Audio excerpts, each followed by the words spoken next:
ready?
I wanna take you for a ride.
I just realized I was on mute. No, I said so much.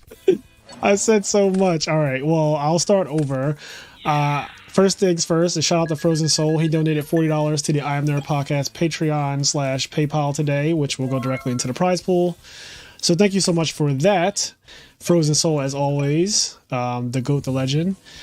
And I was also saying that, how are you guys doing tonight? You know, it's a Thursday night. We're doing a Edison local tonight, getting people ready for the upcoming year of Edison and Tengu stuff that is going to be happening. YCS Vegas is coming up as well, and I'm really excited for that because there's going to be that 3v3, Goats, Edison, and Tengu, so I can't wait to play in that. I also need a vacation really bad right now. Haven't been on a proper vacation since... Technically, I went to Chicago in December, but before that was Japan, I think. I went to North Carolina too. I guess I've been on. I guess I have been on a couple of vacations, but they're not like Vegas is a different kind of vacation, you know. Like the vacations I went on outside of Japan. Japan was a real vacation, but outside of that, North Carolina was Yu-Gi-Oh, and Chicago was fun. But I was only there for literally like 2 days, technically. Like Friday, Saturday, left Sunday, like early Sunday too. So. But yeah, Vegas, I'm going to be there for 5 full days. And 5 full days in Vegas is like a month. It's like a month of your life.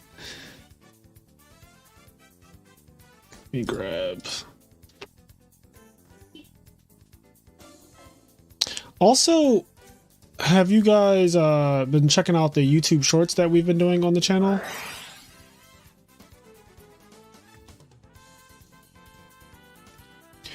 We've been doing some YouTube shorts.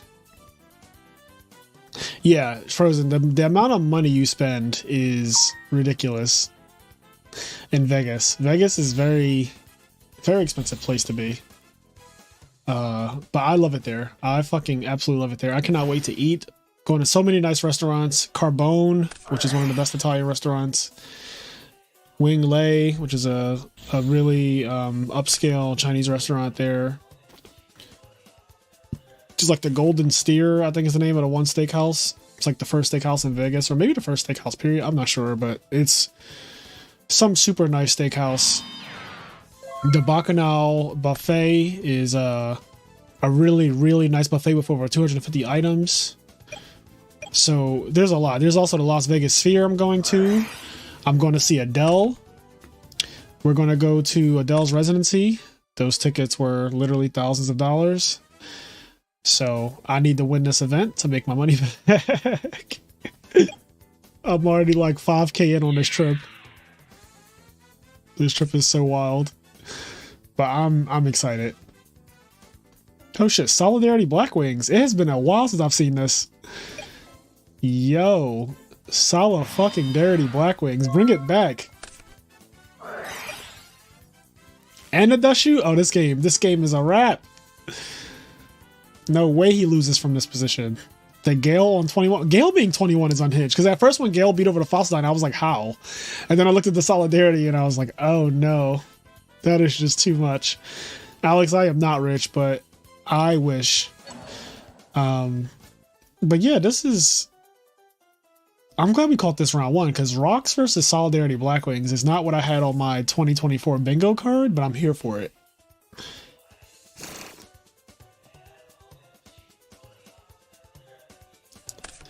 I am absolutely here for it. Just big beats. Black Wings are already big. Fuck it, let's make them bigger. Let's make Whirlwind search anything. Summon Gale search anything. When's the last time you seen a Gale search a Sirocco off a Whirlwind? Oh my god. So, the interesting thing about this is the attack goes down because there's no Wing Beast in the graveyard. They're actually back to their normal stats. Let me tell him to lower the attack.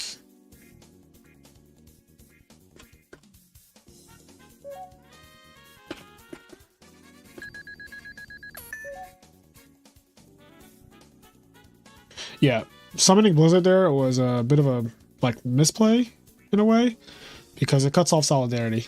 So they go back down to their original stats.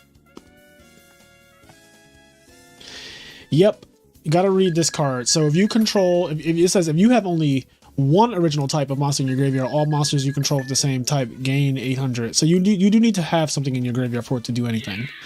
The card doesn't just give them 800 just cause, which would be, it would be very broken if it did that though. Like if you just turn one, like activate Solidarity, summon Gale, search Sirocco or whatever, search Shora, whatever you want. That would be very, very good, but you cannot do that. We got Gordon Fish and Chips on a drive in, I'm guessing that says Orlando? Does that count? Gordon Fish and Chips, I don't know what that is, but immediately no. Because when I think about Gordon Ramsay, I think about like beef Wellington and shit. And then Gordon Fish and Chips, I feel like it's some trolleys.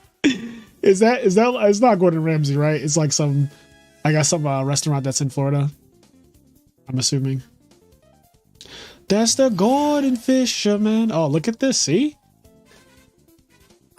Now, because these guys are all small.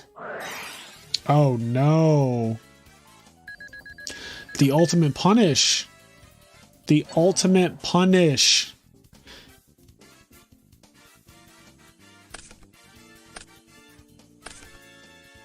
Quest said he wants to go to a Gordon Ramsay restaurant, but he actually has a fish and chip spot on International Drive in Florida. Oh, he actually does do... I didn't know that. He does little fish and chip restaurants. Well, I want to try that then. If Gordon Ramsay does little fish and chip restaurants, I want to try it. I'm not like big on fish and chips. It's not one of my go-to things. Like it's not something that I'm like, oh man, I need this fish and chips. But I do like fish and I do like French fries and stuff like that. Anything potato related, really. I don't think there's anything potato related that I don't like. Actually, that's a lie. I do not like potato salad.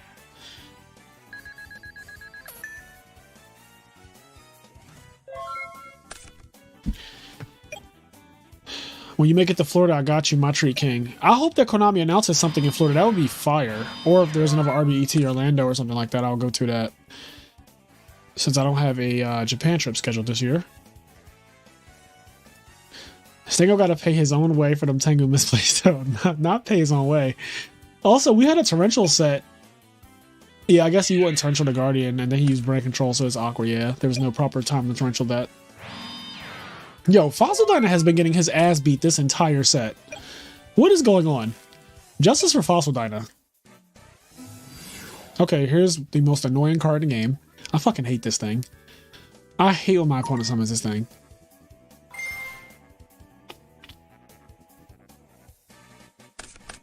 Alright, and that's all of the Dynas. He does now have a Fiend as well, so he can play, was it Dark Calling or whatever? Yeah, Dark Calling. Although there's only one Dark Calling left.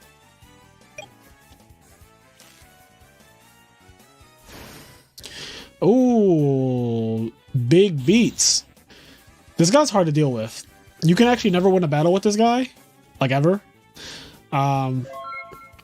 He like beats Honest, Kalut, limiter removal. He's ridiculous. He like recalcs. Like if you use Honest and make your guy bigger, he will recalc and then half them again. Like he's ridiculous.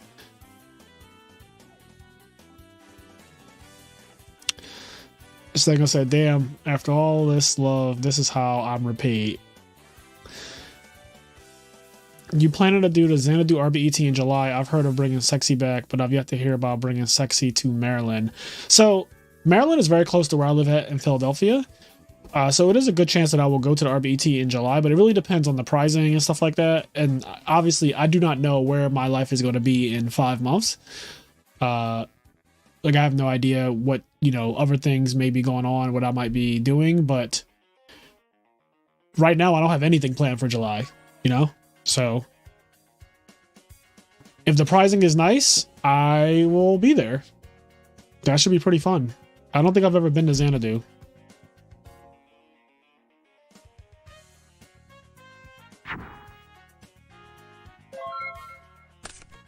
Uh-oh.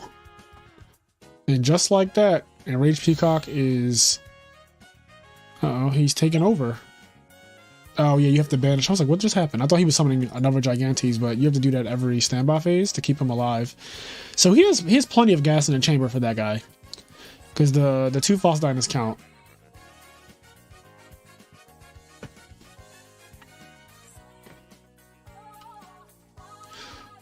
The 2 fossil dinos do count. Do rum, do rum, rum, do rum, rum. Let me move this chair back some. Bring the mic a little closer.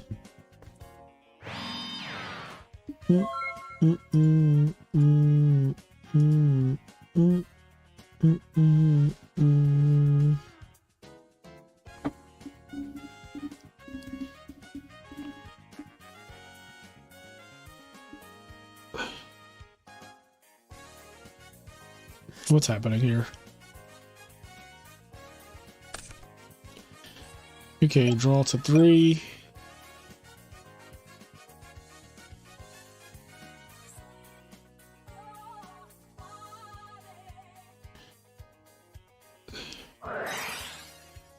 Whirlwind.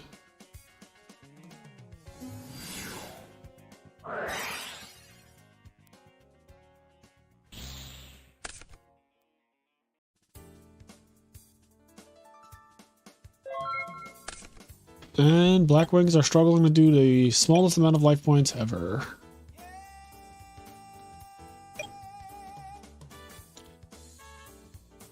Yeah, banish another fossil dino. What's this set monster?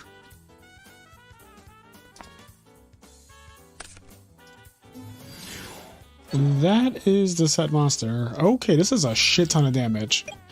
5,200. In. You got one more turn. You better make it happen. You better make it happen right now. You better make something shake. You better make something shake right now. An Icarus attack and a Blackwing. Wow. And just like that, he crawled back into the game. That is insane. Rocks, man. This fucking rock deck that Enraged Peacock, he won the last tournament, by the way. It's been a while, so people probably forgot. But, like, I didn't forget. The North remembers. He's been doing his rock thing for a minute. I'm a little scared of this rock deck, actually. I'm a little scared of the rocks. We have a, let's see, who else is playing, too? Let me pull up, you know how I like to do. Let me pull up one of my other Yu-Gi-Oh! One of my other accounts real quick. Jump into IMNerd.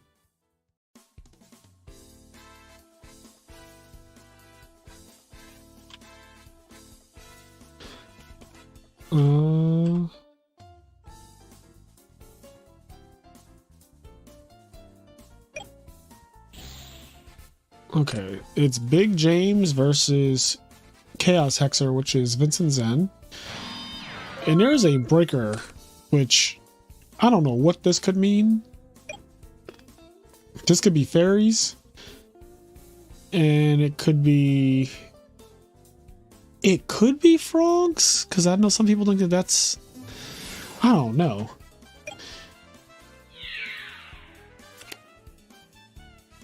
Okay, when they just both get banished. DD War Lady trades so well with Snowman Eater.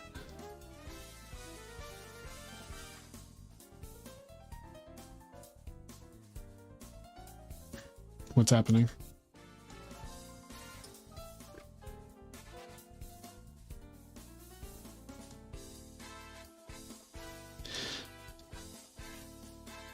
I mean, if you activate the effect, they both get banished. So it doesn't like pop it before she can do her thing. Yeah.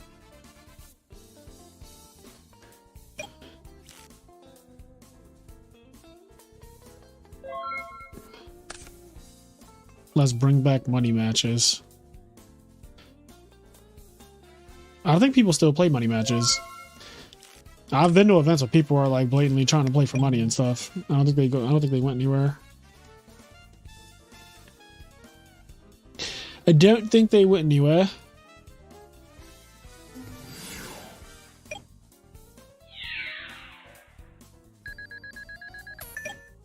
Falsadina beats. Falsadina is MVP today already. I feel like every time we have a tournament, there's always like one card that just shows up way too much during that day.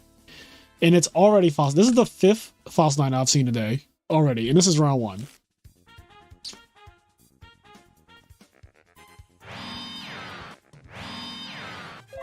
Wall up. Still have no idea what deck this is. Like, what could this possibly be? Is this like, I don't know. Alright, let me switch over.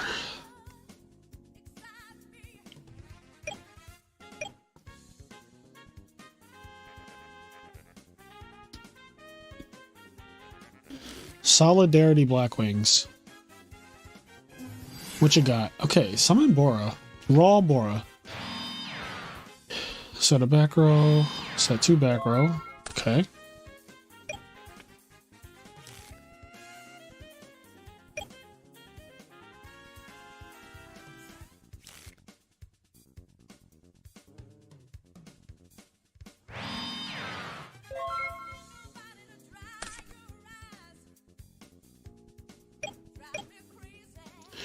I don't know if you've done any random ranked, but this is very much so a common occurrence now. I switched to Amaryllis, and now 50-60% of my matches have Falsadina main deck. What the fuck?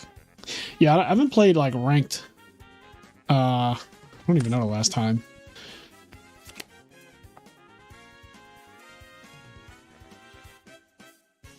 Okay, no effect. That would have been nuts if he was like activate.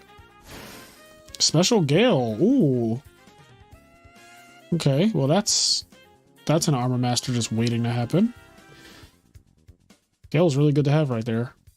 It's like perfect to have right there actually, right? Because like Blizzard, you don't really get full value out of a Blizzard. But you get full value out of a Gale.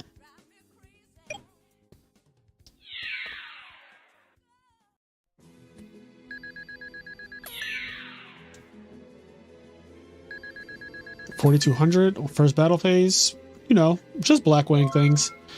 Just Blackwing things. Casual 4,200.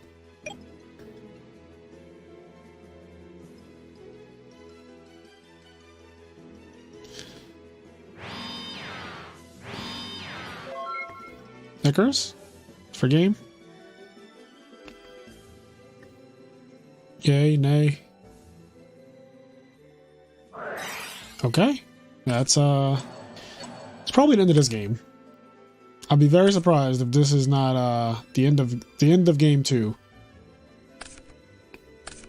Any monster. Nope. Oh, okay. Well, I lied. Bruh. I fucking lied. I said any monster. What I should have said is any monster. Colute F. What is going on? Did he not see the Colute effect? Like, what's going on?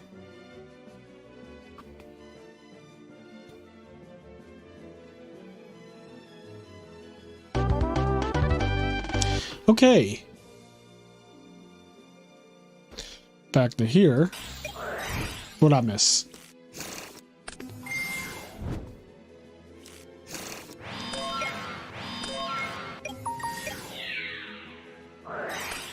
Oh shit.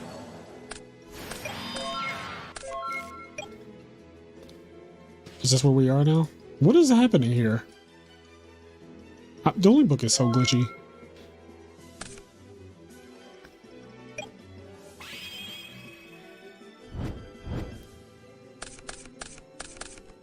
Alright, well, they're having the time of their lives. The bruh button is insane. It's my favorite thing.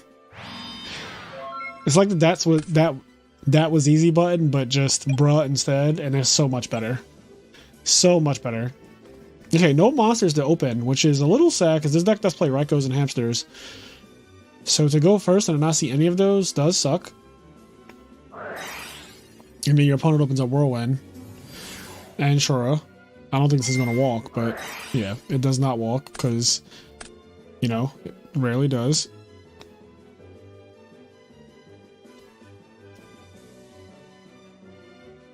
Black Wings winning game 1 and getting to go first game 3 and opening Whirlwind Shora is just...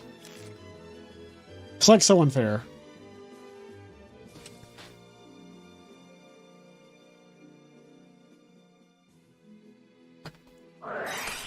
Deep Prison, okay. Alright, that was a good trade. Deep Prison and Dust Tornado. Fucking fantastic trade. That was really good. It got rid of Whirlwind, and now he doesn't have a monster for Blizzard to bring back. I like everything about those two cards being set turn 1.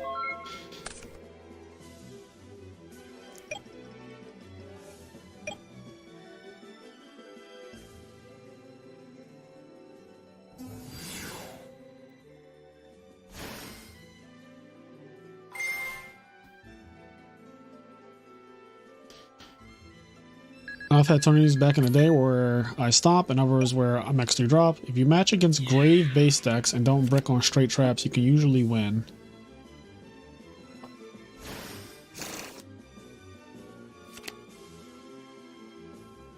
Okay, there is the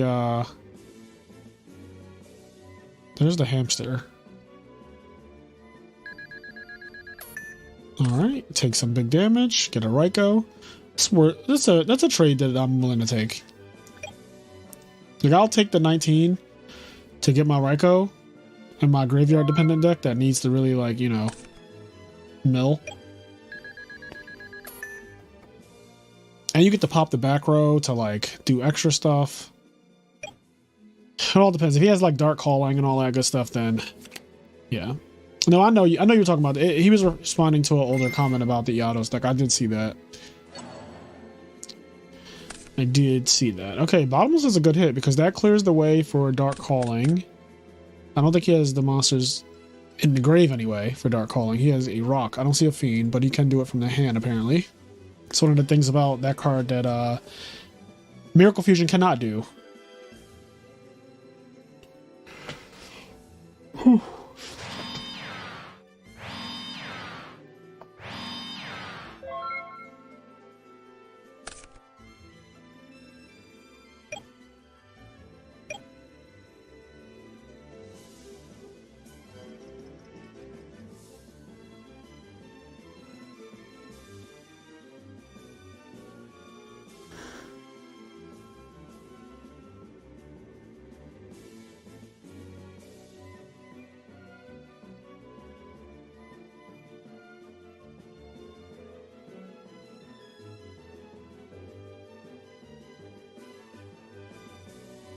Getting to keep both the Sirocco and Nabora is pretty scary, I would say. Air Force. I mean, if he got it, right? How do you attack here, though? That's the... Yeah, this is what I would do. Because the deck plays hamsters, I think you have to go Bora over the Raikou.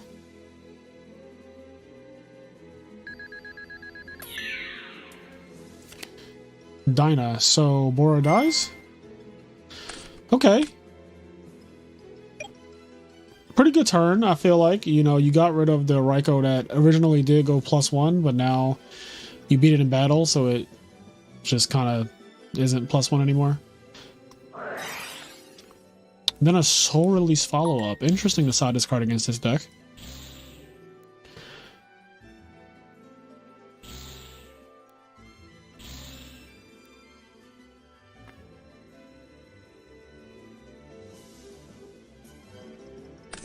Okay. Where would you rank Rock Turbo? Is that what this deck is called? Is it called Rock Turbo? I don't know if it's a turbo deck. I guess it could be called Rock Turbo though, because Vayu Turbo is called Vayu Turbo. Rock Turbo's funny. Anyway, where would I rank it? Probably like... in my head, I think A tier with Machina control. Like, I think it's in the same exact category as that Machina Lightsworn deck.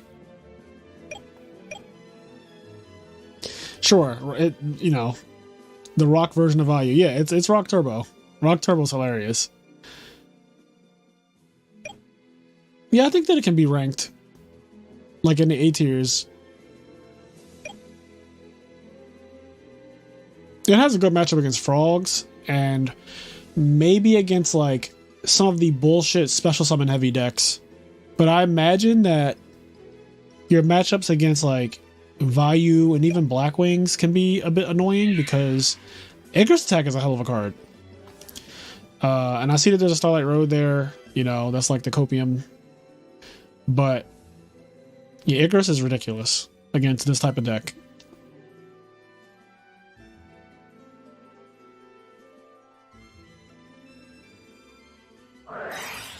Release from Stone, here we go. So this is why I was interested in how the soul release will play out, because you soul release them, but then you enable this card. Now I'm curious because Enraged just did that. I assume to do two things: one, lower the amount of damage, and also two, to get a rock monster in the graveyard. So it was like it accomplished two things. Yeah, I don't know how, I don't think Soul Release is correct to side against this deck, personally. I could be wrong, but I do not like I don't side Soul Release against Diva Hero Beat, for example. And I feel like it's kind of in the same vein. And Tribute for Caius. Yep.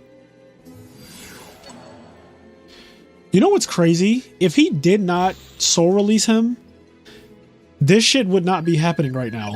He had nothing banished, and he had two of this fucking thing.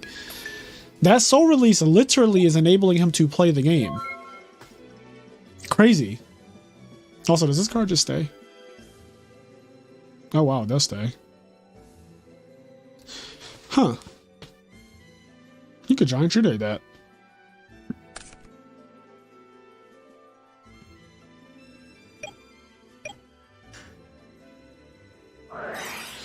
Okay, we're in control.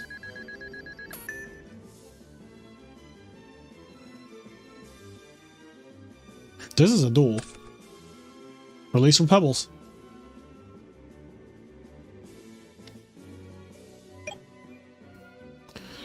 $24, drop you to 21.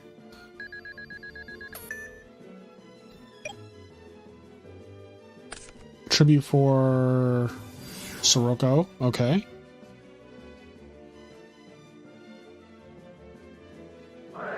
Solidarity. Oh wait, hold on. All right.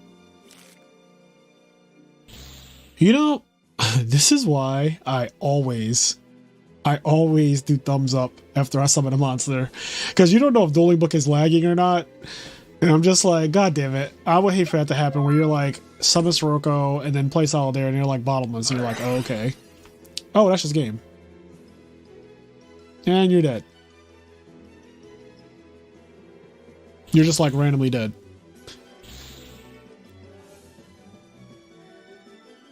You're like, whoops, died. LOL, JK died. He's just randomly dead. I feel like that release from Stone caused so many problems, but it's really, this Soul Release was a throw. This shit was a throw. He had two dead release from Stones, and Soul Release cut them on like I've never seen anything get cut on before in my life. It's like somebody's broke baby mama when she gets the lights cut on after a long night of hooking. That shit got cut on so bad. Alright, are they done? They have to be done, right? Because, like, what is this? Is this real?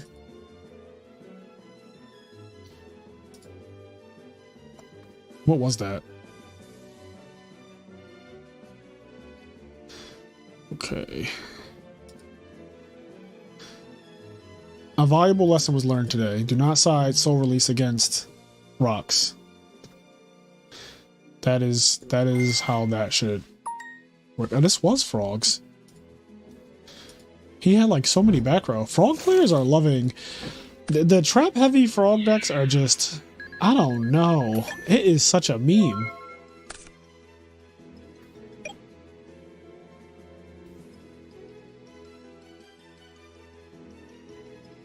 Death by your own card is crazy. Death by your own card is wild. Soul Release is just not, I do not like that card. I'm sorry. It's okay at one of, but you only really side against frogs, Lightsworn, and stuff like that. But I'm not siding against like a beatdown deck, because at the end of the day, the rock deck is a beatdown deck.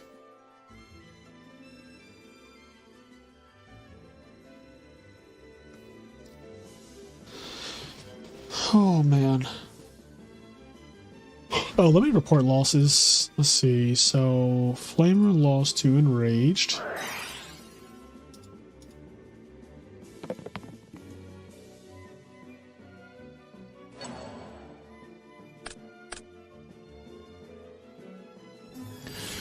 Okay, Hershey Bar 1, so that's Weston.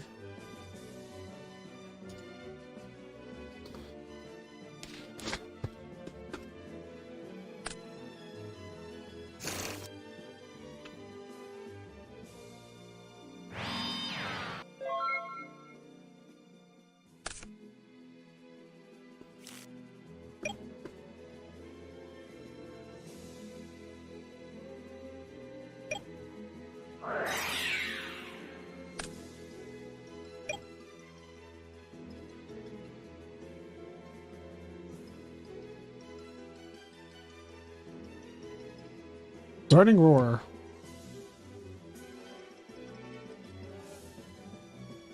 That's a strong field. Now I'm staring at it. Boston Dynamite and Absolute Zero. So even if you got to Monarch, it's like, what do you get rid of? You get rid of the zero, you lose your mana. You get rid of Fossil Dynamite, you can't beat the zero. Really tough predicament.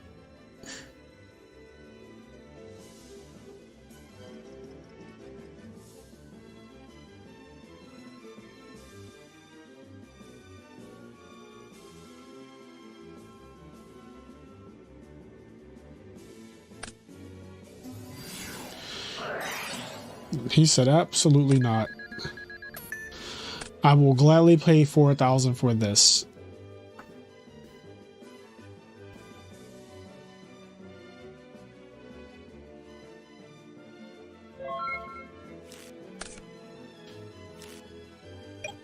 This is so much damage. So that's 37 right now. 37. He needs another 2,200 for game. I'm assuming this is like Diva Hero Beat or something, or Crystal Seer Beat, whatever. In which case, I don't think it can do 2,200, but it also depends on what this set monster is. Set monster is probably just Crystal Seer, though, if this is that deck. Okay, there's 19 of it, though. That's so much of it.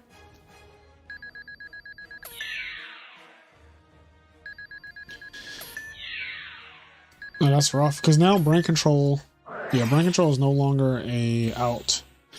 And then here's the Soul Release against Frogs, which, you know, it makes sense here.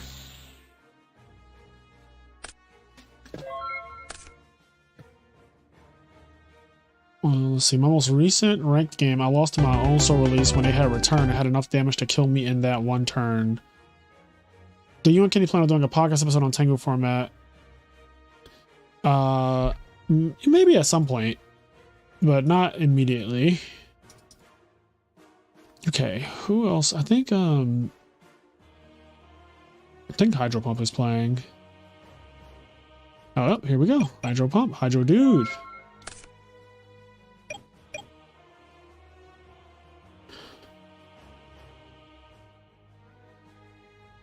Okay, so we're just waiting on this match, and then Alex and J Coop play each other. So let me see, are they playing yet? Okay, they're not. Let me switch this back. Sorry.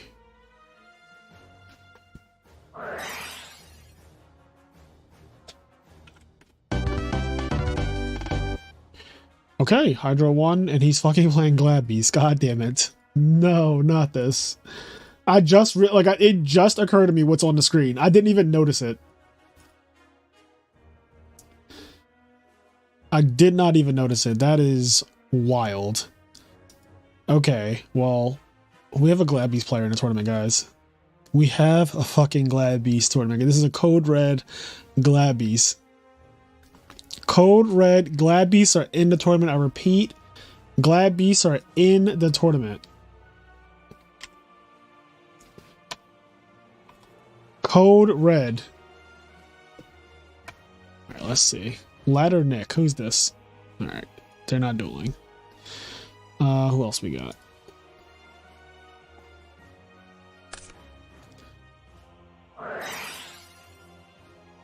What is this deck?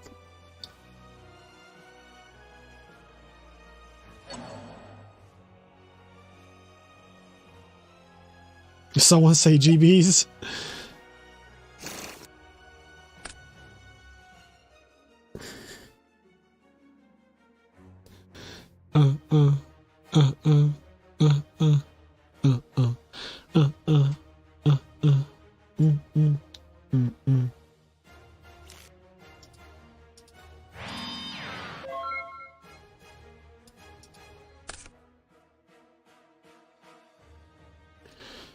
See.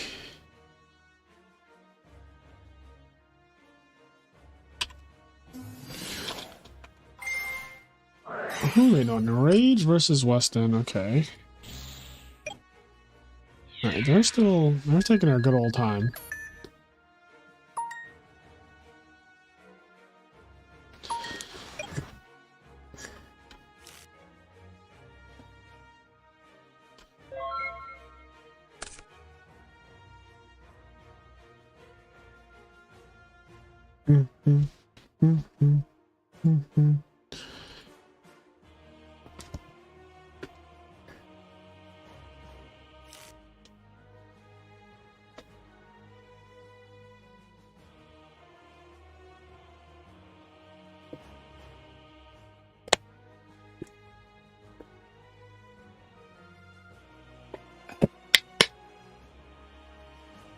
Ooh, somebody's hosting.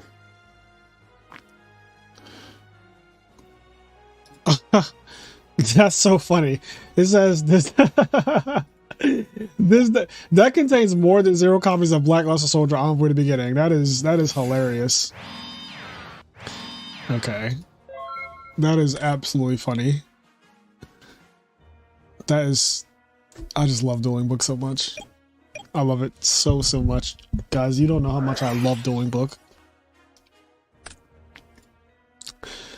I think that is the funniest shit ever.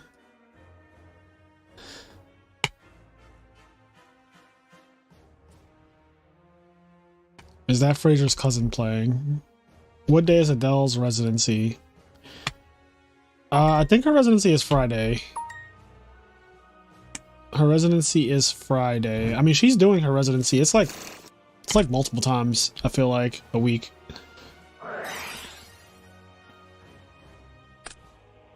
I have 2 prohibited in my side for laddering for Hero Beach. Glass people for Lakari or one off MST.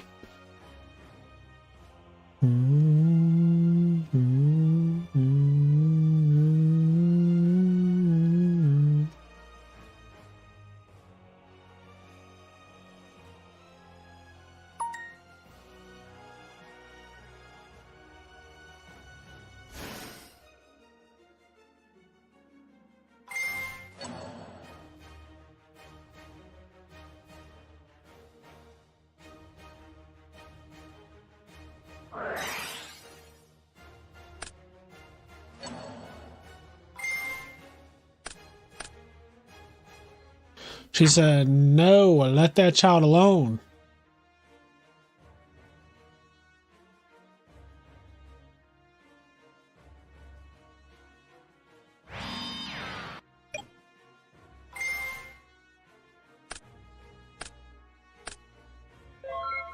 Okay. Oh, here we go. Oh, we have a full duel happening. We have a full Yu-Gi-Oh duel. Look at this duel. Look at all this dueling they're doing.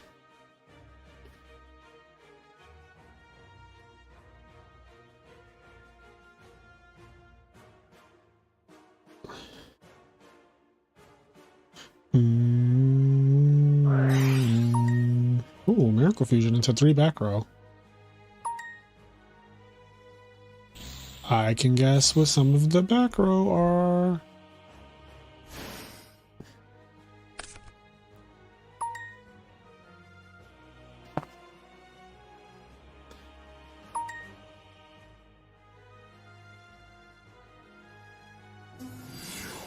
Oh God. Oh God.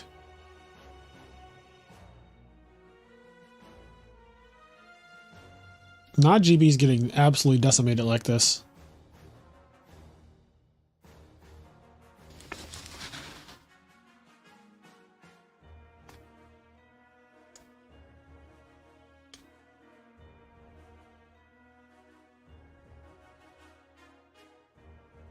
Stratos is trying to pop the most. This also explains why he Miracle Fusioned. It's GBs. You got to do stuff like this.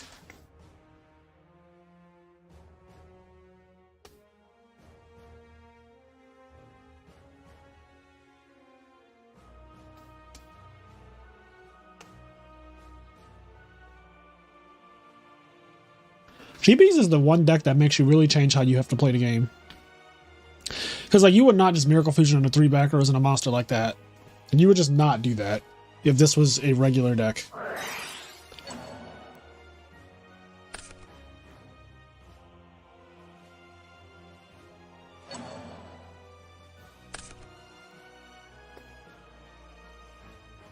Damn, couldn't even Starlight Road because Stratos is like, he doesn't say he pops 2, he pops like the number of heroes you have, but Yu-Gi-Oh! Is ruled in a way where you can't Starlight Road him if he's popping like 5 back row.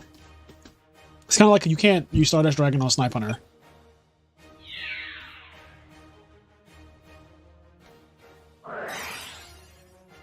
Okay. Everything's gone. The whole field. Oh, okay, well, no, everything's not gone. Actually, everything is just not gone. All right. And just like that, Hero Beat is doing Hero Beat things. So this is like the worst feeling for GBs. They're in a position where I'm assuming Absolute Zero is coming out next turn off of Future Fusion. Because the one that was just on the field came out from Miracle Fusion. So there's just no world, right? Like there's just no world. It needs to be like Prisma Test Tiger right now. Nothing can happen. Pop Future Fusion in the back row, attack over the Stratos or the Alias, and then like tag out. Okay, well, we're not getting all that. I suppose Torrential Tribute will suffice.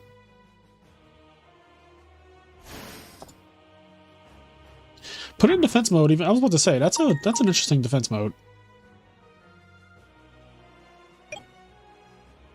He quickly saw that Mirror Force at the top of the graveyard and was like, "Yeah, no, yeah, no, you're done, you're done."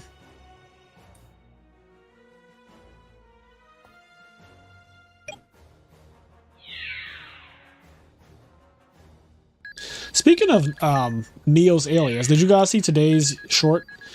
The Who's That Yugimon for today? It's a pretty good one. It's a pretty good one.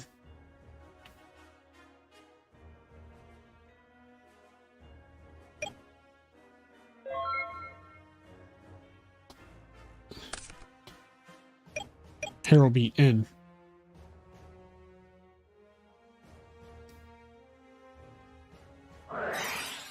Okay, Proving Ground.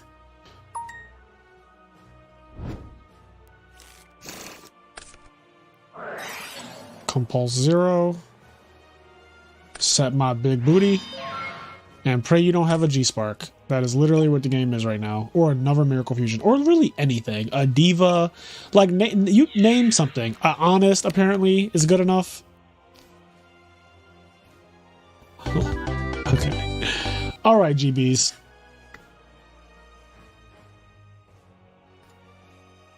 Now, I'm not going to count the GB deck out yet, because this deck has a crazy comeback factor.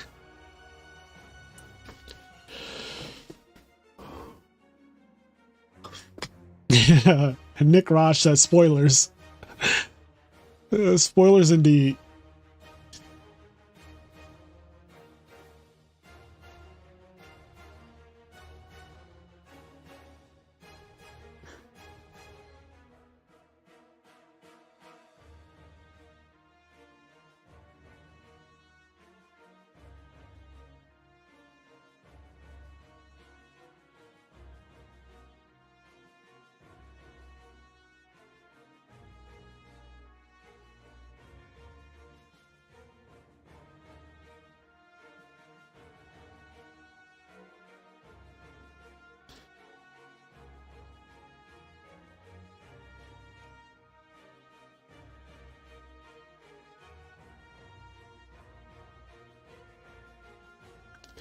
That's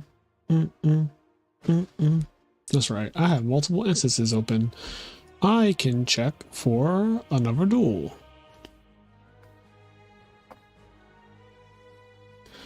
Oh wait, I'm already watching this one. Whoopsie. Okay, wait, who else is playing? Oh, Enraged, okay. Where are they at? Of course, as soon as I find them. Alright. Let's go, GBs! Said no one ever.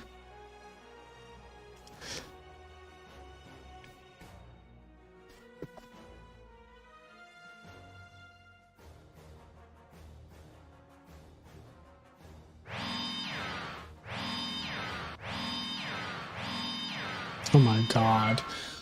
This is like literally the most toxic shit ever. GB set 5 is like, we're gonna be here all day.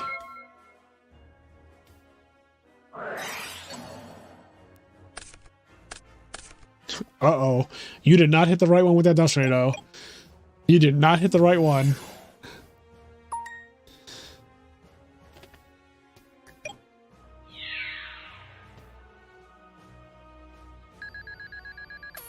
Hold.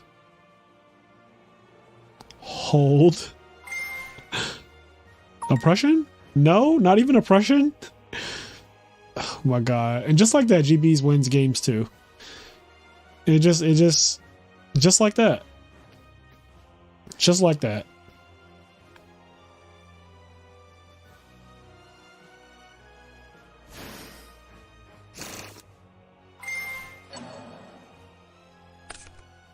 Double Miracle Fusion set. Now that's a fucking meme.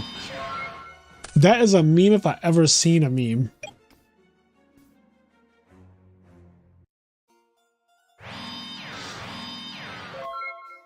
Yeah, I mean, James bricked, clearly. And GBs are just having a field day now.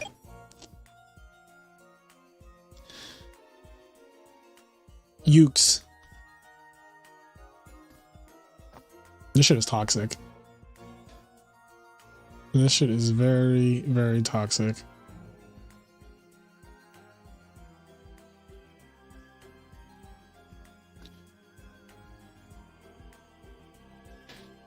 Okay, now we wait. Trap stun.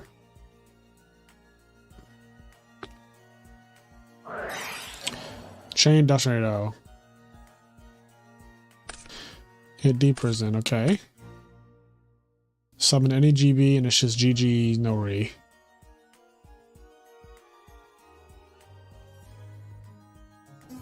Yep. Yep. This shit's over.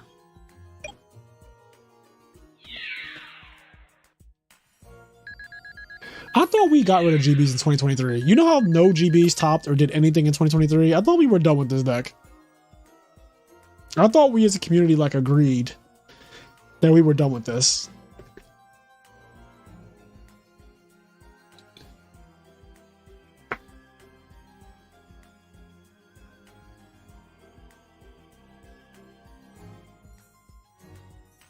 What's he even getting?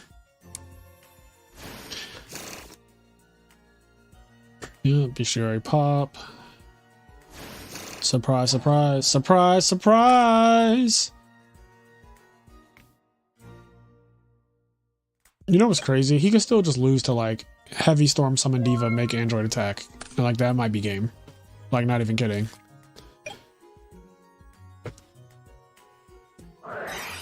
Alright, now well, that's step 1. Okay, well, then we're going to game 3. Bruh. Game 3.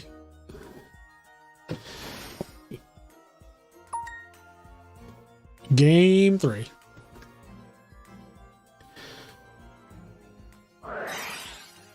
Oh my god. Can we just... Got him! Got him! GB set 5 is so rude. That shit is toxic. What is happening in this game? They don't even have cards. I hate Dueling Book. Remember how I was saying I love Dueling Book? I was lying.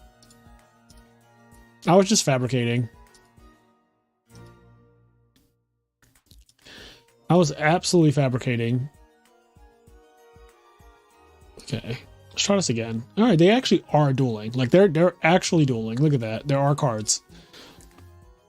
Another Blackwing versus Rock matchup. And I want to say that the Rock deck won game 1 if I'm reading this correctly. Hydro does have main character energy. I 100% agree with that. I've seen Hydro do a lot of main character things. His run at that Unhinged tournament, he got 2nd place with Graceful Charity and Dragon Turbo. Some of his matches were like, you need to have exactly this combination of cards right here to win. And he would have it and beat them at 11,000 life points. And it would be like, okay. He had the exact 6 cards that you need to win with 11,000 life points. Or against 11,000 life points, I should say. All right, but here we go. Big James on Hero Beat is going first. If he sees a Stratos at any point, it's really hard for GBs to win.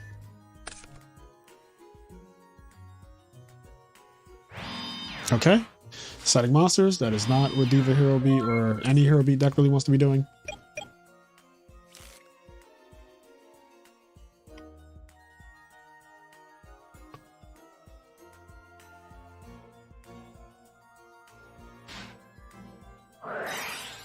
Proving ground.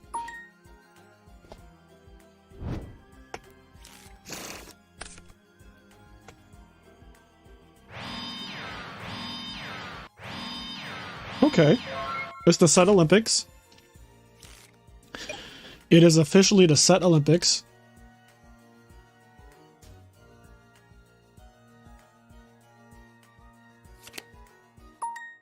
Flip DD Warrior Lady. That's actually a pretty good set turn 1 against Glad Beast when you think about it. Because no matter how they attack it, it'll get banished. So if he did attack it, yeah, that was a pretty good set. They don't have Chariot at the time. But now, things can always change, you know? Now your life points are open against GBs. Or seemingly so, open.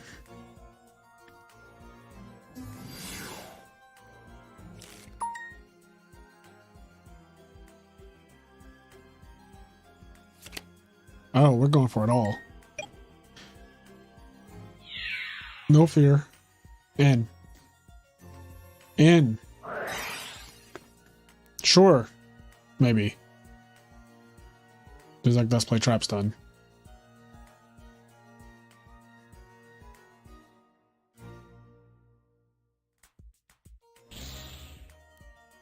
In.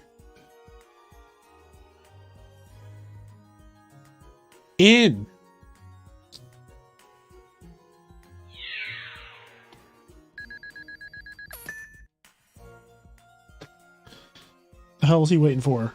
I know he wasn't playing around Gores. I just know that's not what I just saw. You're playing GBs. Alright? You can't play around cards. That's the thing about GBs. You just gotta dive headfirst with your Rhino Horn into everything and pray. That's your life. Alright, here we go. Here we go. Hold. Trap Stun, Bestiary, GG. Handshake? Trap Stun, Bestiary, GG, handshake? Trap Stun, handshake? Trap Stun, handshake, GG? That's part of the puzzle right there. That's part of it.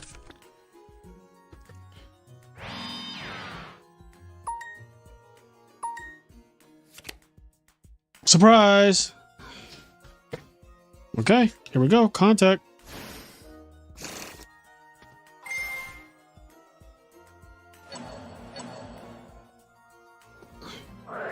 Bottomless. Trap Stun, of course. Of course. Yep. Yep. Yep. Yep. Trap Stun. Handshake. Yep. Yep. This is where we are. Playtest IRL set 2 Hiplomas. Yes, 2 Hiplomas. Because Hiplomas is actually good in today's meta of Blackwings and Hero Beat and even to a degree like Value Turbo, the big butt is scary to attack into it because obviously they'll just, you know, tag out. It gives it resilience because one of GB's problems is like if you establish a big monster, and by big I mean literally alias big, but Hippo makes it where alias is not OTK your deck. Like you don't just lose to an alias.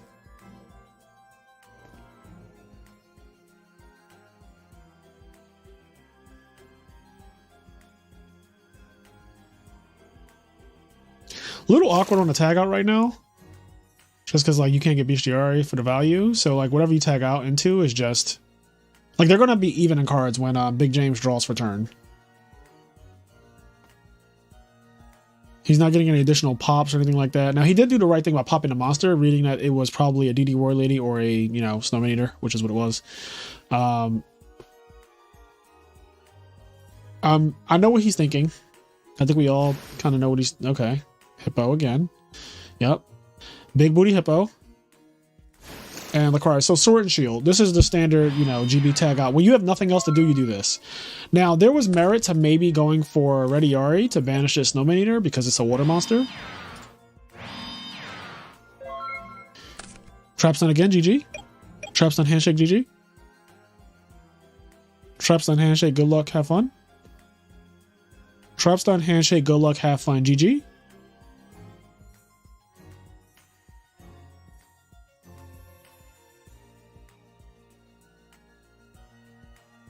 Okay. All right. I'll relax. I'll relax. I'll relax.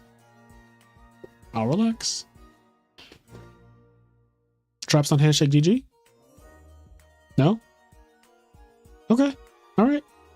Just checking. Just doing it. Just checking the temperature. That's all I'm doing. I'm just checking the temperature.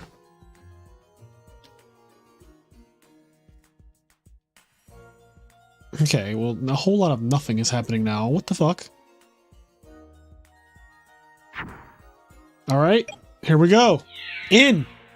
It's my favorite thing. I love this. In. Yes, Mirror Force. Yes. Yes, get him. No. Solemn. Oof. Oh, God, and it went through. In. You're at 1,000.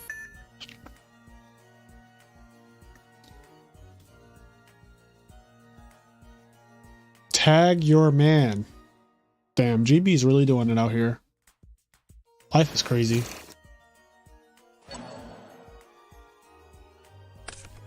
Damn. Damn. You hate to see it.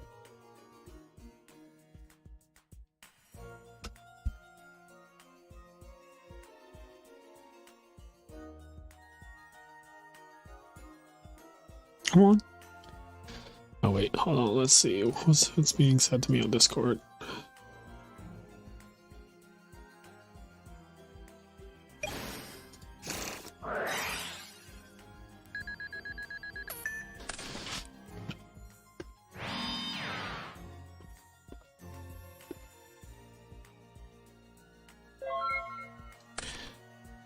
Oh, that was cute. Oh, look at that, he's up in cards all of a sudden. That was a cute impression. Not gonna lie. I turned my head for like 2 fucking seconds and somehow GBs are losing again. If your opponent drew any monsters this game whatsoever besides fucking Snowman, DD War Lady, I guess. Like, where are the Stratoses? Where are the Strati? This deck plays like 4 Strati. Hippo for game? Trap, stun, handshake, GG, good luck, have fun. Wow. I said this deck has a crazy comeback factor though. I said that. I told you guys to do not count this deck out. Dude, like when you win game 1 against GBs, do not like recline in your chair and think, oh, thank God I won against, you know, GBs, because it's not over. It's just not fucking over with this deck. What is going on with this? I'm not dealing with that. I'm actually not dealing with that. Somebody else can deal with that. I'm not.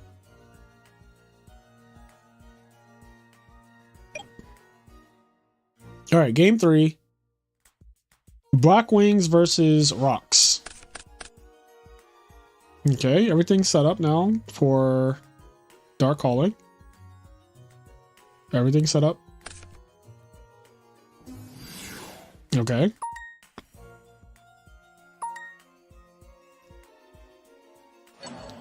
Oh god. Kai's is targeting back row. You already know what that means. You already know what that means.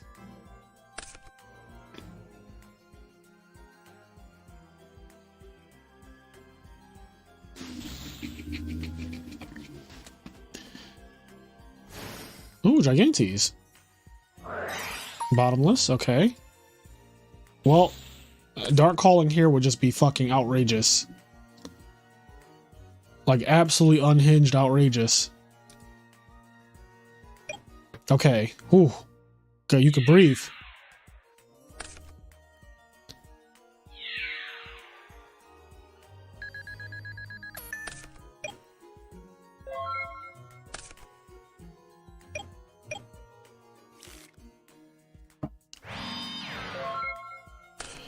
Not a Raiko and Akai has walked into a bar. This is a match made in heaven. This right here is a match made in Edison heaven. Or hell. Depending on like what you believe in and what side of the table you're on, this is a match made in heaven or hell. Like depending on, you know, what you subscribe to. This is either a match made in heaven or a match made in the absolute pits of hell, like Dante in the burning abyss hell. That's what that is. These two are just... Alright, a Kalut's out here. He said, I want some action. Beat that fucking dog up. Okay. Yeah, right now Rage Peacock is like a solid, you know, +2 on his opponent. No big deal. Summon Falsadina. No fucks given. 0 fucks. If I had any fucks, I don't have any now. I'm going for game, baby. That back row's probably Starlight Road. That back row is just probably Starlight Road. Time for game. Alright. And Rocks take it. So we got Rocks versus Glad Beast in winners finals. I'm gonna be honest. I did not see any of that coming. Rocks versus Glad Beast are in winners finals. Is this how 2024 is gonna start? Like, is this how we're doing 2024? Rocks and Glad Beast are in winners finals and Black Wings and all the other decks getting thrashed. Frogs, Black Wings getting thrashed, and then Rocks and Glad Beast are like taking it. Hero Beat got thrashed. Like, is that 2024? Is this the new? This deck might be better than A tier. It might be better than A tier. Like, I might be coping calling this just an A tier deck. It might be like S-. I'm not giving it more than S- though. It might be better than A tier though. I've seen it beat Black Wings multiple times. I've seen it beat every deck, honestly. I don't think there's a deck that I haven't seen it like beat yet. So it can beat all the decks, which is like, you know, that's the first criteria to be in the S categories, that you can just beat all the decks. You can just like invalidate them somewhat. Are we really starting out like, oh, a true hero? Okay. So what's happening? Are you playing the 3v3? All right, well, we're not doing that right now. Lost to Enraged. Okay, so let's see. Enraged won his match, so we got Rocks winning there. And then we got Hydro Pump. Yep, so winners finals is Rocks versus GPs. I just still cannot believe that's where we are, but alas, here we are. All right, I just need to check that everybody's playing their matches because we need to make sure that shit is moving along. All right, they're playing, and the other two people that should be playing, let me just double check. Here we go. So they're playing as well. Okay, so we can go to watch Enraged versus Hydro. Okay, nothing is being hosted yet.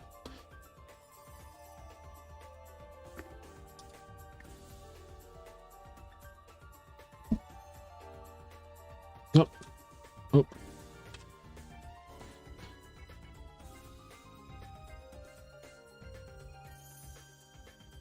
Okay. enraged at Hydro.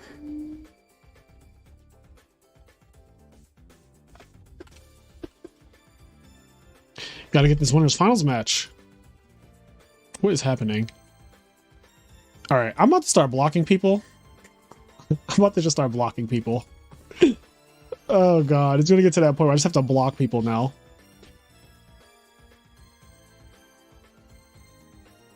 Oh, the only book is... God, this website is insufferable at times. Insufferable. What? Am I logged in here? Oh my god. This can't be real. This isn't real.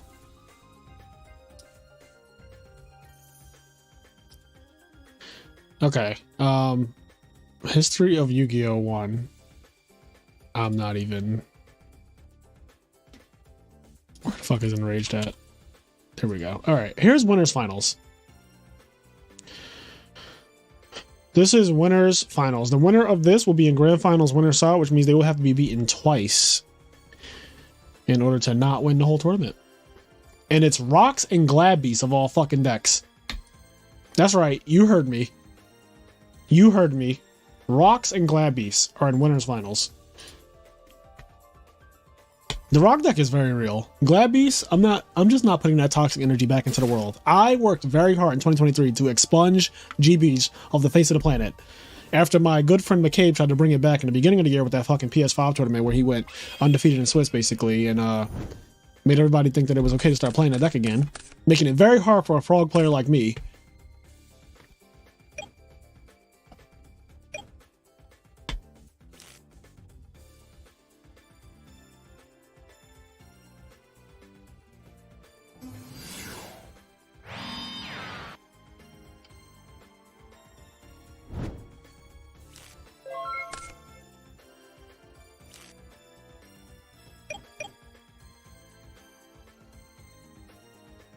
Alright. Summon, reveal Dinah. Classic. Trap Stun is very good right now. Trap Stun is actually pretty good. I'm gonna be honest. This is winners finals. I might put that on the screen somewhere. Let me see if I can insert some text. Where's the text box at? Oh, there we go. Text. Add. We'll say winners finals. Boom, winners finals. Where to go? Where is it? Oh, it's like in the top. Why would they put it? Okay, we're just gonna do this. Is there anywhere that I could put this that won't be like terrible?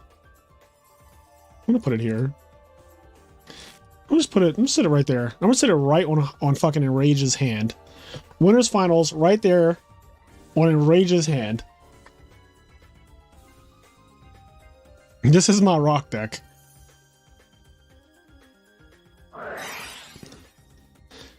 We got fucking Rocks versus GBs in winners finals. If this is the future of 2024, I'm already about to opt out of this shit. Like, I'm already... What's happening? Please don't do this. Please don't do this. No. Not like this. No. Not the Trap Stun and the Chariot.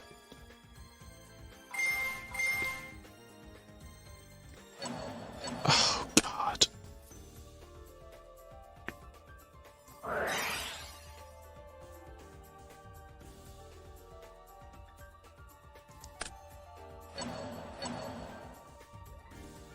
No fucks given. You know what's wild? You also just can't activate anything. Because, like, you have to use the rock guy in response to Jaizaris. That's so awkward.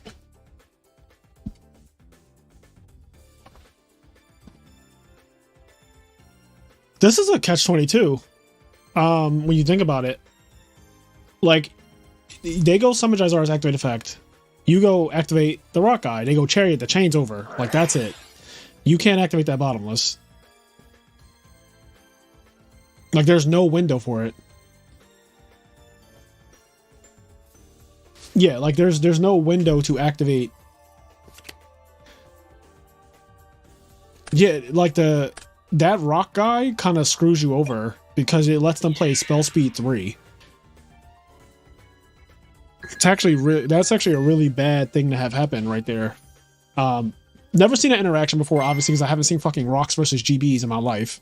But yeah. All right, let me report this match. So Alex won his match. Boom.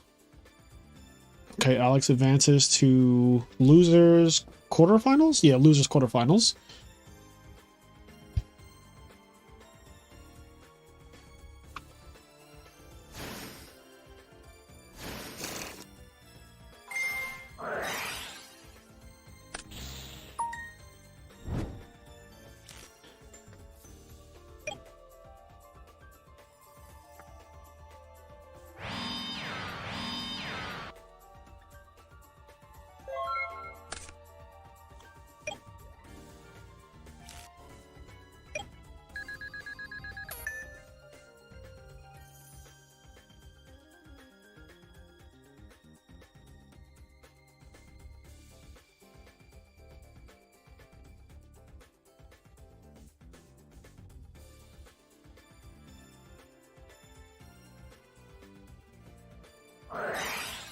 Oh shit, heavy storm might be game. Yep. Yep. Look at that. Yep, look at that. Bruh. Look at that. Heavy storm. Get these glad beasts in the ground. Put them in the ground. Put them in the absolute ground. When this card declares an attack, change all defense monsters your opponent controls to face-up attack, and flips are not activated. Damn, this card is really good. He's really good.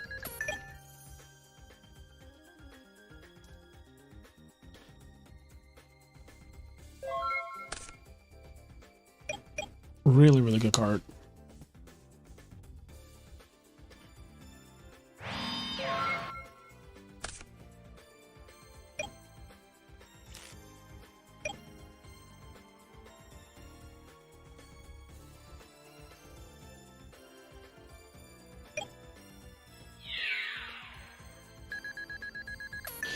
Just like that, one heavy storm and all of a sudden GBs are crumbling. He had a chariot, a call, and the trapstone. Damn. You know what's wild? So he hit these three cards, right? With heavy storm. Why do these 3 cards do absolutely nothing though? Like if he had just played Dark Calling and started attacking, it's actually sad that the GB player would have started losing. Like Hydro would have just started losing the game if that's what happened. Like activate Dark Calling, attack. Is this guy mandatory or no? Okay, wait. This guy's mandatory. Never mind. Chariot stops this guy. So this guy has... Typically, it's not a bad thing, but against fucking Glad Beast, it's a bad thing that he activates when he attacks and changes everybody to attack mode. And it's not optional. Ooh, Shrink. Doesn't his attack go to 0? I think he goes to straight up fucking 0. Monsters with question mark, when they get like shrunk and stuff like that, I think they go to straight 0.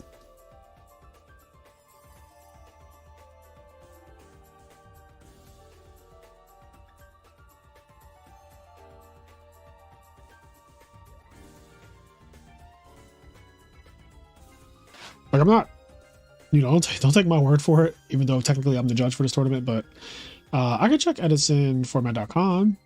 What's his name? Elemental Hero Dark Gaia.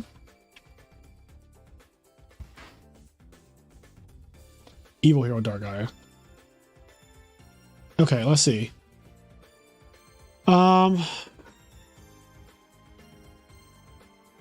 If Evil Hero Dark Gaia's flip face down, leaves the field, its attack becomes 0. Determine attack and defense using the monster's total original attack. Fusion material, monsters with question mark attack are treated as having 0 attack.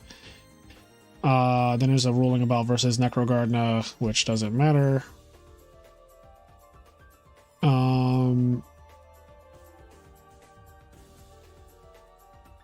Maybe it's a ruling on Shrink. If I look up Shrink.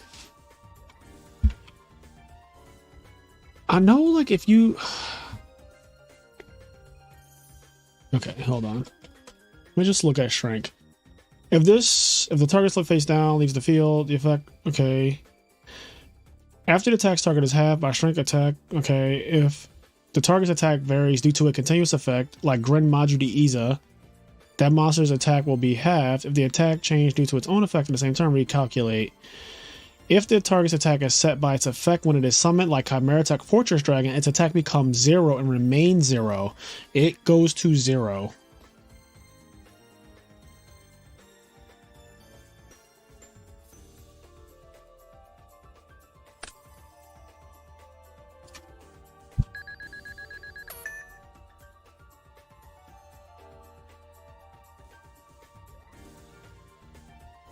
Let me just 100% check, but I'm pretty sure it goes to 0. Yeah. Yeah, it's 0.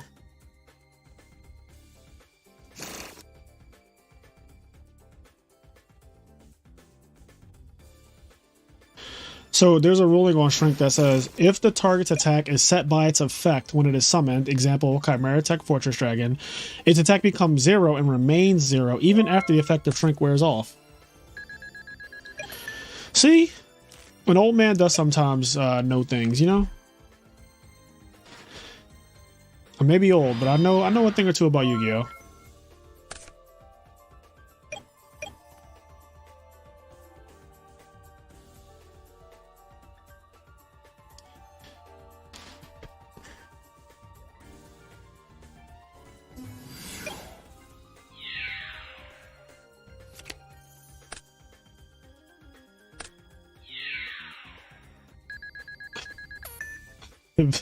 If this is GB Rock format now, I'm just going to Tengu and staying there. GBs are not in Tengu format. They're just not. Like, if this is what y'all are doing in 2024 in Edison format, I'm just taking my things and going to fucking Tengu format. That's what's going to happen. I will just take my ball and go home. I'll leave everyone on the court with nothing to play with. I will just play Tengu if this is what's happening. I'm not dealing with rocks and GBs being like the 2024 narrative. Is this the same game he got Heavy Storm for 3? Is this the same fucking game where he got Heavy Storm for 3 cards? I'm over this shit. Ooh, Doomcow. What you gonna do about Doomcow? What you gonna do about Doomcow? You gonna tag out? Ha! He got a big booty, so I call him Big Booty. Doomcow kind of nice against GBs if they don't have Chariot. Actually, they can't Chariot unless they have a second GB monster on the field, because when you tag out, putting the monster in your deck is a cost. So, like, you can't Chariot it if you don't have a second GB. Oh, Diner. Fossil Diner. He said, fuck it, I'm just summoning my cards and attacking. I don't give a fuck. You ain't got Mirror Force. We know that. We know you don't have Mirror Force. Okay, Deep Prison. Okay, it's game. God damn it. God damn it. GBs win. GBs win. Chat. GBs win. GBs win. Hydro, you were the devil. First you brought Dragon Turbo to Edison, and now you're trying to bring GBs. I'm about to kick you from the server. I'm about to kick this fucking guy from the server, because this is not... I didn't come here for this. I didn't come here for this toxic shit in 2024. This is supposed to be the year of like peace and blessings, not summon set 5. I'm just going to Tengu. It's fine. Like, y'all can have this. Y'all can have rocks and GBs. Like, y'all can absolutely have it. I'm over it. I don't want to play against either of these decks. I'm a frog player at heart. These are both nightmare matchups. These are two. One of the main decks, triple False Dyna.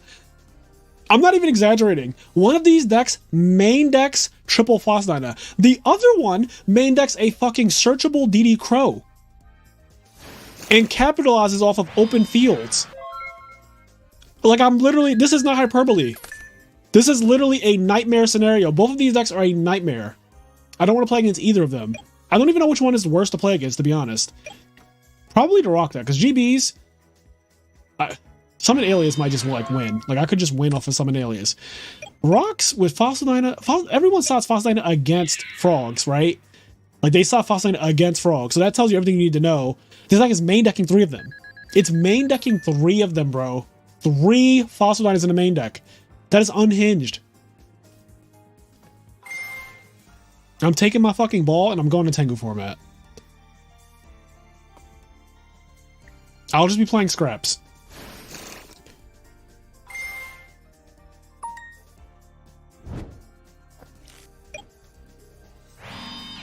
Oh my god. He's setting more back row because Heavy Storm's gone. He already got Heavy for 3. And somehow that wasn't enough. And now he's just setting it all. It's like he's punishing you. It's like he's punishing you for fucking thinking that your Heavy Storm was enough. It's like Modern when he did the fucking second Meteor. You remember that? Remember after the first Meteor? And they stopped there and they were like, oh god, we can breathe a sigh of relief like the first Meteor.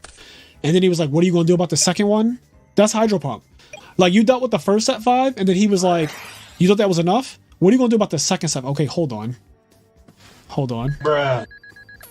Did he just look return? Chat? Okay, alright. Okay. Alright. Okay. Hold. I was scared for a second. Okay. Can we go to game 2 now?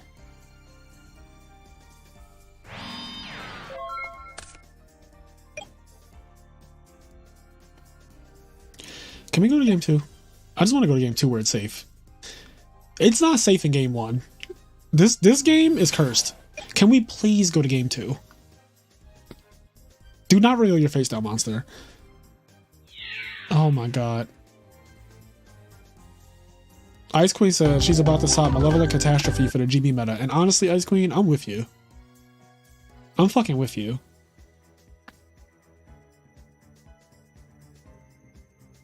I'm absolutely with you. Oh god. God, GBs and rocks being popular decks is so bad for the game.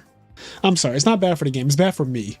I'm thinking about myself here. Sorry, I'm having like a very self-centered moment. I'm in mourning because frogs are dead if people are gonna play rocks and GBs. Like, so give me a moment to mourn my fucking max rarity frog deck right now. This is like, it's been a really bad day. It's been nothing but bad. Today has been all bad news, honestly. Today has just been like all bad news. I literally started today crying. And I'm probably gonna cry myself to sleep now. Oh god. Oh, I hate everything. I hate everything. I really thought that this deck was like completely expunged from Edison. I was like, oh yeah, like glad we aren't a thing anymore. I don't even have to put them on a tier list. I can just put them in F tier and everyone kind of accepts it. And I get to play like frogs in peace. And then this bullshit happens. And it's like, really? Really?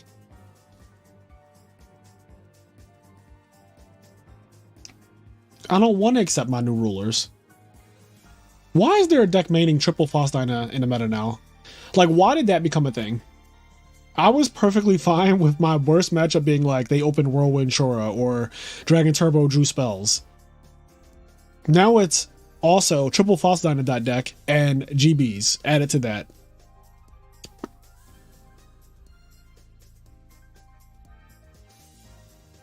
I'm so annoyed.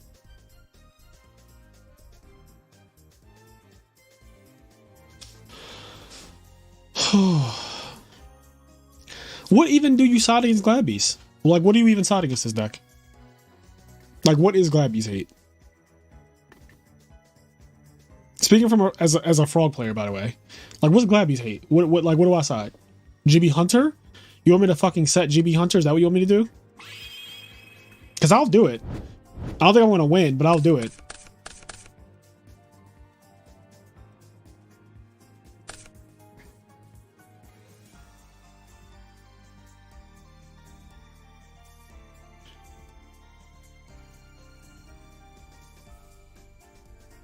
Yeah, what the fuck is going on? There's no way he probably misclicked.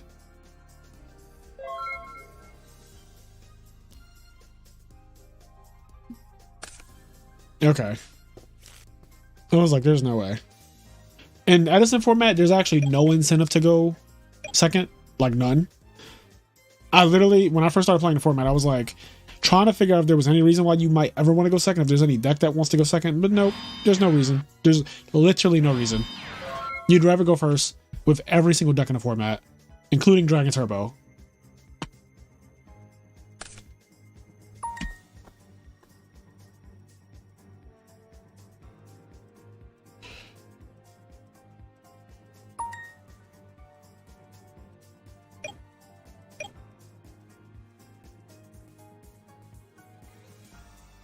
How do people keep not having monsters against the GB player?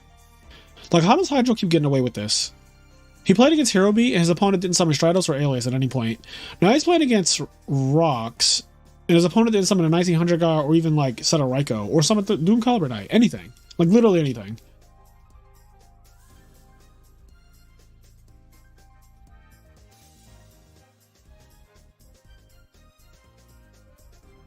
I think Enrage might have also said, I'm done with this shit. What's happening? Okay, he's back.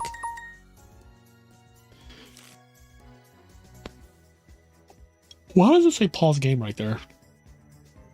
As though I can click this. Okay, I was about to say, what the fuck is that? What is that about? Alright, Darius. Look at him. He's a stallion. He's all strong. It's Meg the Stallion, guys. His name is Greg. We'll call him Greg the Stallion. That's Darius' new name, is Greg the Stallion. Alright, he catches a Mirror Force. Catches a mean Mirror Force.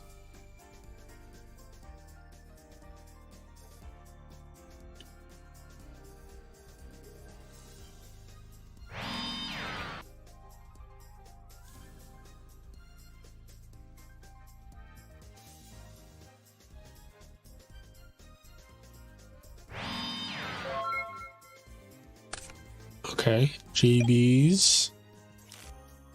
Come on, Rocks. Do something. I'm literally poking at fucking Rocks right now, telling him to do something, and it's a rock deck. So, like, you don't really expect Rocks to do anything, right? But I'm poking at you with a stick, and I'm begging you to do something. Leaving your life points open is unhinged.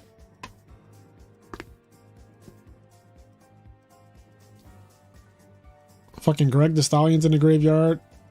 If he gets one tag out, he gets a quest, and then he gets back to Greg, and then Greg, just like, it's just a cesspool. Okay, set a monster. Interesting. That's a choice. Huh.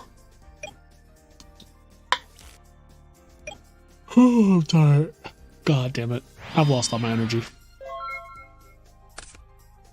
Look at Greg. Look at fucking Greg the Stallion.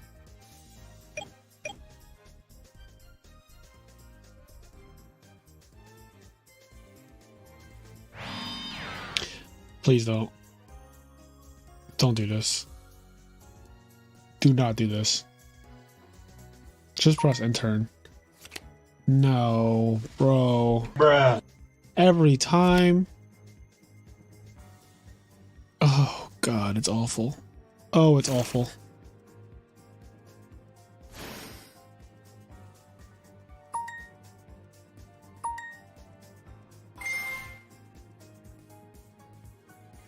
Why do they print this? Can we talk? Can we talk, chat?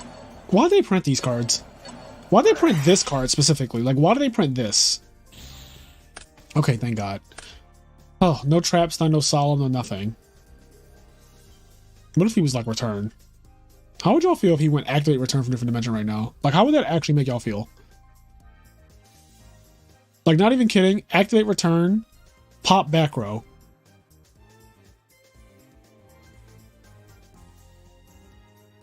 How would that make y'all feel? Call it Haunted for Greg. Alright. Dodge Tornado. No Greg. Okay. Okay, look. Everything. Enraged is fighting. Okay?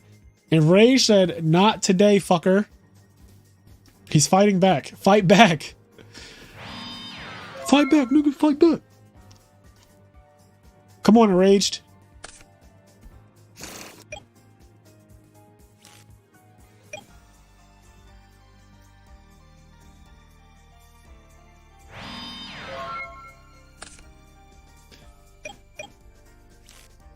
Come on, Rocks.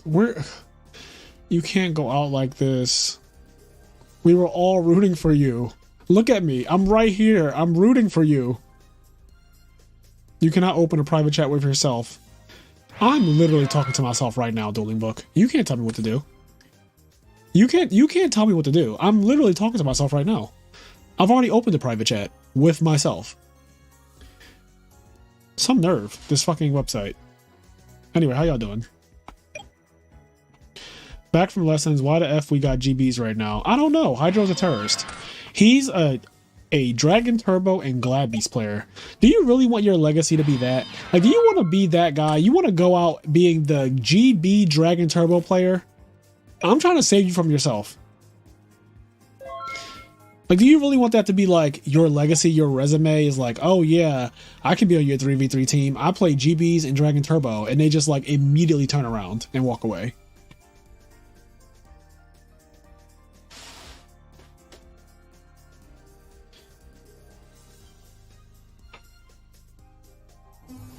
Oh god, it's draining me. I just keep yawning. I'm so tired. No, now he's gonna get back Greg the Stallion. Oh my god.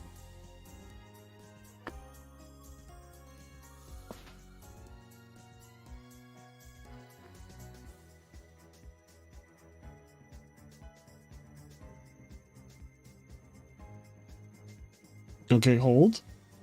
Maybe he's getting bestiary. Maybe he has a handful of monsters. Okay, no, he's getting back Greg the Stallion.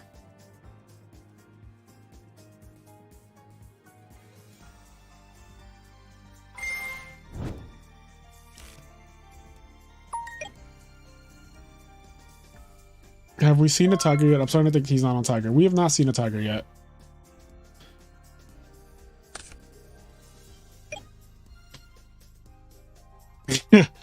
High key, can we get an Amanda LaPalme of Aplomas as Lizzo? I don't think Amanda LaPalme would do that. That's all I'm gonna say.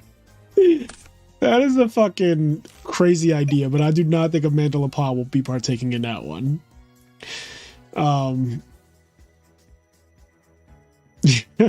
That is okay. Where are we at?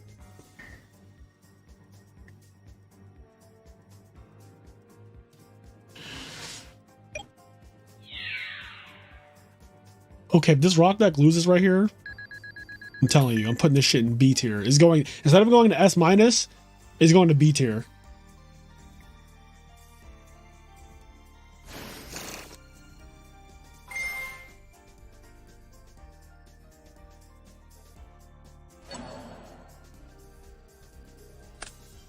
God damn it, release from shit. Release from shit. Pepto-Bismol is this card. It's literally a release from shit. It's been bad almost every time except the one time his opponent soul released him and banished all his cards, and then he activated double release from stone and won the game.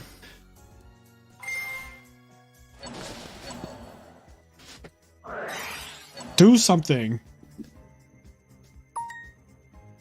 No. No. No, bro. Where are the monsters? What is happening?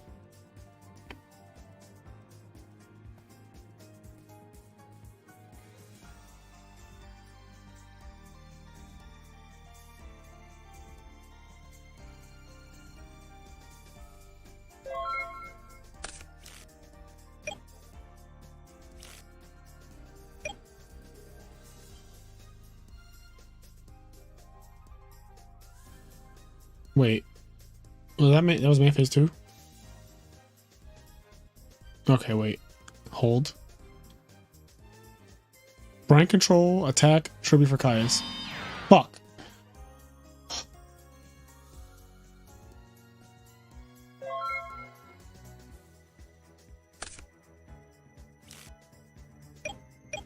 What's happening? What happened? What'd I miss? RGB still winning? God damn it. I'm going back to sleep.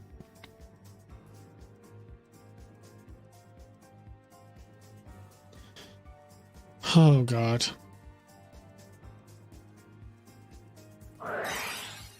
Oh no. Oh no, not fucking Nobleman of Crossouts. Well, that was unhinged. I don't know if I've ever seen Glabbees play Nobleman of Crossout. That's bold, because that's basically saying like I'm winning the game. You know, like Nobleman of Crossouts for people who are in a position where they can win. Like Black Wings play Nobleman of Crossout, you know? Like decks that can just like win, play Nobleman of Crossout. For GBs to be playing Nobleman of Crossout, that is some cocky shit.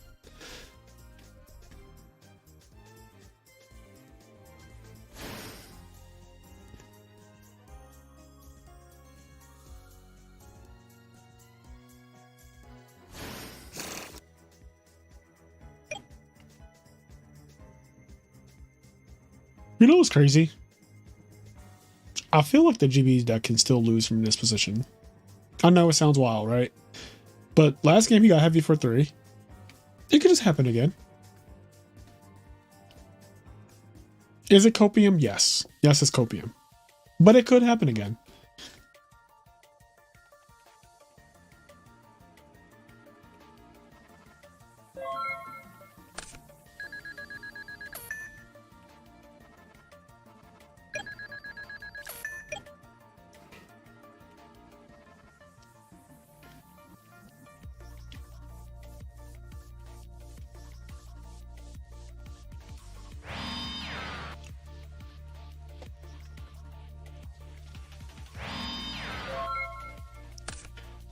I haven't seen a deck set this many monsters since GOAT format.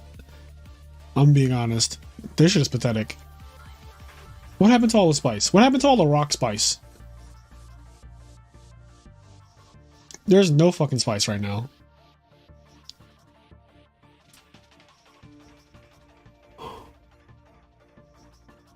Oh god. I'm so drained. I've been getting back into Yu-Gi-Oh! With your videos and Edison format matches on Dueling Book, but after seeing this, I might just leave again. I can't even blame you, August.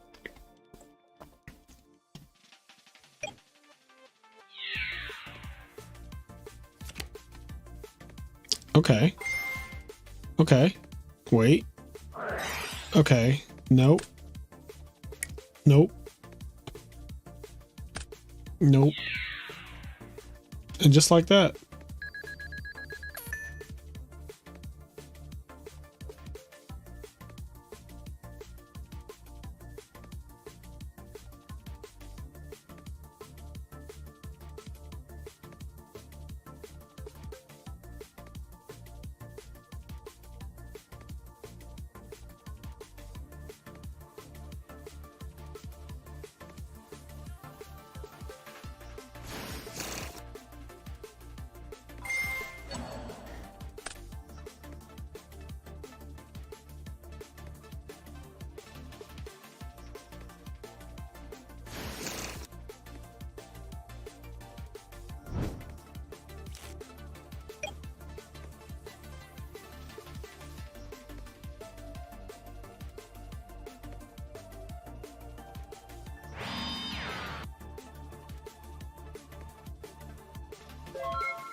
Honestly, I would have let the attack go through, and on the end phase, I would have just activated Chariot.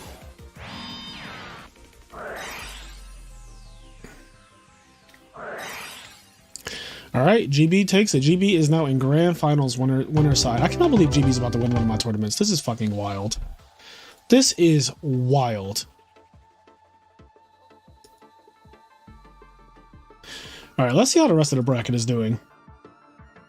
All right, Big James, Cincy James won against Alex Flamer. He's advancing to losers semifinals. And then Vincent Zen and the other guy, I don't know what is happening with their match. I don't know if they're still playing. They are still playing somehow. How is this only game 2? What the fuck?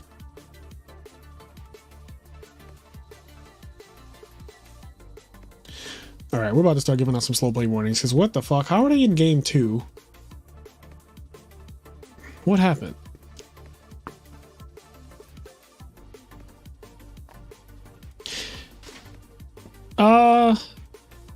Kinda Frozen?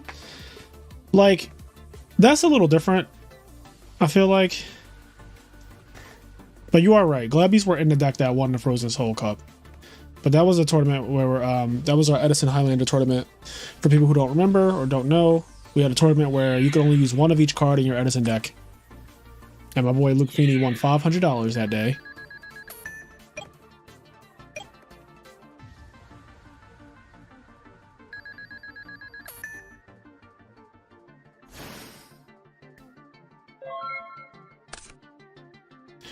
Okay, well, it looks like whatever was going on here, though, is wrapping up, at the very least. Okay, there we go. Oh, wait. Oh, wait. I see what happened. Okay, I had this all wrong. So, Vincent must have won against this guy, and then Weston just won against Vincent. I see what happened. Okay, I was behind on reporting, but now it's Weston versus James in losers semifinals. Hold on.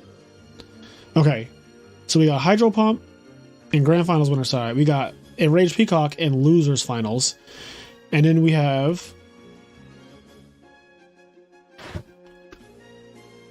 Okay, so the only match happening right now is James versus Weston, and this is... Let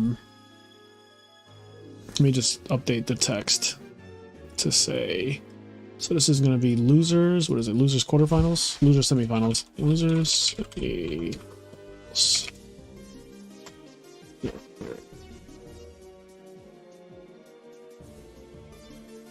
Let me judge this up a little bit. Let me just judge this up a tad. Can we get like a black? First of all, why are they not showing me what it actually looks like?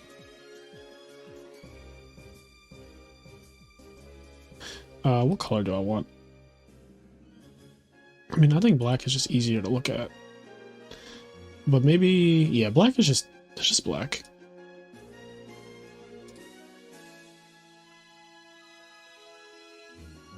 Okay, so we're in losers semifinals. I can get the fuck out of here. Who did I say was playing? Oh, it was Big James, right? Okay, they're not dueling yet. All right, here we go. Here we go. And now we wait for Tits. And Yu-Gi-Oh! I really want a snack. I really want to run downstairs and grab a snack.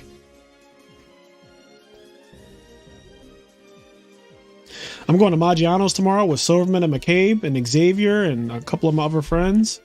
And I'm so fucking excited. I love Maggiano's. I love Italian food. And even though Maggiano's is a chain, I fucking love that shit. I love chicken parm. I love spaghetti. Fucking love spaghetti. Just a little spaghetti.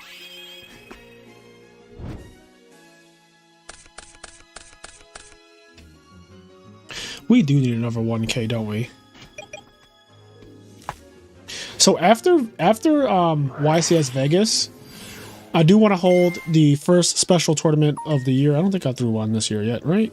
Oh no, we did have that Necros tournament a couple weeks ago. But after YCS Vegas, so in March, basically, in March, I want to do an IMNerd special tournament with a special rule. Still haven't figured out what I want the rule to be yet, but there will be a special rule.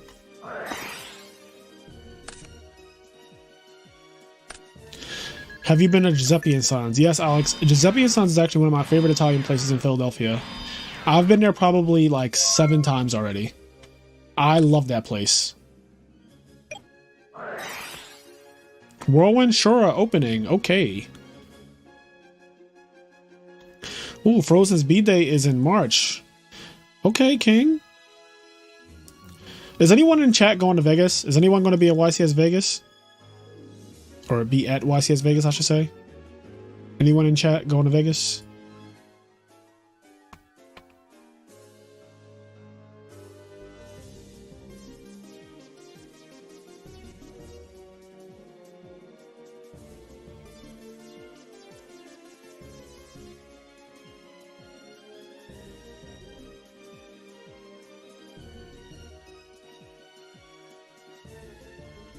Okay, Greg's going. Hydro said he's not going.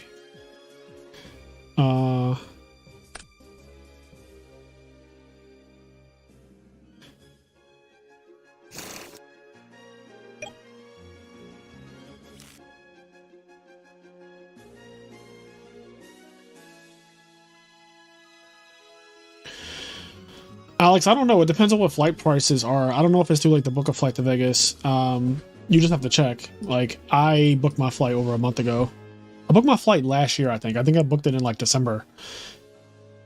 I think I did actually book my Vegas flight in December. I was like, I'm going to this no matter what. And this is before they even told us that it was fucking a 3v3 thing, right?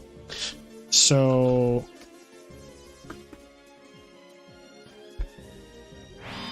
will you sign my first edition Dark Magician Frazier? I will not, because I do not want to ruin the value of your card. If you had a regular Dark Magician for me to sign, one that is not first edition, I will sign it. I feel like it is in bad faith for me to sign a first edition copy of Dark Magician. If you were rich, I wouldn't care. Like, if you were some like rich fucking millionaire guy who's like, this is what I really want to do, sure. But I just feel like signing a Dark Magician first edition is just not... that's just not what you do. I've signed a lot of cards, but some of them I just feel bad. Like, I'll never forget, me, Billy Brake, and Alistair were standing at, we were at YCS, what was it called? The biggest one. What was the biggest YCS in 2012? It was the 4,000 person one. Long Beach. We were at YCS Long Beach. It was me, Alistair, and Billy Brake. We were standing around because that tournament took fucking forever to start. And this guy walks up to us with a playset of secret rare first edition Rescue Rabbits, which at the time were like $70 each. Maybe they might even been more than $70 each, but I know that they were at least $70 each. And like, we were talking, and he was like, "Sorry to interrupt." And he had a Sharpie in his hand, and he had the fucking Rescue Rabbits. He's like, "Do you guys mind each signing one of my Rescue Rabbits?" And I just like looked at Alistair and Billy, and they fucking looked at me, and then we looked at each other, and we were like, "Sure." And we fucking signed Rescue Rabbits. And I just, after he walked away, I was like, I don't know about that one. Like, I just don't know about doing that. Like, it just feels weird to sign cards that are like overtly expensive.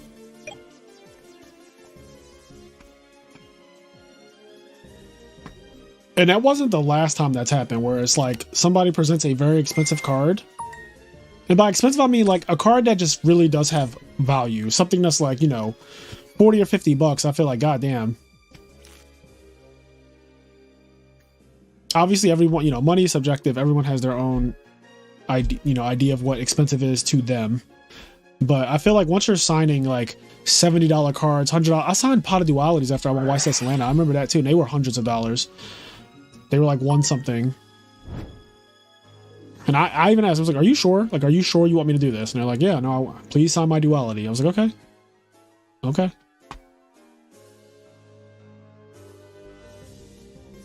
So...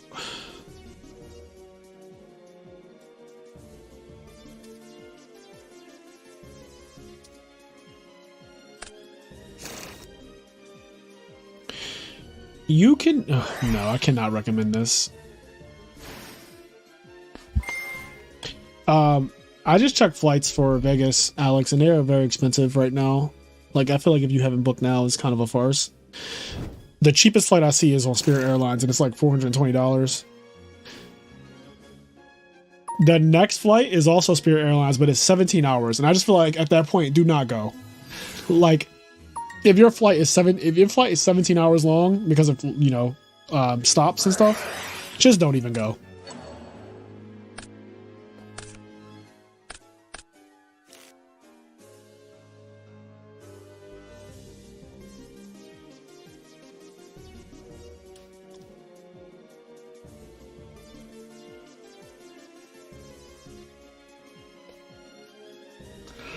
Frazier, if I saw you, I would like to have your autograph on my Substitodes. I would sign Substitodes, and I have signed Substitodes. I've signed a ton of different fraud cards. I will sign fraud cards because fraud cards aren't typically expensive. You're not asking me to sign like first edition Tree Worm Frog or anything like that. So yeah, Substitodes can get signed, even though those aren't Substitodes like, how much are they each? I haven't checked in a long time.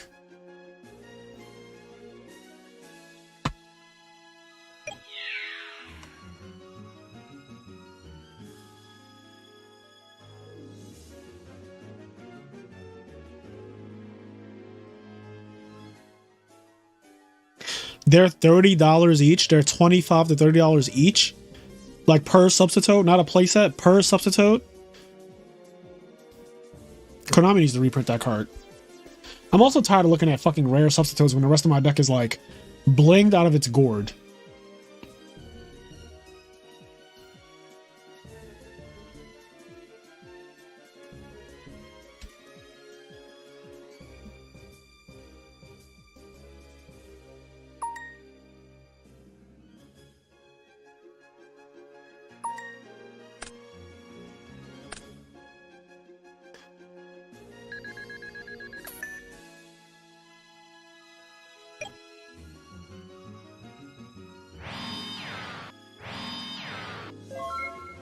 Is Android expensive too?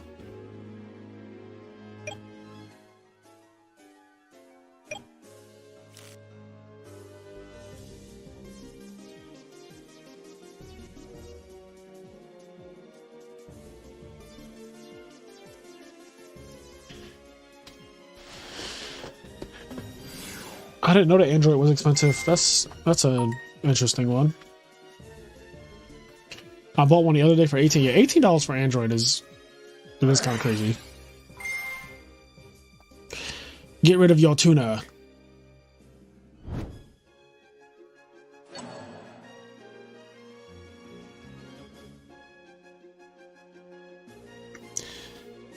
Remember when you had to use tuners to make monsters from the extra deck? Remember that was the thing? Pepperidge Farm remembers. Alright, overlay for Zen mains. Attack into Absolute Zero, detach material. End phase, pop it. Detach enough material from Absolute Zero's effect. Go.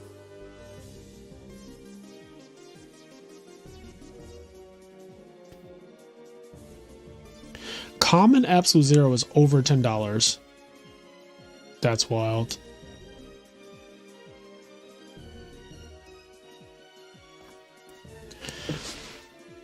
I was going to ask if you have a paper Tengu deck, but I guess that'll be a secret until YCS Vegas. I do have a paper Tengu deck.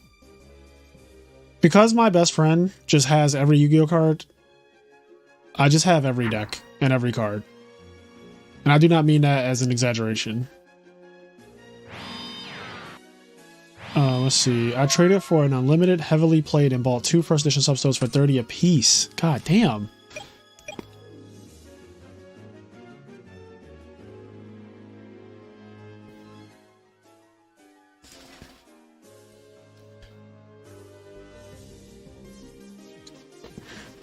Alright, what's happening? Let me see. Let me count some cards. So we got Black Wings with 6 cards at full life plus 1,000 versus Diva. No, I keep saying Diva Hero Beat. This is not Diva Hero Beat. This is Crystal Seer Hero Beat.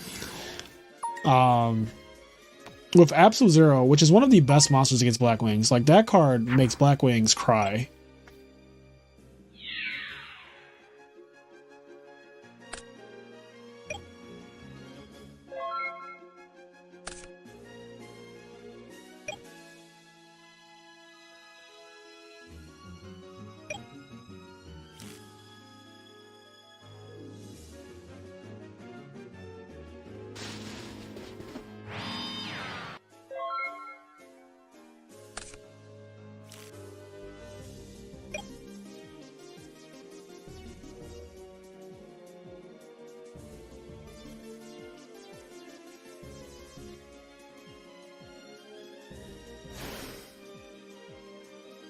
Oh shit. You got another Absolute Zero. So that one was from Miracle Fusion. Wow. They are piling up.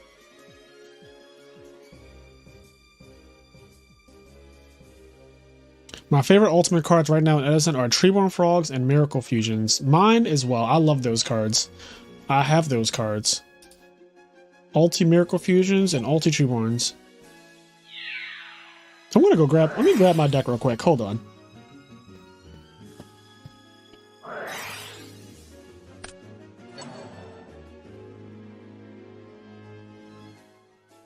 I haven't touched this thing in like so long. This shit, my deck box has like cobwebs on it. Like, my deck box literally has fucking cobwebs because of how long it's been since I've actually touched it. It's been 84 years. You know, this is the deck box, as you guys know. I have the Itachi. Let's see if the... There we go. Look at that. Look at that Mangekyo Sharingan Itachi deck box. I haven't touched this in so long. I haven't played real life Yu-Gi-Oh! Since December. But let's see, we got... Oh, look at that. Look at that. We got first card. Let's see if we can get fucking Caius. It's so hard to see it because of the light. It's really close to it, but good old Caius. It's all sorted too. I don't know if Miracle Fusion's even going to show up on camera right. I feel like the green screen thing is going. Yeah, look at the way the Miracle Fusion show up because they have like green in them, or like I guess the you know spell cards are green for the most part, or like a greenish color, and it's just like messing with the chroma key on OBS. But these are ulti Miracle Fusions. these are platinum Miracle Fusions. You can't even tell like what these are. It's kind of funny. Ulti first brain control. You also can't really. I mean, you can see the card there, but it's just kind of funny that it's like see through. I kind of like the way spells look on this. It's really dope.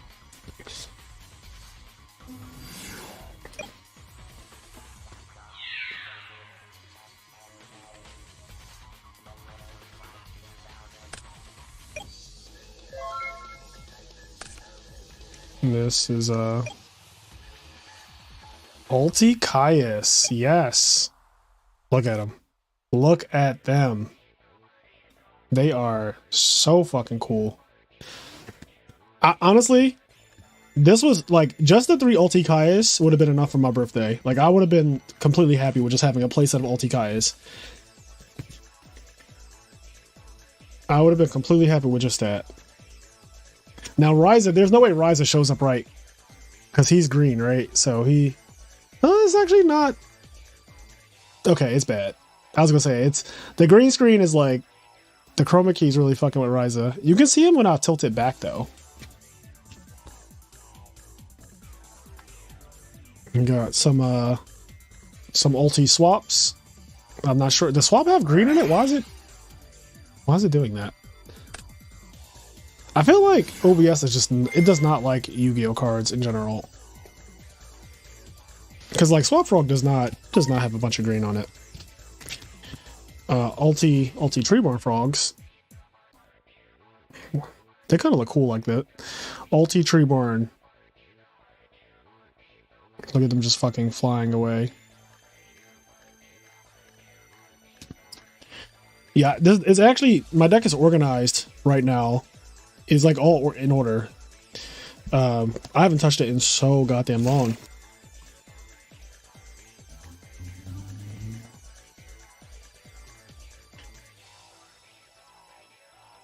Swaps are 120 a piece for ultis? Holy shit.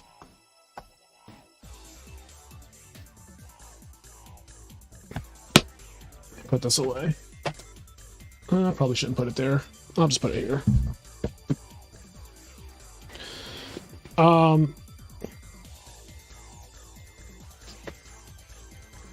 So what was asked? Everything near mint.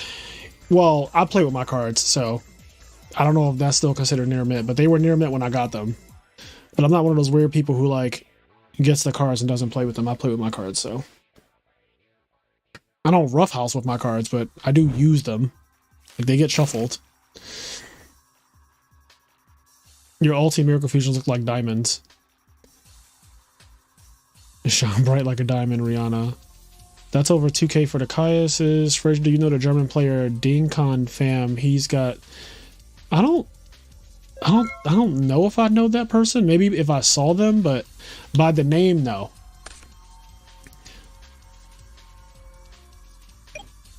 If sub isn't in the coming OTS, we riot.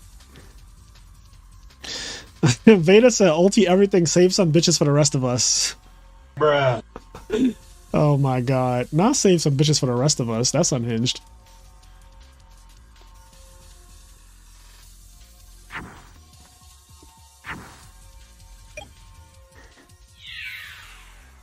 I'm gonna be honest. Hero Beat is cooking GBs right now. Or not GBs. God, you see the PTSD I have? I fucking said GBs. Oh my god, I'm too far gone. Hero Beat is cooking Blackwings right now. Hero Beat is cooking Blackwings. Oh my god, that was so unhinged. I have PTSD already. I'm gonna have a nightmare tonight about fucking GBs.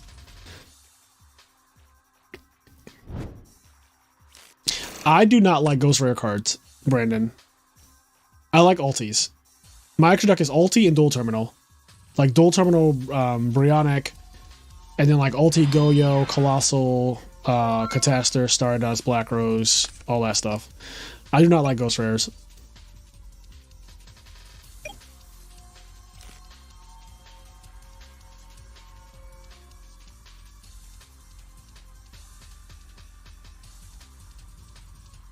Alright, what's happening?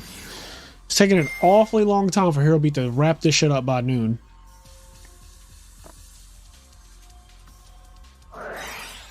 If I were to use Honest, would you use Ghost Rare or Secret? So, Honest is the one card that I do think Ghost Rare is clean. I'm going to be honest. I'm not going to be fucking biased here. And Secret Rares aren't really like my thing anyway, so I don't really have to like cape for Secret Rares just to hate on Ghost. But when it comes to Ghost Rares, I typically do not like Ghost Rares, but Honest is the exception. Honest is the exception I make for Ghost Rares. Ghost Honest is the correct Honest.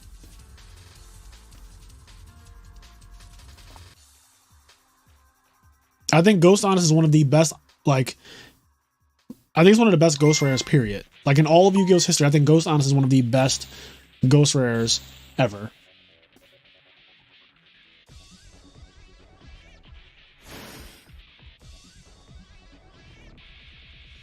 But ulti beats all. Like, if there was an ulti Honest, it would just shit on every Honest.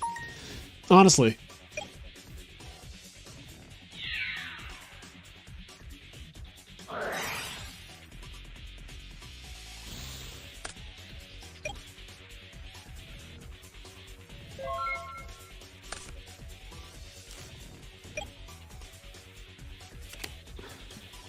Fraser, do you have Champion Pack Bottomless Trap Hole? I don't use Bottomless Trap Hole, so let's start there.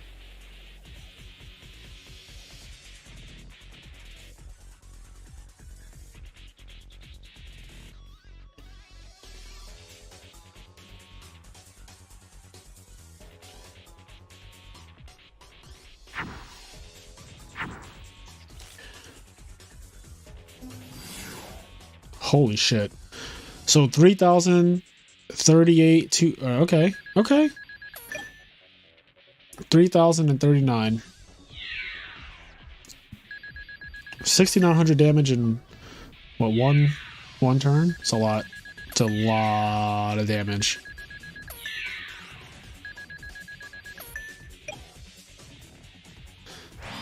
He went from 9,000 to 2,100 that fast. Ooh, what just happened? What was that noise?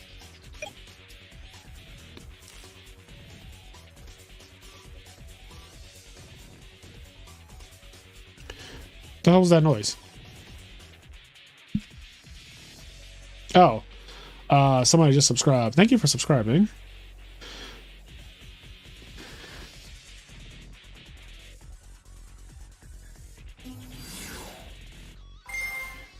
Wait, Amaryllis is banned in Modern? No, what? Is it really? Why would that be banned?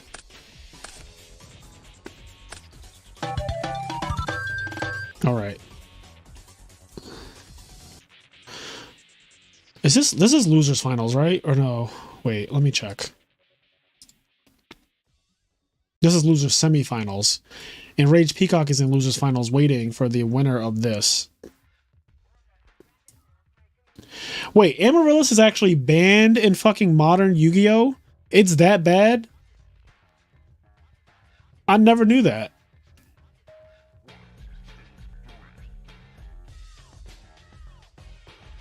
What's the infinite combo? What do you do? Somebody has to tell me what this infinite combo is with Amaryllis. I do have a playset. I spent way too much money on them. I don't even want to talk about it. When I first got an Edison, I dropped $6,000 on every Edison card times 3.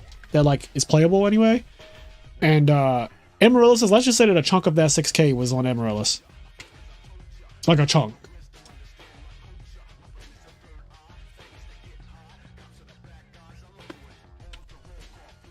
I don't talk about it. It's a bad story.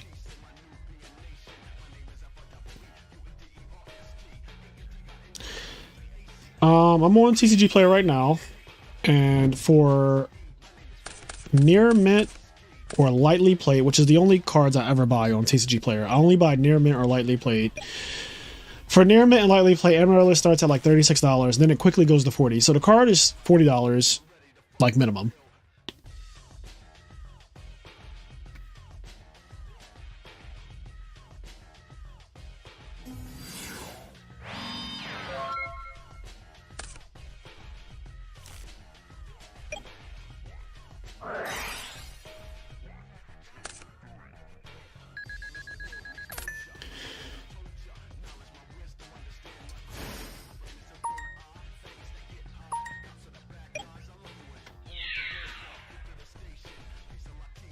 Cyber Dragon in. What is this? I'm moving from chat. I don't know how. Oh wait, I think I don't. I think I can. Hold on. Let me see. Let me see. Foo.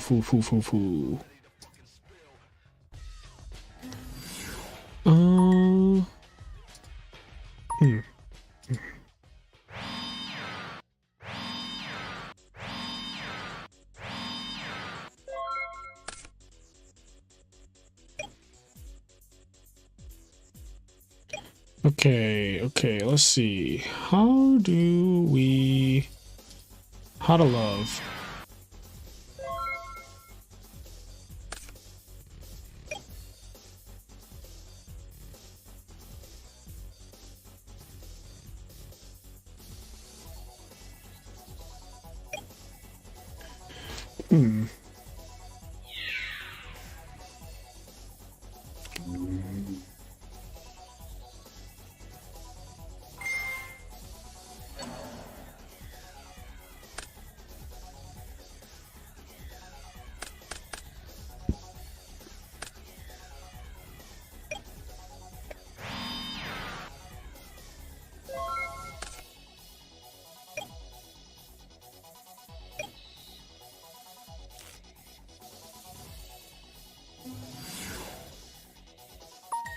The hell? Am I still live? Can you guys still like hear and see me and stuff? I just got some weird message.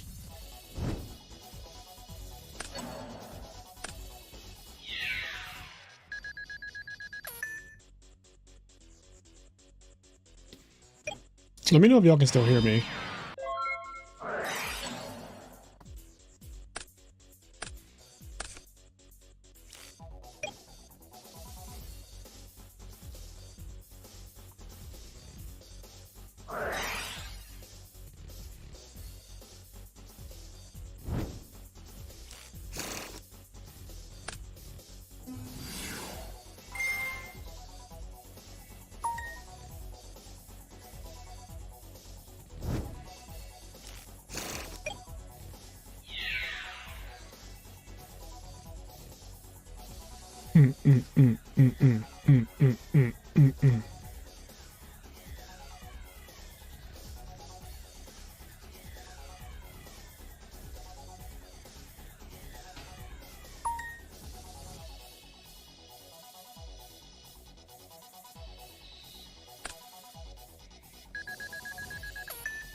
Oh god, please don't start playing that.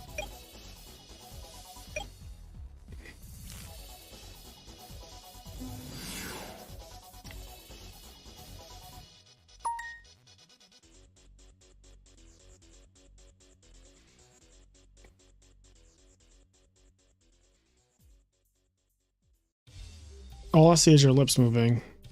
Yes, I can hear you loud and clear. Okay, good. So you guys can hear me.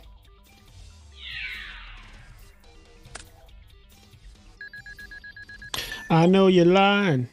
Your lips are moving.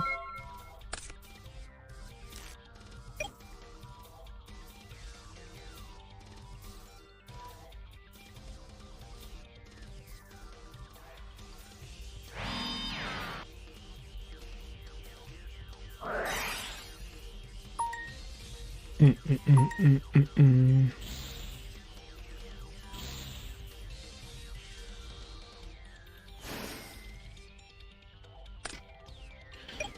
YouTube is the most unintuitive fucking website I've ever had the pleasure of using in my life.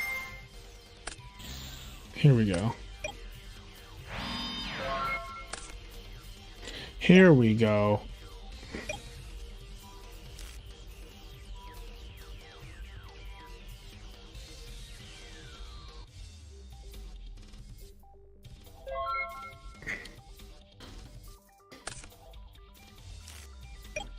Ever use Twitch? No, I'm not a Twitch user. It looks like fuck, I was going to say Glad Beast again. It looks like Black Wings are down. I really have PTSD. This is crazy. This is crazy. I wanted to say it looks like Black Wings are down bad again. Oh my god, what is wrong? What is wrong? Why do I legitimately have PTSD? That is so fucking bad.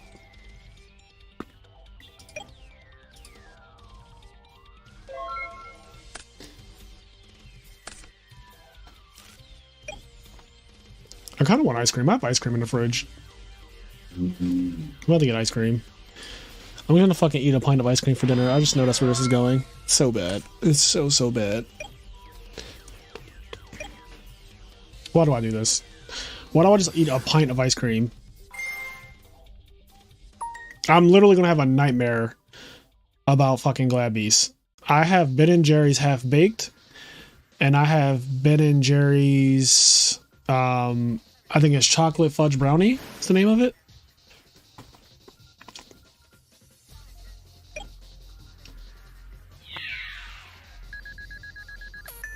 Okay, hold on. Black Wings are fighting back. No Hero Blast or anything. Half Baked is insane. I think Half Baked is the best flavor. Like, bar none. It has Half Baked in its name, Vincent, so it counts. Half Baked is like a Harpy Lady. It's like everything that says, like, oh, peanut butter half baked, chocolate half baked, or whatever, like, they're all half baked. This card is treated as half baked. Clue for game? Okay.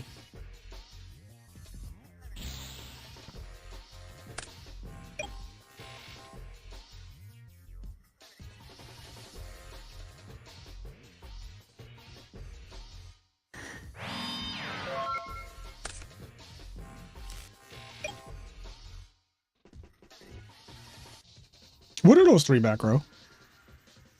Like what could they be?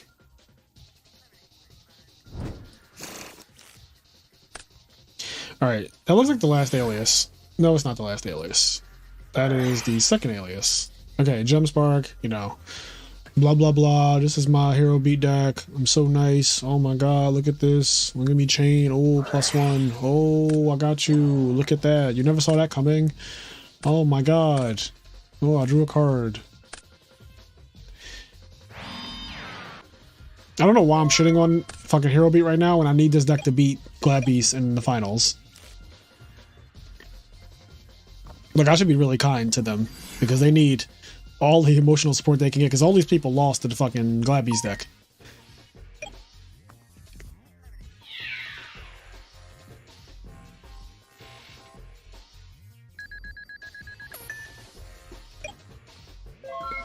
What are those back row? Oh, okay. Miracle Fusions. Some amount of Miracle Fusions.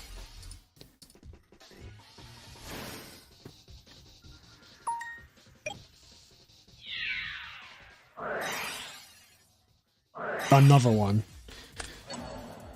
Another one. I need that soundbite. I'm about to download that right now, because I'll just forget if I don't download it right now. Let me just get it.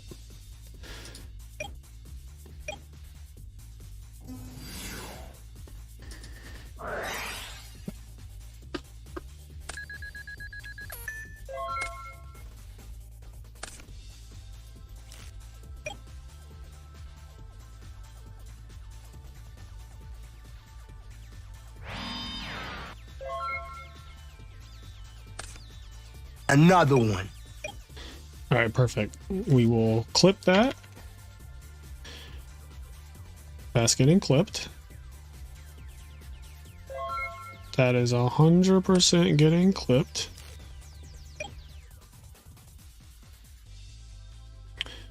Okay.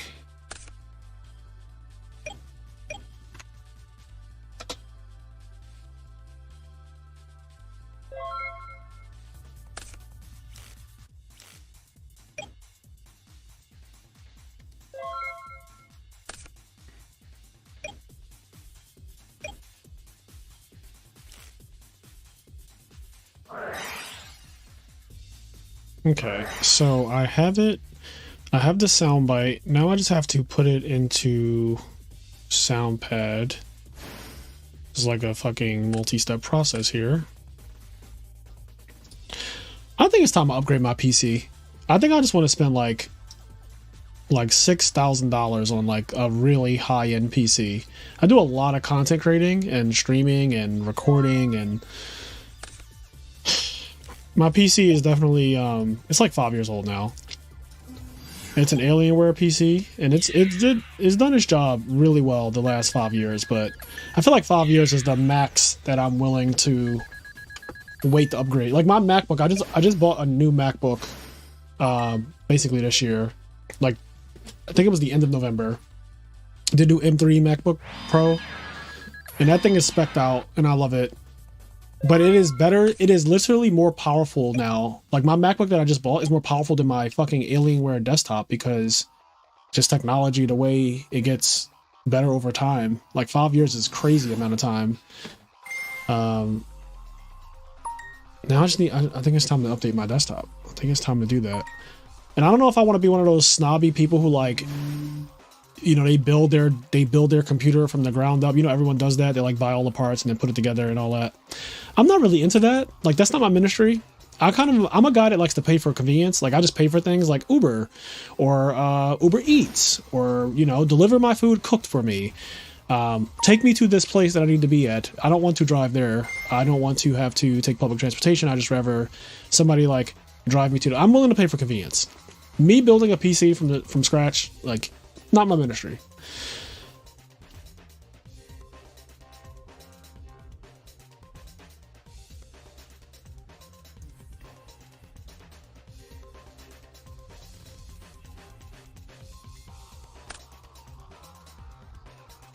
Another one. There we go. Okay, we got the sound clip. Now we're going to add it to our...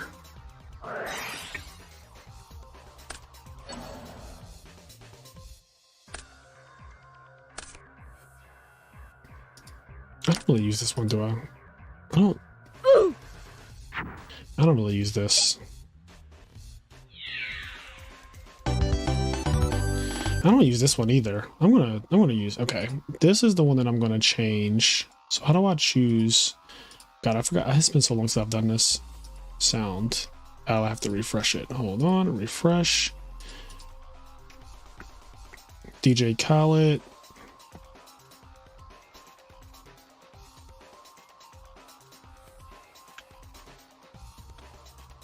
Here we go, another one. All right, I have that now on my sound pad, right? It's on there. Another one. Hey, can you guys hear that when I do it? Like, do you actually hear it? Hold on. Another one. Do y'all hear it? Chat, let me know if you can hear this. Another one. It should be coming through. Okay, good. All right, thank you guys. Okay, now you have my undivided attention for a little bit. Actually, I have ADHD, so you don't, but you have it for like 2 seconds. All right, now I'm going to my phone.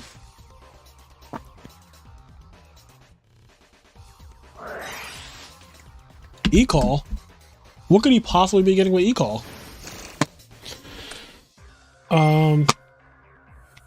Okay. So let's see what I was talking about. My computer. I'm not doing that now. You ever get the Ocarina of Time OST or Majora's Mask? No, I forgot to get those. I definitely need to do that too. I love Ocarina of Time and Majora's Mask. Okay. 1.5 to 2K is amazing quality. I just have my friend build my PC, which is nice.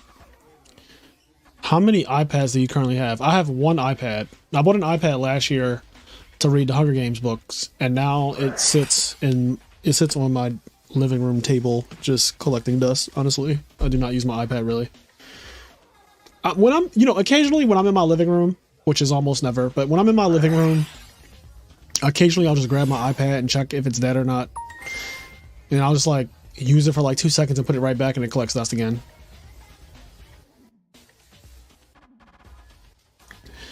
Next does payment plans and they build it for you and ship. My desktop was $500 up front and $200 a month for a year. That's not bad, Kampa. In the XT. I also heard of that brand because when I was buying my Alienware 5 years ago, they had a website and I was building my PC on there. And it just got like, I got overwhelmed because I wasn't sure what I was adding to it. Like I was, speccing it out and the price obviously kept going up and I didn't know what the fuck I was actually buying because I don't really understand like computer parts and stuff. It's not my ministry. So I was just like, I'm just going to buy Alienware because I know Dell as a company, and Dell, like if anything goes wrong, they will literally send a guy out next day or same day to fix it. And that actually did happen to me, by the way. Like my Alienware in like I want to say it was 2020 because I remember the guy came with a mask on and they were asking me to wear a mask in my own house. And I lied and told him I would. But they sent the guy to come out to fix my computer because like, I forget what happened. But, my Wi-Fi card or some bullshit inside of it like stopped working and so it couldn't connect to the internet and they had to send a guy out. But he came literally the next day. Like some random man came to my house with a mask on and like fixed my computer immediately. And I was like, that is what I pay for. Like I pay for that level of customer support. Like I need this to do my job. This is where I make my money. I need my computer to work pronto. And they were like, we will send someone out. He will be there tomorrow morning at 8 a.m. And I was like, I will have the door open for him. Yes, definitely Pornhub viruses.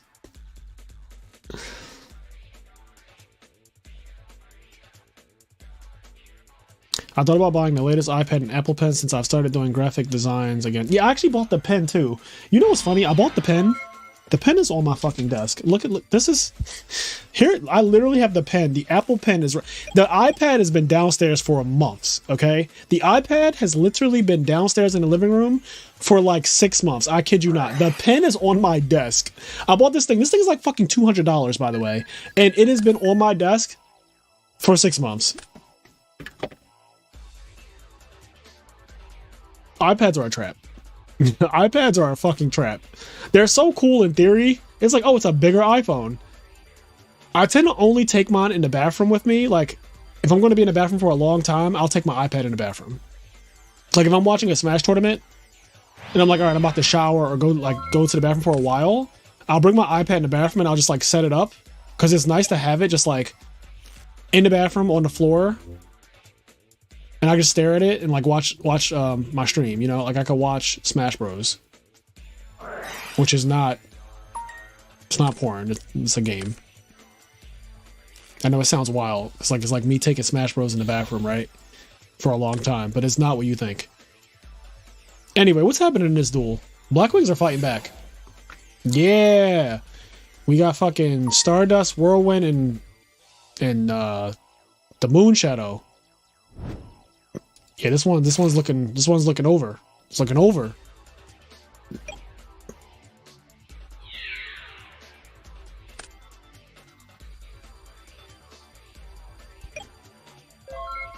I'm getting my ice cream after this. Y'all can't stop me. I've held off long enough.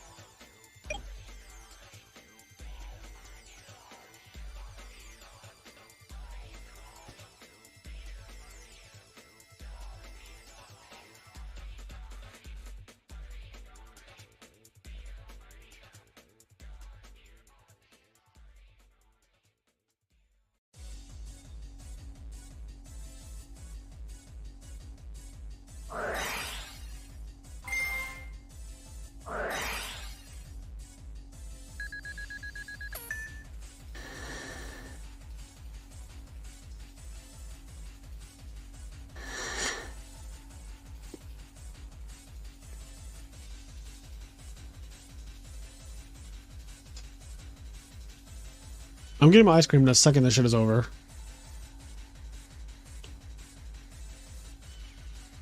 Arsene! Yo, I cannot wait for Genesis, Vincent. Are you excited for Genesis? Because I am. Akola's not going to be there, which is great for everybody.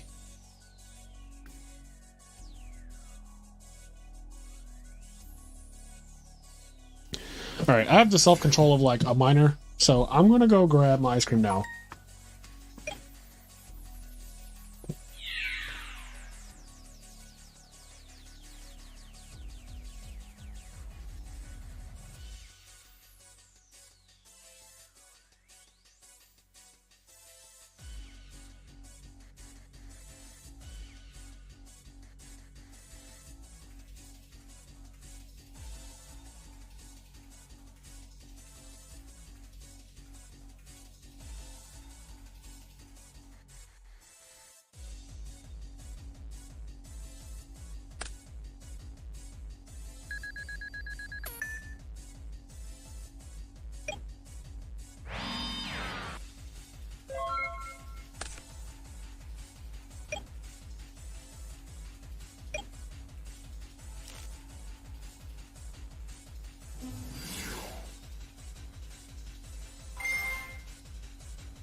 Alright, I am back.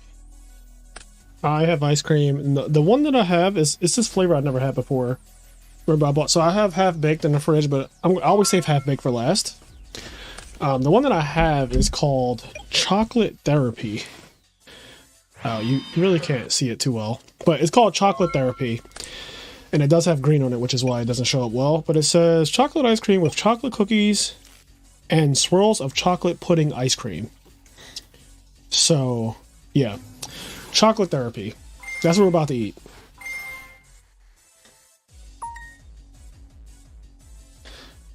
Do we have to play out tonight?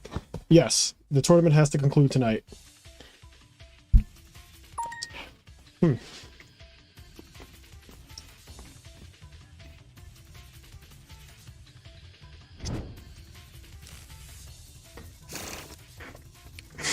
Dom said, Heroes and Black Wings. Nature is healing. Yeah, this is more like it. Give me that no creativity Edison back. Make Edison great again.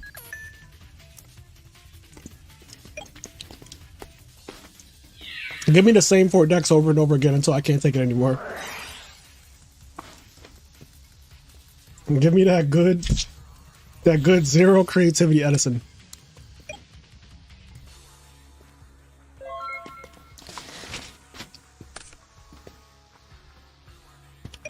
Okay.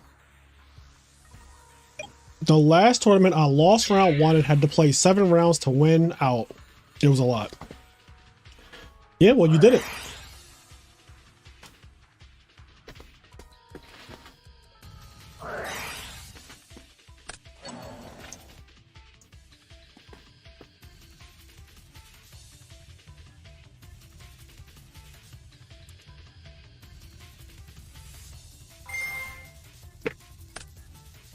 Yes, I'm chewing ice cream. This shit just came out the freezer. It is extremely hard right now. I'm chewing the fuck out of this ice cream. I don't give a fuck. It also has cookies in it. So first of all, calm your shit.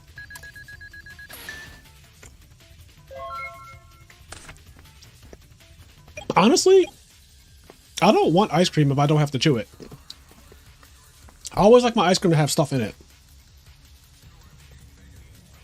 Like, give me ice cream with, like, you know, brownies or cake or something.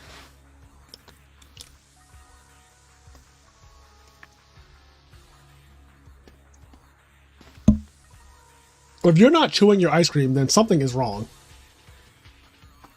That means your ice cream just has nothing in it, and I don't want that.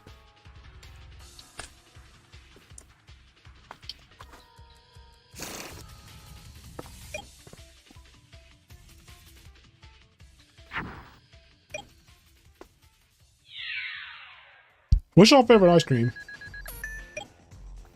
Like, give me the brand and the flavor. Like, when you want really good ice cream, where do you go? For me, it is not close. It's not close, chat, at all. For me, the best ice cream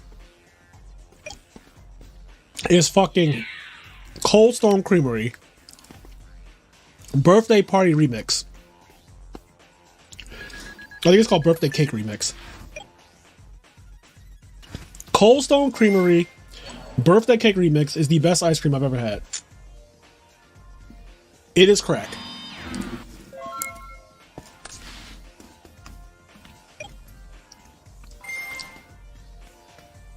It is absolutely crack. They put like a brownie, cake batter ice cream, sprinkles, fudge, I think, whipped cream, and they fucking mix it up, and it is heaven.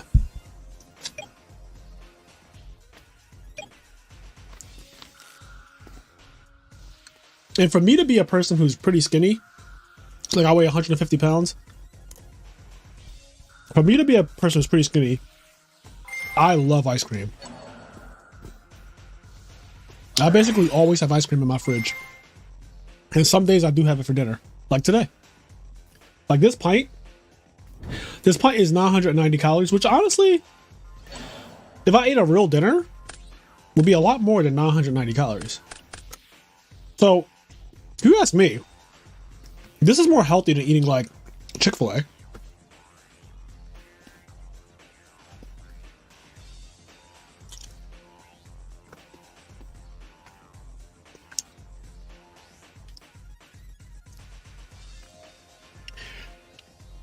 Ben and Jerry's Milk and Cookies. I haven't tried that one. They closed all the Cold Stones near me. That sucks. Ben and Jerry's Churro Caramel. Or caramel, depending on how you want to say it.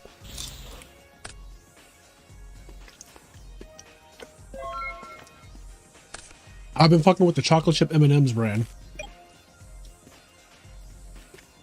We only have Marble Slab where I live. I don't even know what's Marble Slab? And where do you live that Marble Slab is a thing?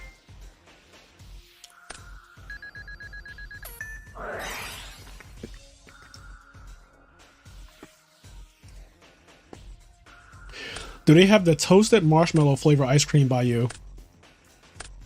There's one location in New York. I don't think I've had toasted marshmallow. I know I haven't actually. I can just say definitively I do not. I've never had toasted marshmallow, but this game got really close. Holy shit. It was a blowout for a while.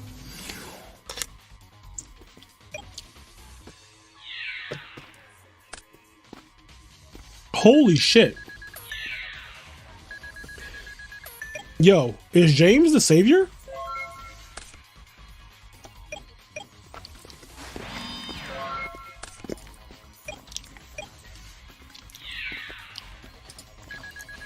Holy shit.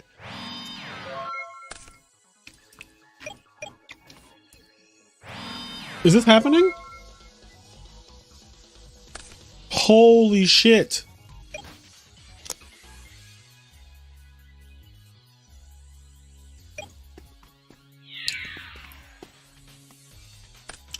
Gingervilla said that's my wife's favorite. Gingervilla, which one is your wife's favorite? Is it the toasted marshmallow thing?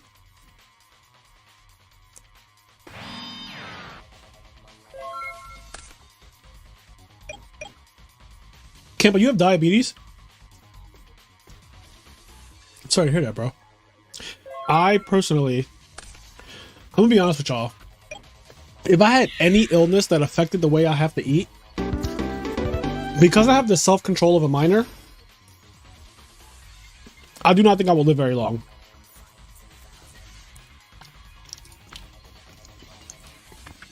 I don't think I will make it. I'm going to be honest. Also, I cannot believe Big James won that game.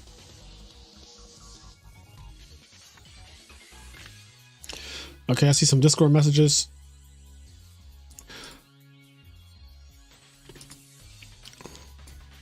Okay. So,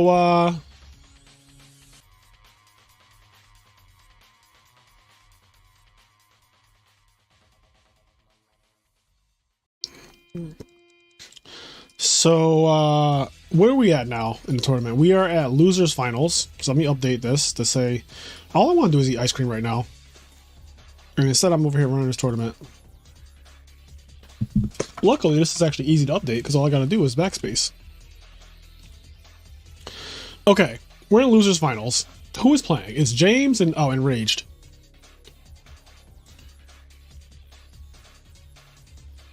Did they start yet?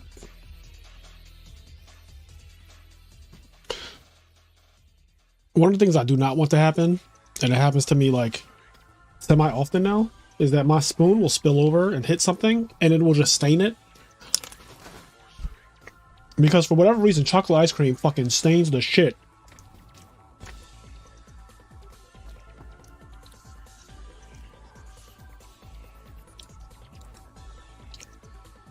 out of whatever it touches.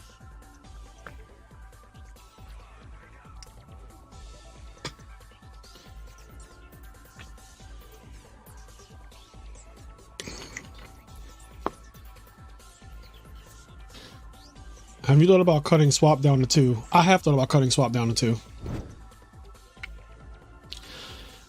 I think about literally everything that the community thinks about. Like when new ideas are presented, I always consider them because you never know when people are just right? You never know when like a new refinement is being made.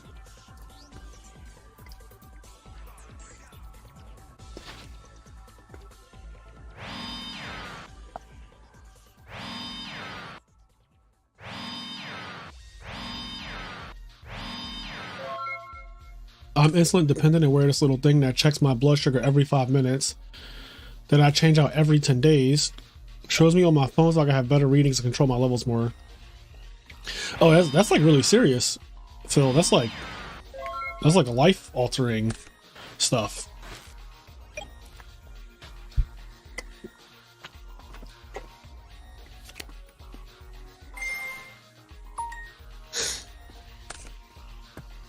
Alex says, do you ever find yourself getting work done at a coffee shop? No, I never go to coffee shops to do work. Ever. It's not a thing for me.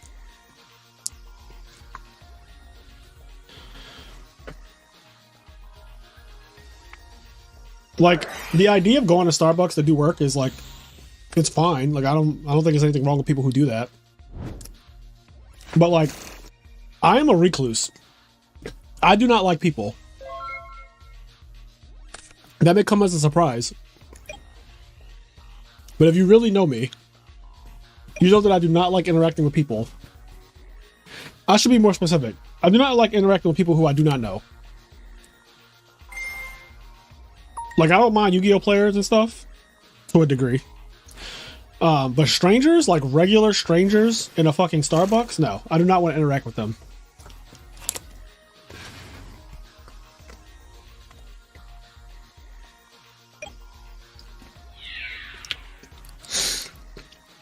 Who's on your team for Vegas? Good players.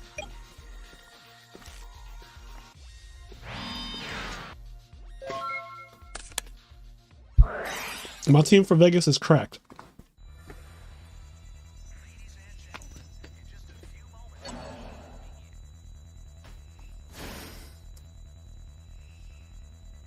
Antonio said, what's the one card people ask you to sign? Well, that's not... That question is, I don't know if that question's worded right.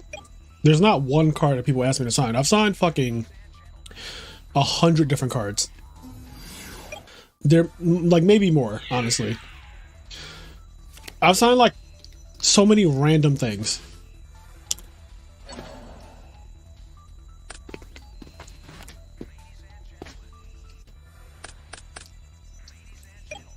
Yo, CJ, I might actually bring that mat. The three-face mat from Philly is iconic. Me, Silverman, and McCabe. I might actually bring that mat.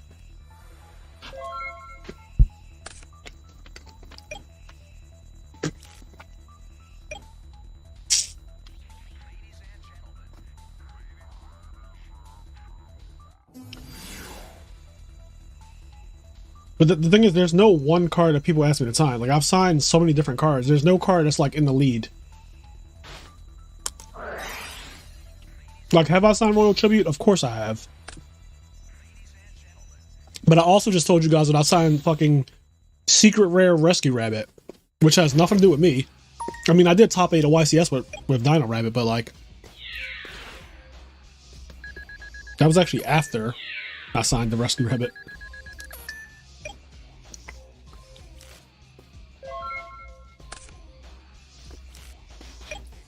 I signed Tour Guide, Dark Magician, of course, Dark Sage, BLS, Closed Forest, random, Necro Valley, Reborn Tengu, Spore. I just saw something recently too. A couple things at like YCS Virginia. I saw like multiple cards at YCS Virginia. Like frog stuff.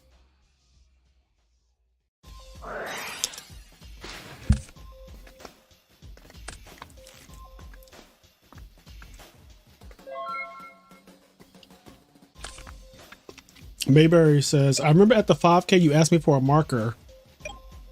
I said which color and you pulled out like 10. Oh yeah, because somebody asked me to sign something at the 5K. Really sweet girl too. Yeah, she asked me to sign something and I didn't have a Sharpie, which is a new mistake because I'm supposed to carry a Sharpie. I used to carry a Sharpie, but like back in the day, I used to just have a fucking Sharpie in my bag. And since I've returned to Yu-Gi-Oh!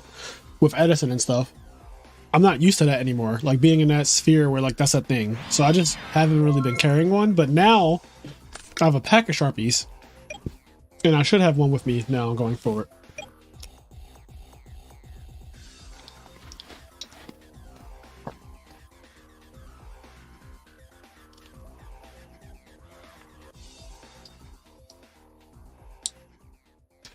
Closed Forest was good foreshadowing for the Wood story. That's great.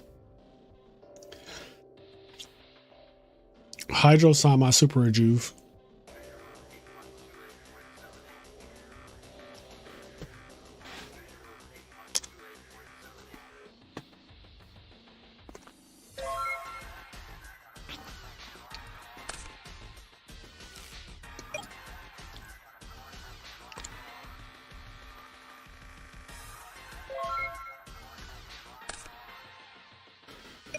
Vegas should have been a 3v3 Edison only.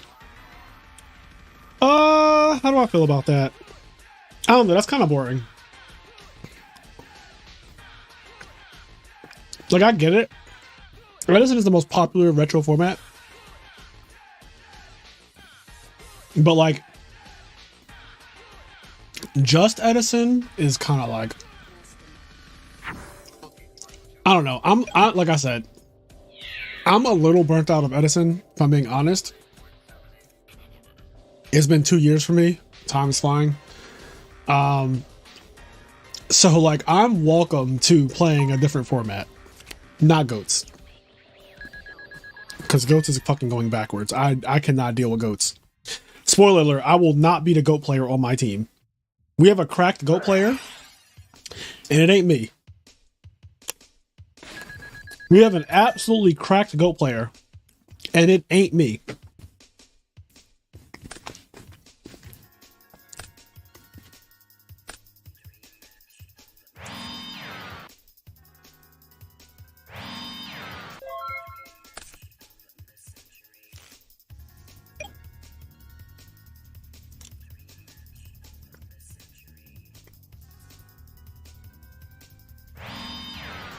I am destroying this, by the way. Like, is it showing up? Let me see. Hold on.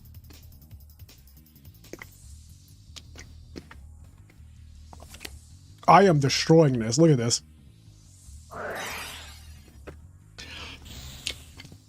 I know it looks like mud in the cup, but it's the best goddamn mud I've ever eaten. It is so good. You know what's weird? When I was younger, I hated chocolate ice cream. Like, you know those little cups they would give you? Like chocolate, not chocolate cup, ice cream cups they would give you that had vanilla, strawberry, chocolate. It would be like strawberry on one side. I think it's called Neapolitan.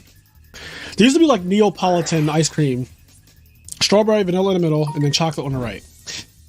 And I would literally eat all of the strawberry and vanilla and just avoid the chocolate like the fucking plague, and then throw that shit in the trash. And I would hate every time like you got to the vanilla side that had the chocolate adjacent to it, because it's like touching it. So you're going to get some chocolate as you eat the vanilla. I used to hate it. Now, at my big age, bro, I fucking love chocolate ice cream now. I don't know what happened. I like genuinely don't know what happened. You know they say your taste buds change like every 7 years or some weird shit like that? I think that happened to me. Like, I think my taste buds changed. That had to be what happened, because I did not like it. I remember vehemently hating chocolate ice cream. Ben Bon Van says, I think rotating between formats is a must if you don't want to get burnt out of the retro format. And I agree. To avoid burnout, for me personally, it's good to, like, you know, move around. And the cool thing is we're able to, right? We're not locked into playing Edison. You don't have to just play Edison. Like, that's not... No one's forcing you to only play this format, you know?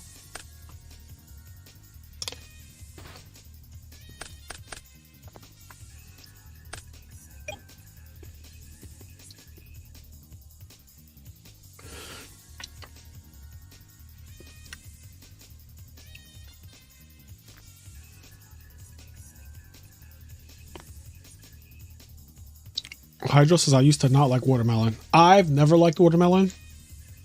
In my entire life, I've bitten into a watermelon twice. And both times I spit it out. I do not like watermelon. Watermelon is one of the most disgusting fucking things. It's weird because I don't mind watermelon flavored things. But actual watermelon, I will not eat. You will never see me eating a watermelon. I fucking hate it. The taste is like, it's strange to me. And then it's like, apparently it's like 90% water. Whatever the fuck that means.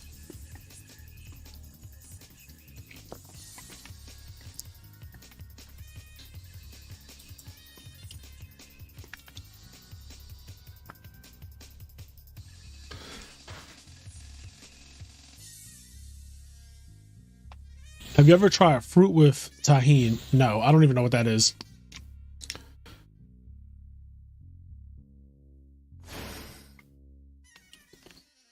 I was talking to Samu Pasteno about hat format, and that rotating between formats was what he was doing already.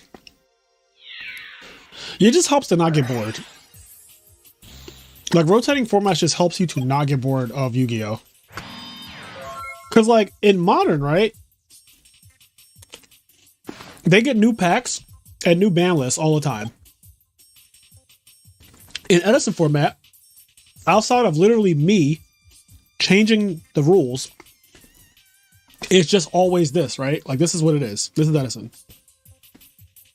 It's your Hero Beat, your Black Wings, your Frogs, your Dragon Turbo, your Value Turbo. Occasionally your Light Sworn and stuff. And then you'll get like a new deck you'll get like 2 new decks a year. You know, you'll get a Gemini deck here and like a Machina Control deck there. You'll get a Rock deck, Amaryllis deck. But it's the same card pool and it will never change. So it can get very boring after a while. Which is why I really like that Tengu format is on the up and up.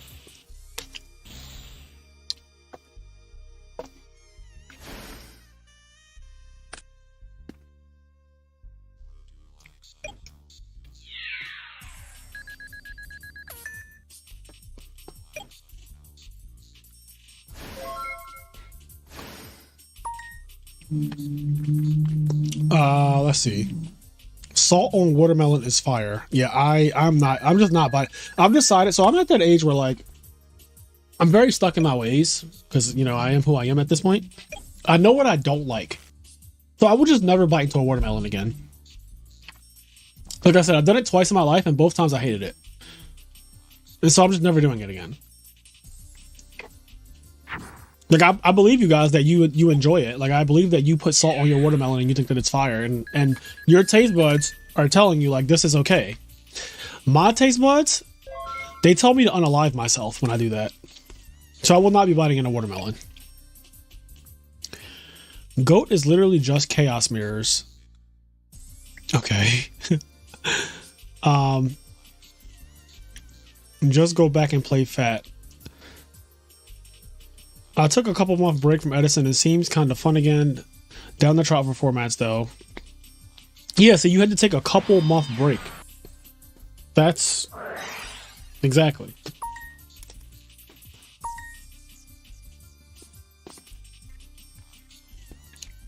But as a content creator, I don't really take breaks, right? I've been putting out content every week for over a year now. And that also contributes, obviously, to the burnout part of playing one format. But now that I'm dabbling in Tengu, I love it because it's like, oh, this format is so drastically different, but it's not so power crept that it's unrecognizable. Like it's not jumping the fucking Goki format from Edison, and it's like, okay, but this is not even the same game. Like Tengu is very much the same game as Edison. Literally, they feel exactly the same. And the carpool is just very different because Xyz are out. Not many, but Xyz are out. So when you look at monsters, you're like, okay, he has a 3-star. And if I summon Tour Guide and it gets Veiler, I have my control to take his 3-star and I can still make Leviathan. And like that, just like interactions in that format are really cool. Hand traps are pretty cool in that format because they're not like, there's not fucking 8 of them, first of all. There's only Maxi and Veiler, really. You know, you got Gores and Trag, but they're different because you have to trigger them, right? Like I always say, your opponent cannot drop Gores or Trag without your permission. It's different enough where it feels like, okay, this is a different format blatantly, but it's also similar enough where you don't feel like you're dying on turn 1.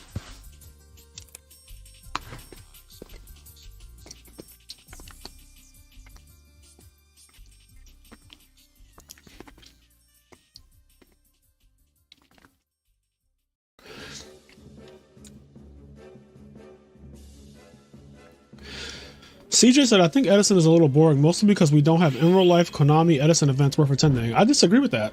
The Ultimate Time Wizard tournaments are insane. Like the prize for winning an Ultimate Time Wizard tournament is literally $5,000 minimum. If that's not worth attending, I don't know what is worth attending. And that's like, you know, that's first place. But second and third also get a giant card as well that are over $1,000 each. I think those are like amazing to attend.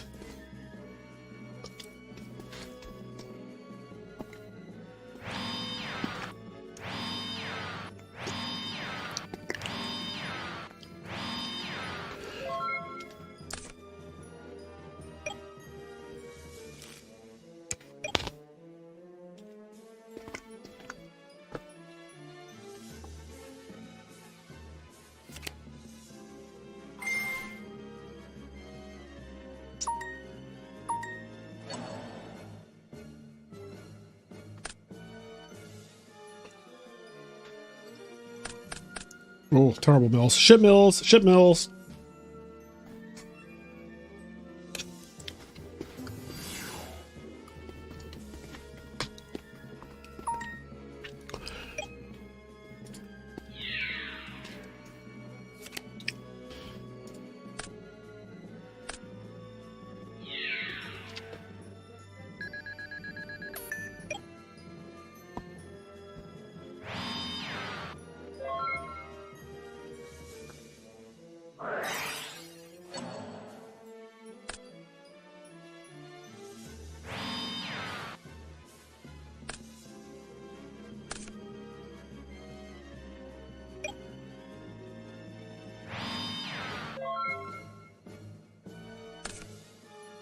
Would you recommend traveling and playing in large events even if you find yourself in a rut? What do you mean a rut? I would only recommend traveling and playing in large events if you can afford it, for one. Traveling is very expensive post-pandemic. Flying and hotels and all that shit has gotten so expensive. Mainly flying. Hotels are like still the same. But flying is like outrageous now.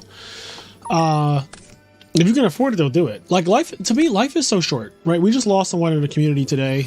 RIP to Darren. He's one of the people who went to my local. Always chill, always cool. And he lent me cards all the time. And I really enjoyed his company. Like he was just a really cool person. So, you know, the older I get, the more people pass away around me. And eventually one day I'm also going to pass away, right? And I think about that often. Like as I age, I think about my mortality. And it makes me want to travel and do things more, which is why last year I went to Japan for 2 weeks.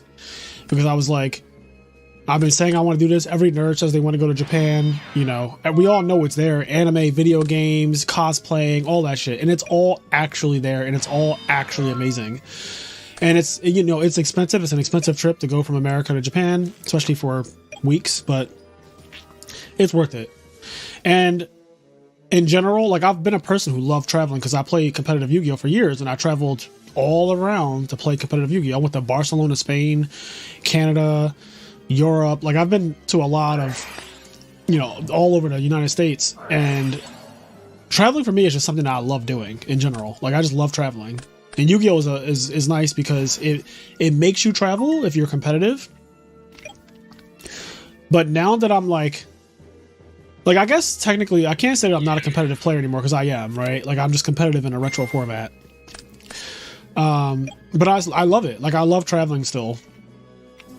And because one day I am going to not be here anymore, I think that it's important to do things like travel and experience different stuff. And even if you don't go for just like a Yu-Gi-Oh! Event, like when I went to Japan, we didn't play any Yu-Gi-Oh! We went to locals. We went to actual Yu-Gi-Oh! Card stores and stuff just to see what like a Japanese local and card store looks like. And we bought Japanese cards and we bought American cards and stuff like that. We did all that stuff. But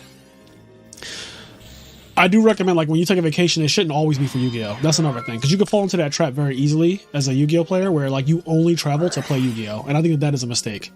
And that was my life for, like, 6 years. Traveling to just, like, actually enjoy the place that you're at, to eat the food, to go out at the place that you're at, to experience the culture of the place that you're at is so much fun.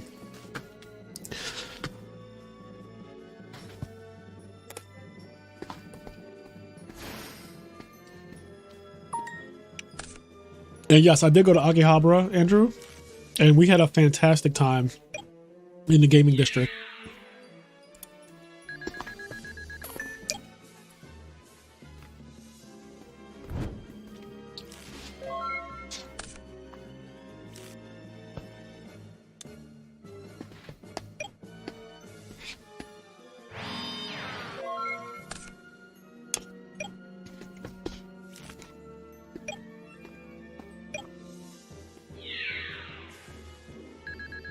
Where do you get this tahine thing? Where do you get that from?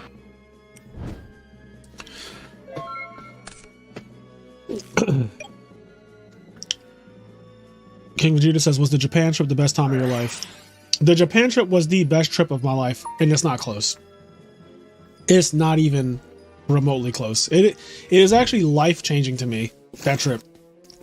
It is the most different thing you will ever do in your life. There is nothing that you will do in your life that is more different than going to Japan if you're an American.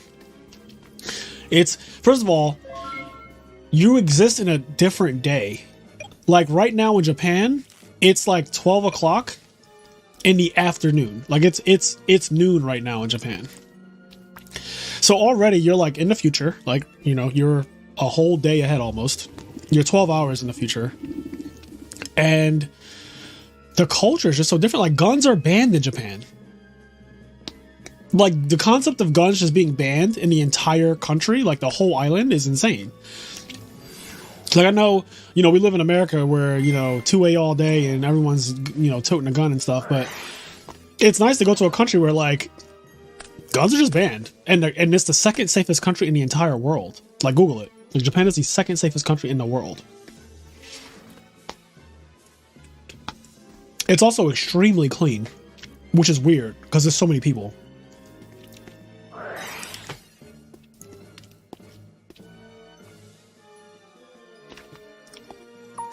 Alex clarified and said a rut is when you find yourself struggling to do well in the game.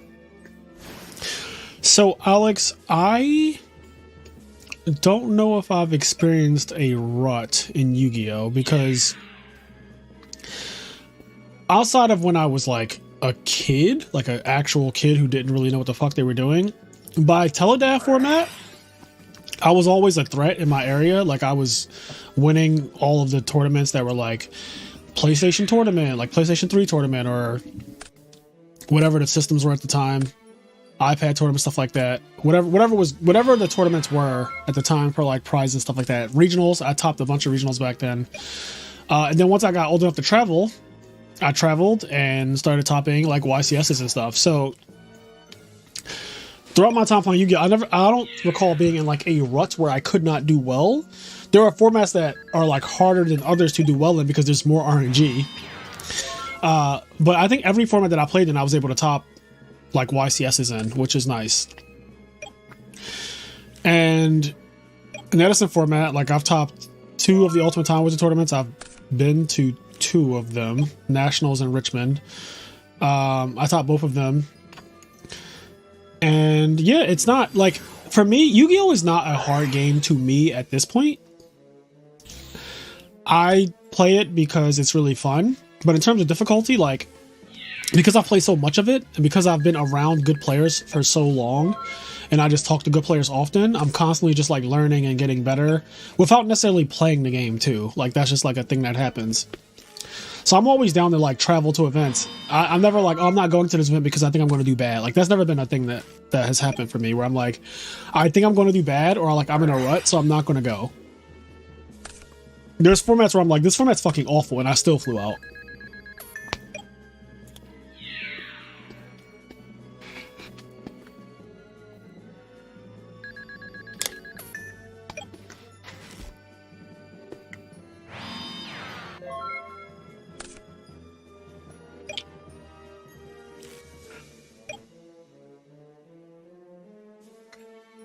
Make content out of trying Tahine.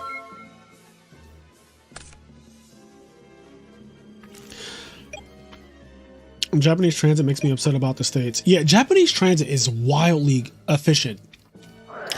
Japanese trains, the bullet trains, just like their regular trains, they're so outrageously efficient, and they come on time, and they tell you exactly how long it's going to take for them to arrive in front of you. It's broken. It's amazing.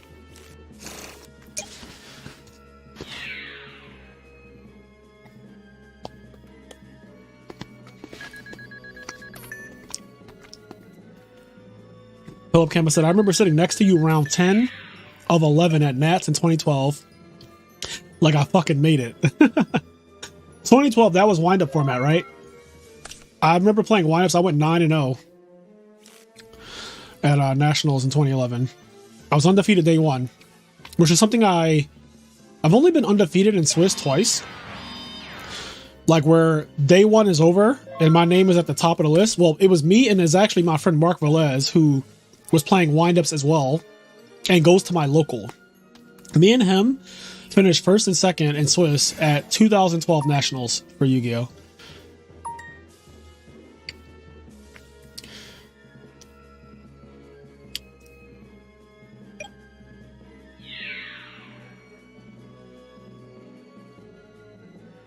What's an example of this format sucks, but you still went to the event?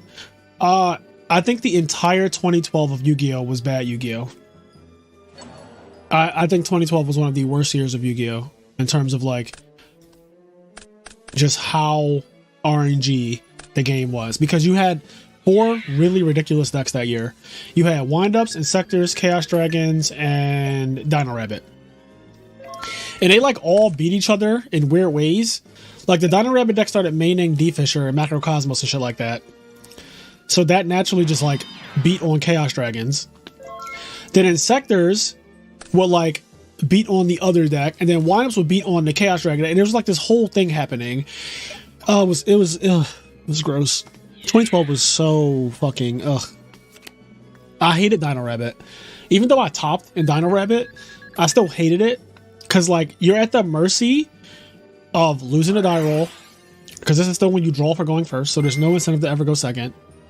So you lose a die roll, and if your opponent opens up Rabbit, like good fucking luck. Like all I can say to you is absolutely good luck. It was really bad.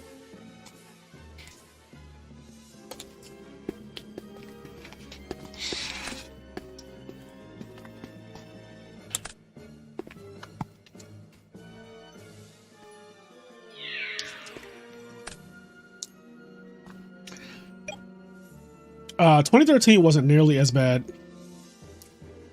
I strongly disagree that 2013 was Baby Ruler format was worse, because here's the thing about 2013 Baby Ruler: it was one event. It was literally Nationals. That is it. There was literally one event. So like, and I topped that Nationals, and it was easy. You know why? Because the format was so like new that people who weren't good at the game just could not win the mirror match. Now, if you revisited 2013 and you played it over and over and over again, the format is fucking terrible once everybody knows how to play. But because people didn't have time to learn, the only people who did well were basically the people who like were really good at the game. So Baby Rulers was amazing to me because it was a one tournament format. They got destroyed on the ban list. And then we went into like Ravine Rulers and stuff like that, which was fine. But Baby Rulers wasn't really an issue because it was only one tournament. It's kind of like saying Pepe Bosch format was bad, but it's like, bro, that was one tournament. Like, it's literally one tournament. And like, people, again, were bad. So like, if you didn't know what you were doing in the mirror match, or just like against, you know, for some reason people playing Cosmo or whatever, I can see you doing poorly. But in my opinion, formats that are like one event, like Necrons when it first came out at full power, it was fucking outrageous, right? But it was one tournament. I don't know how long Necrons lasted after that. Oh, Dom, you thought we were talking about Nats? And we were not just talking about Nats. We were talking about 2012 as a whole.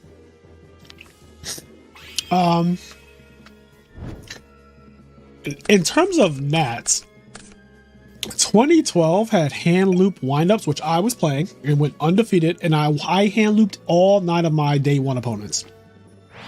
So to me, that had to be worse than 2013, because at least 2013, like, I fought. Like, I had to fight for it, you know? Like, I went like 8-1 day one, and I think I might have had a draw day two. I have a feature match from Nationals in 2013 Baby Rulers. Let me see. Fraser, Smith, Dragon Rulers. Let's see if Konami... Oh, here we go. Wait, hold on. This says 2014. What event is this? Oh, I don't want to see this. I did not want to see that. Okay, wait, here we go. July... Okay, I found it. July 14th, round 10. Here we go, feature match.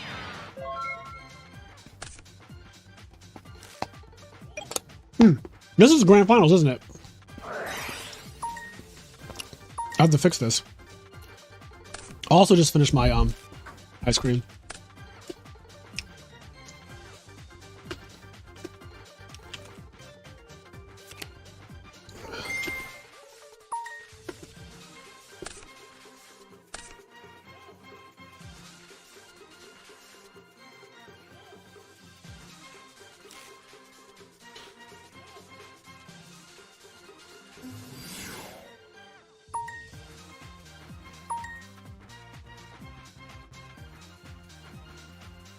Okay, what was I?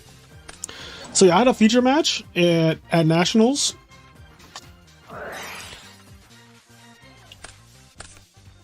Look at Konami used to be. Look at the way they opened this feature match. It says, let's check in with Fraser Smith, the winner of YCS Atlanta in 2010. Smith is one of the most storied and proven competitors in this tournament. holding more YCS Top Cut showings than he can count, and making a top cut in the last 2 North American WCQs. His opponent this round is Joseph Sloan, a breakout duelist from Kentucky who's demonstrated a ton of ability with Dragon Rules this weekend. Konami used to be... I'm saying used to be like they're, you know... I liked when I used to write these feature matches. This, who wrote this one? Does it say? I know sometimes they have like the actual writer's name, like if it's Jason Grabermeyer or if it's Michael Kohanam. It says it's written by KDE editor. It doesn't actually say a name, which is funny.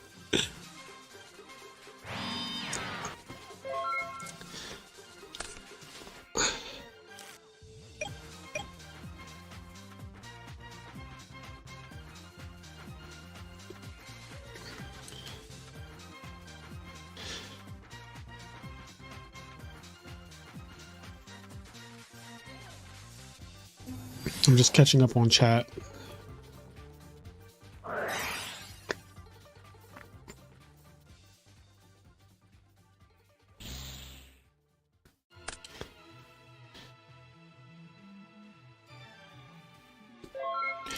Yeah, Kappa at the end, they say I captured easily the best Dragon Ruler mirror match we featured this weekend.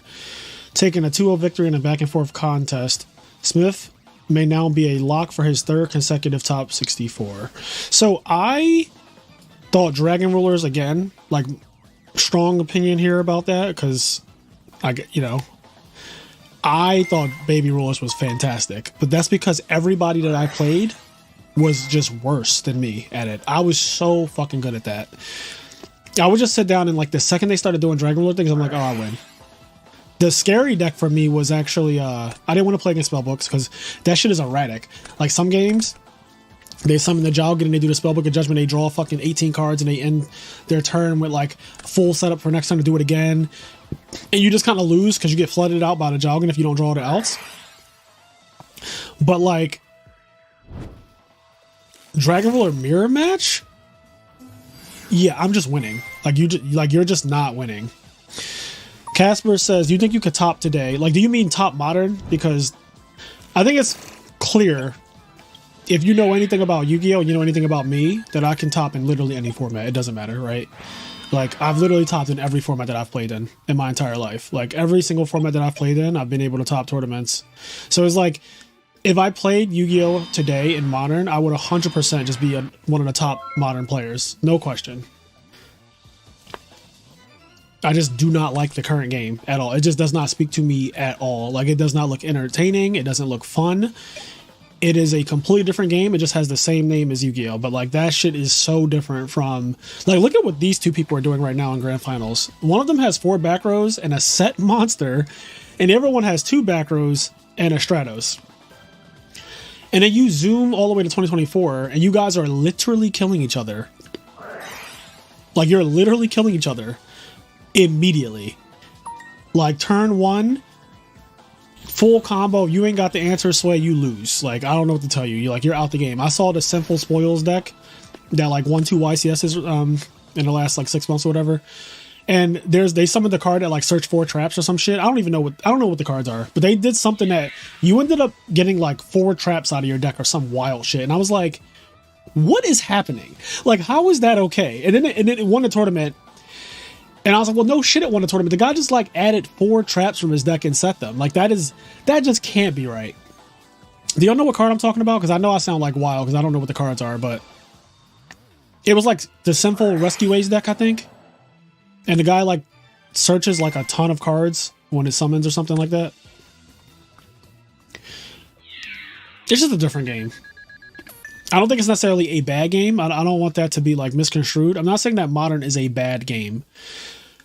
I just think that Modern is a very different game, and you have to want to play that game.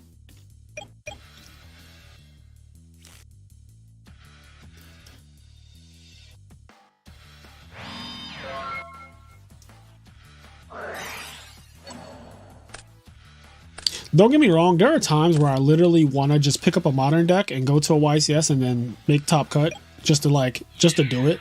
Like literally just to be like, I still got it. But like, after playing Edison, I'm like, I go into Konami events and just topping them. I'm like, yeah, I can clearly still do it. Like, it's the exact same thing. I sit across from somebody, I'm better than them, I win the match, I move on, I make top cut. Same thing. Like, Yu-Gi-Oh is Yu-Gi-Oh is Yu-Gi-Oh. It's the same exact game. It's just different, but it's the same game. And also when I go to locals, because my locals has one side of the room plays Edison, one side of the room plays Modern, I will frequently watch the Modern players play, and I know when they're fucking up, despite not knowing how to actually properly play their format. Like, I will watch them do things, and I'm like, that had to be wrong. And then, like, Silverman and me will be talking, and we're like, yeah, no, he definitely did that wrong. And then people who are, like, good at our locals, like the people who are, like, really good at Yu-Gi-Oh! Who play Modern, will be like, yeah, he definitely misplayed here. And I'm like, yeah, I could tell. Like, I could fucking tell. My intuition is still spot on. Like, I just know when something wrong happened. Despite not knowing, like, how the full combo should go or how you should play through fields and stuff like that. I still have, like, the general just understanding, the Yu-Gi-Oh! Fundamentals to be like, that is just wrong.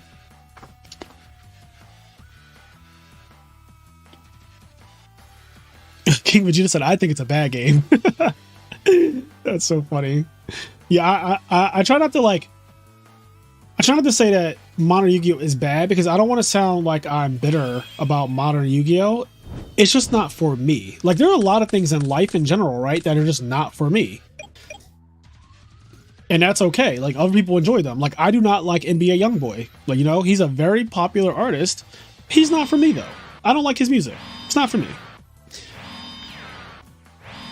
And that's okay. Like, you're allowed to enjoy NBA Youngboy.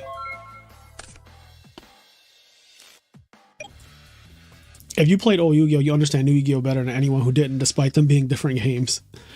Yeah, I tend to think that too. I think that that was revealed to me, Dom, during the Mystic Mine period. During the years of Mystic Mine, I would notice that people didn't know how to play Yu-Gi-Oh past turn 1. Like, when you Mystic Mine them, right, and their whole field, they spend fucking 10 minutes setting up a crazy field, right?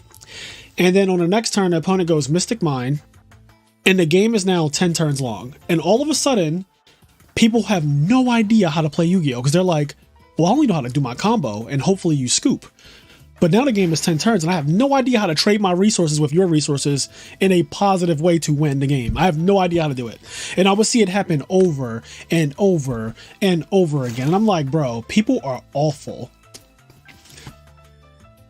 Like, they learn how to do the combo off of YouTube. They do the combos. They play through the hand traps or whatever. They know how to do that part. Like, they know how to end on the field. The second the game doesn't end on turn 1 or 2, they're like, I don't fucking know what I'm supposed to do here. Like, the video didn't tell me what to do here.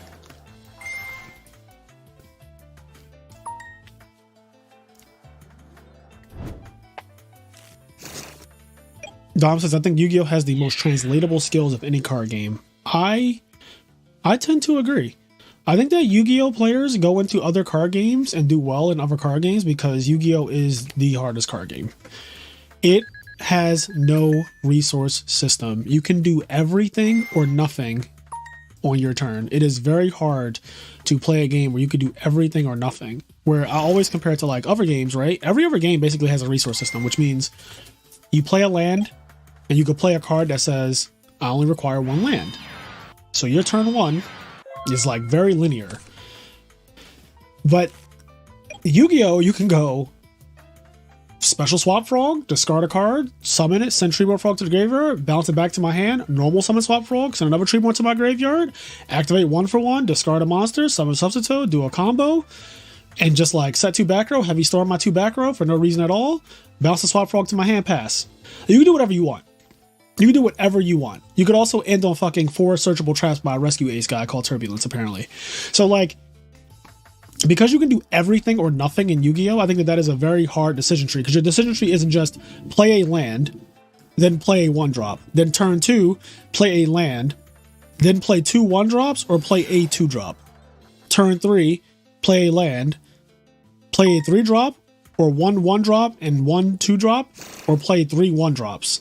It's like, those games tend to have a curve, is what they call it. And I don't really like games like that, personally, that are kind of like dictating what I can do based on how much mana I have. I know how to play them. I just don't enjoy them. I think that they're inferior to Yu-Gi-Oh! Blatantly.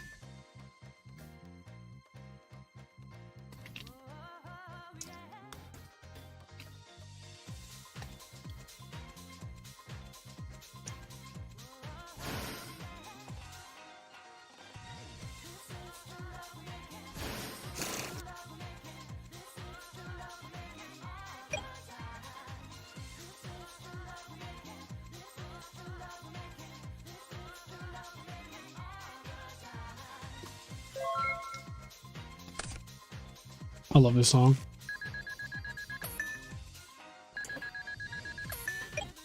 With Yu-Gi-Oh, you have to consider how much does this threaten me from the very beginning of the game in terms of responding. In any other card game, I get multiple turns to think about that.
Oh.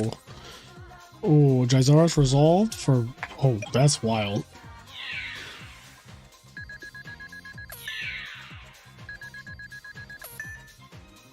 All right, we're going to game 3. We are going to fucking game 3. Now, granted, just for people who don't know how it works, so this tournament is double elimination, which means that Hydro Pump is in winner's side and Big J... Oh, shit, I have the wrong names on the screen. Why didn't nobody tell me I had the wrong names on the screen? I just casually have Enraged Peacock up there. That is just not Enraged Peacock. It's Big James. Big James is coming from losers. Which means that he has to beat Hydro Pump in 2 full sets of Yu-Gi-Oh! In order to win the tournament, whereas Hydro Pump only has to win once. So, that's how that works. It's a concept from fighting games, mainly.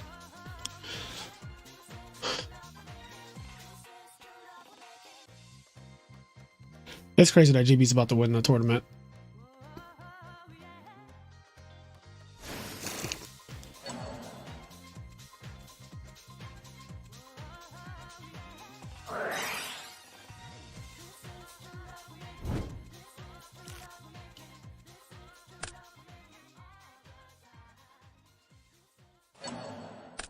Oh. Everybody's like, we did tell you. We did. We literally told you. Well, I was eating ice cream, so fuck off, all right? Fuck off, chat. Fuck off, chat. Fuck off, chat. It's like we did. Everybody's saying we did. Everybody's literally saying we did. I'm not trying to hear it. Nobody told me. You guys are snakes. Nobody told me that I had Enraged Peacock up there and it should have been Big James. The Big James disrespect is crazy. The fact that none of y'all told me is wild. Y'all just let me leave Big James up, Big James out there to die in the cold.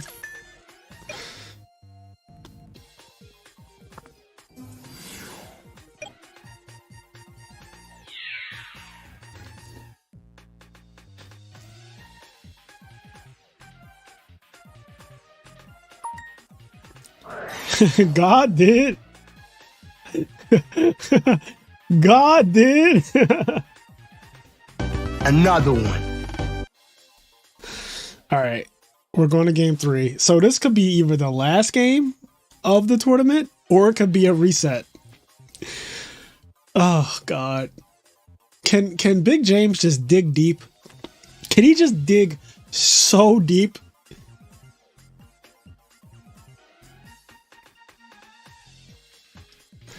I need him to put these GBs in the ground. You're playing Hero B. This should be a good matchup. Although his Hero B deck does set Crystal Seer, which is like not ideal.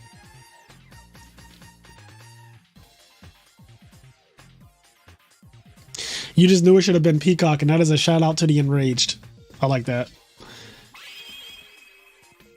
I honestly didn't see any of Enraged Peacock versus Big James, by the way. I don't know if y'all noticed. I didn't see a single part of that duel. Like, I don't know how many games they played. I don't know who won what games. I didn't see a single part of it. I was talking to y'all and eating ice cream the entire game. It's one of the things I love about streaming. You just like talk to chat and chill. God, dude. Another one.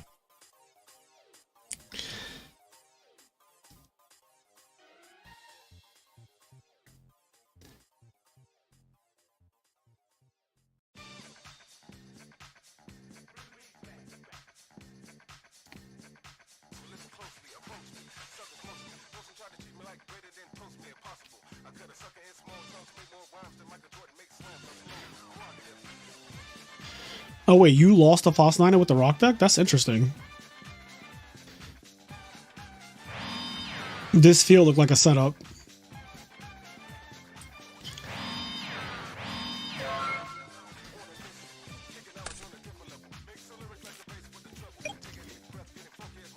Imagine getting to play Glad Beast in the finals. Like, imagine getting to play against GBs in the finals.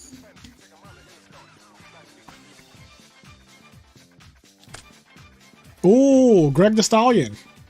He set Greg the Stallion as a bluff, hoping that James would think that it was Hippo. But it was Greg. All right, that's a +1. Big James is off to a fantastic start already. That is a +1. That's huge. And he went first too, so like he has 7 cards to his opponent's 5, drawing the 6.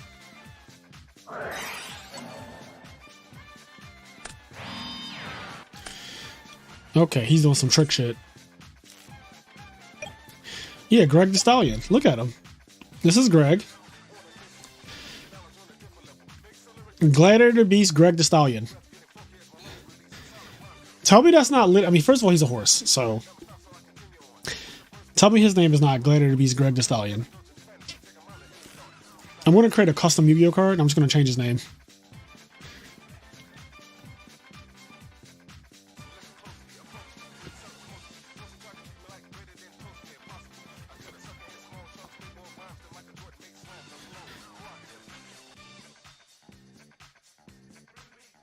Greg Turbo. He looks like a Greg, if you ask me. Like, every Greg I've ever met looks like Gladiator Beast Darius.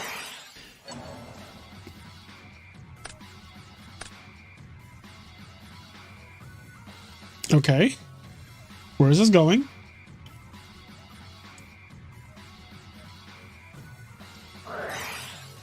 Of course. I fucking knew it. You can't trust a Greg. Sorry to all the Gregs in chat. I know that there was one earlier. But you guys can't be trusted.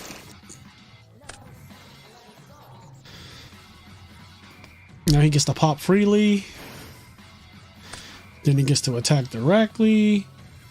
Now, I don't think Hydro Pump plays Ready Ari. We've been watching a lot of his duels today. And correct me if I'm wrong, but have you guys seen Ready Ari come out a single time yet? Because I don't recall seeing that shit come out a single time. Because, like, in theory, Ready Ari would be really good here.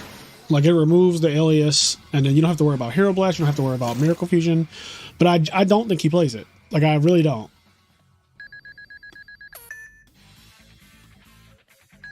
I get why you don't play it, though, because it's pretty bad to draw.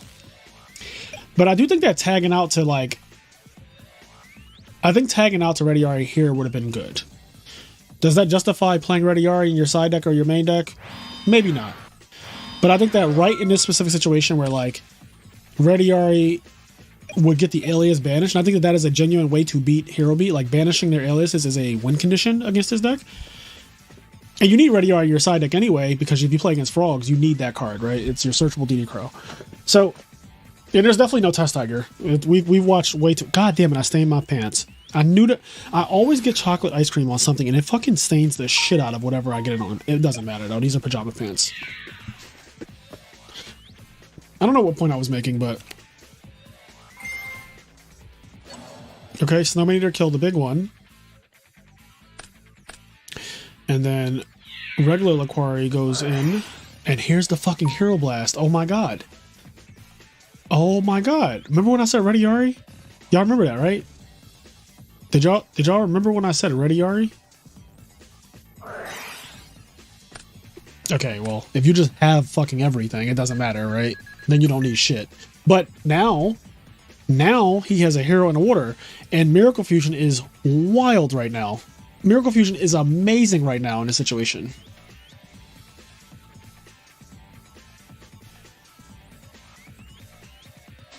No, these pajama pants were like $40. They're Savage Fenty. I got them for 1 year.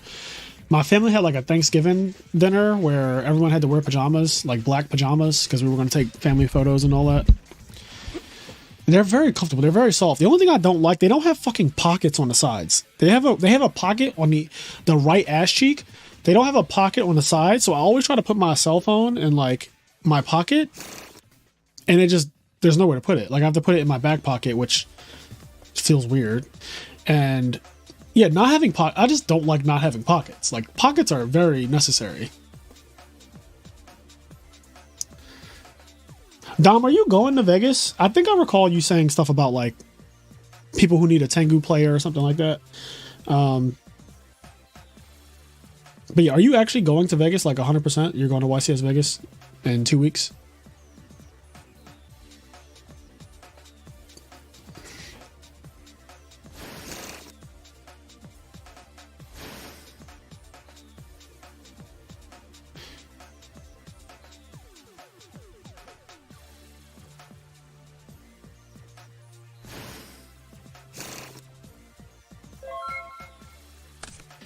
Yeah, not having pockets is... Wait, fucking Heraclinos came out? Oh, shit. Oh, my God. We're going to a bracket reset. Oh, bro. Bruh. That was insane. That was insane. Not you clearing a Heraclinos. I'm thinking, oh, DD Warrior Lady, of course. And like, that's good enough, right? Like you just traded your War Lady for 3 of his cards. But no, instead, you trade Honest for 3 of his cards. You get to keep the DD War Lady to protect you. And Glad don't have a clean out to DD War Lady without Chariot set. Not to mention, there's still the threat of Miracle Fusion at any point. And there are 3 of them in the deck. So if we do some math real quick, let's do some quick math. 3 out of 31.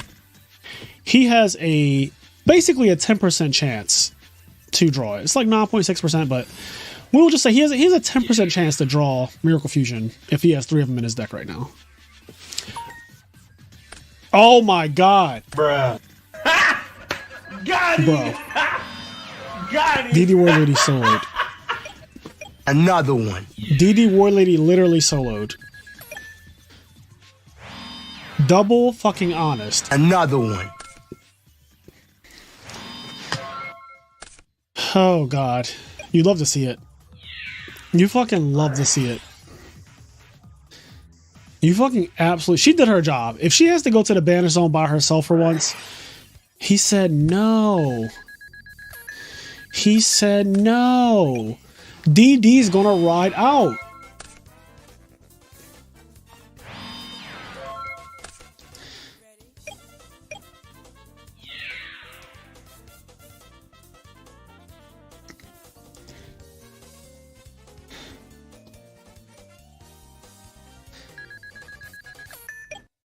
Oh, we're going to a bracket reset.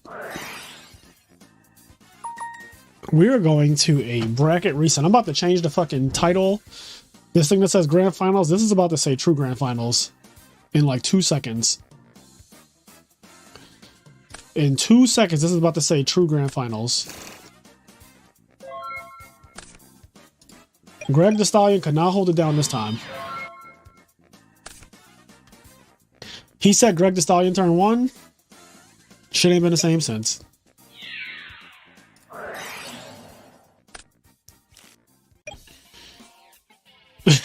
Warrior Lady is the call an ambulance, but not for me meme. That's amazing.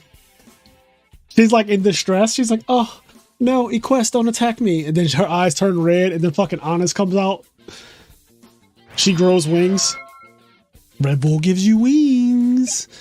Honest gives you wings. She fucking beat the shit out that quest. Alright, so. Wait, did 2 turns pass that fast off of Miracle Future Fusion? Damn, they're playing fast as hell right now. Alright, so that's obviously a Snowmanator set. Right? Okay. That is the first set of grand finals. That is the first set of grand finals. Now we're going to true grand finals.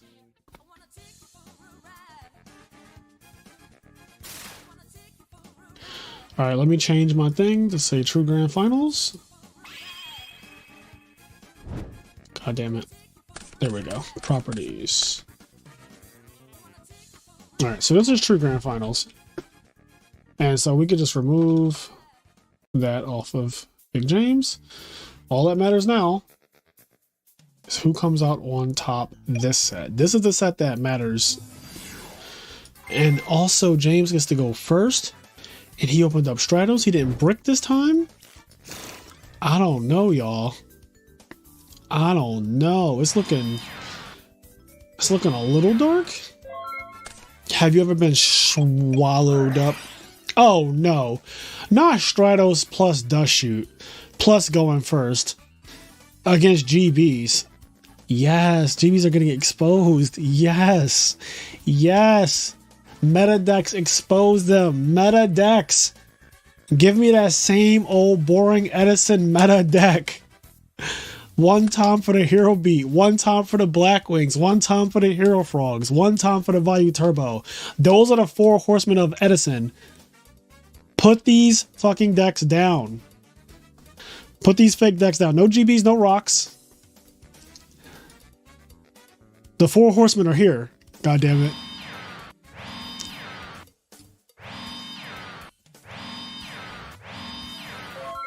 Okay, alright. I'm not here for this bullshit again.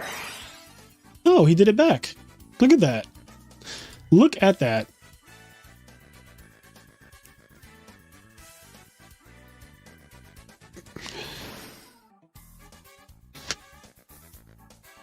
Alex, stop being fucking weird.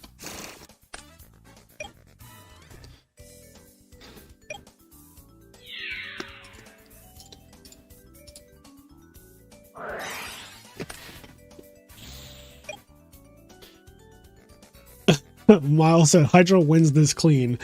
I don't know if he's gonna win this clean, knowing that his opponent knows his whole hand. Like his opponent knows all 6, not all 6, all 3 of these traps.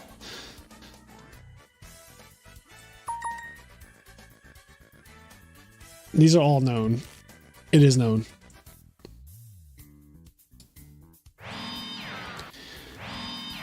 Damn it, Dom. Now I need that soundbite. Have you ever been swallowed up?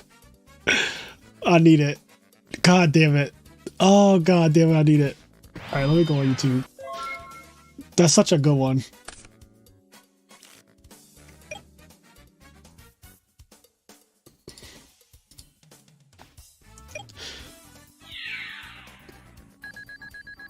The fact that he just like has Ocean attacking, obviously he knows his hand, so he knows that this Ocean is going to ride out. It's just kind of crazy though.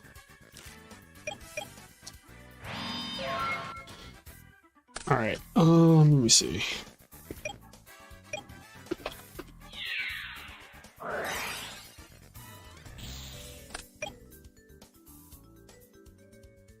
I would have been swallowed up. Have you ever been swallowed up? Have you gone through a time of swallowing where everything was overwhelming and you... Oh god, this is unhinged. Oh, I need it. I need this so bad. Oh, that is so good.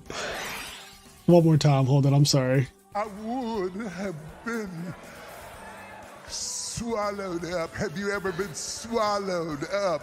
Have you gone through a time of swallowing where everything was overwhelming and you... That is too good. I need this.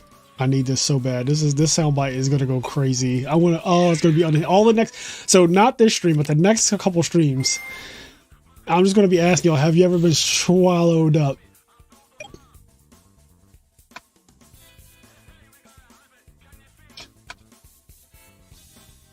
Have you been swallowed?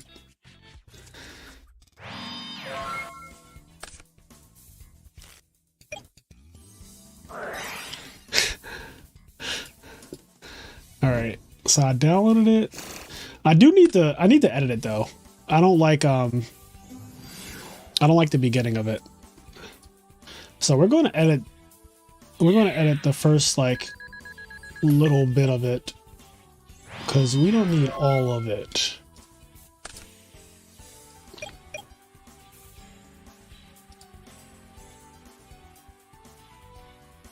Oh, I can't. Can I?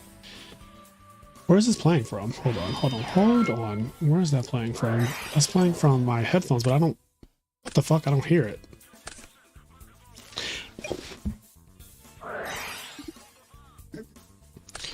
How is that possible? What the fuck? What is going on?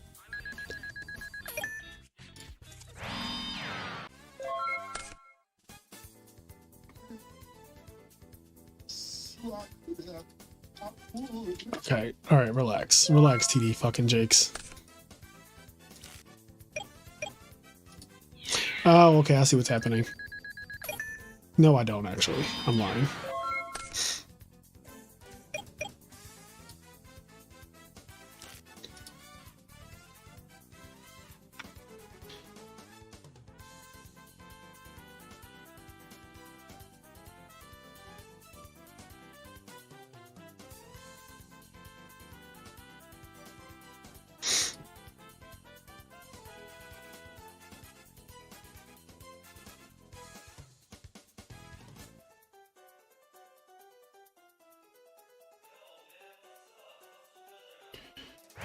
What the fuck is going on?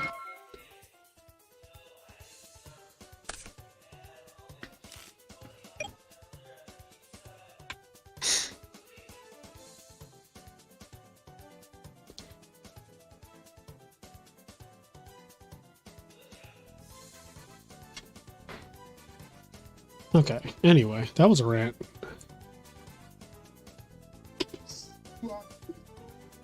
Swallowed up.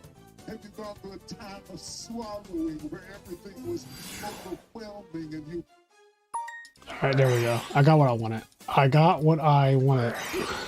We're just gonna call this swallowed. We're just gonna keep it simple and call it swallowed. We're just gonna keep it simple and call it swallowed. Now, where did my fucking voice clip go? Where did that save to?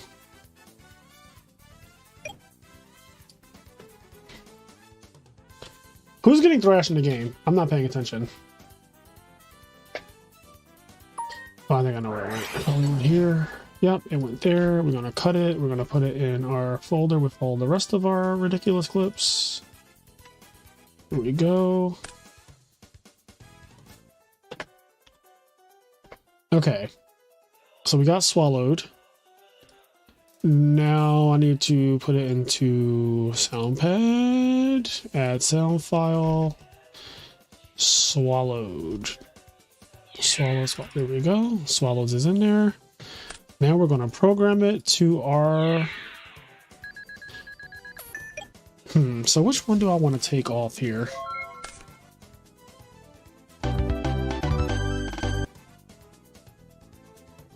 This oof one I don't really use.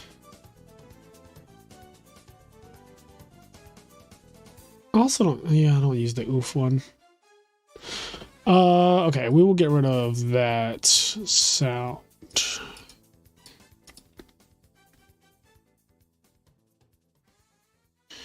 I need the swallowed up.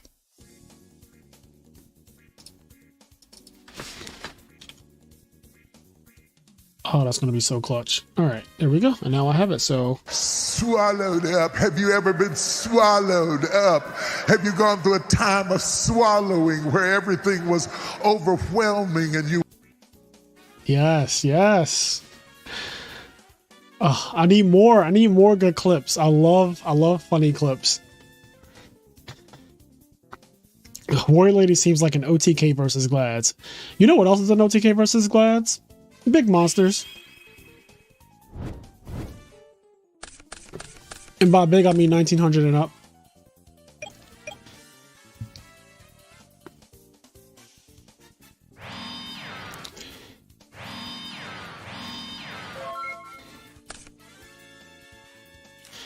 The Rock is not funny to me.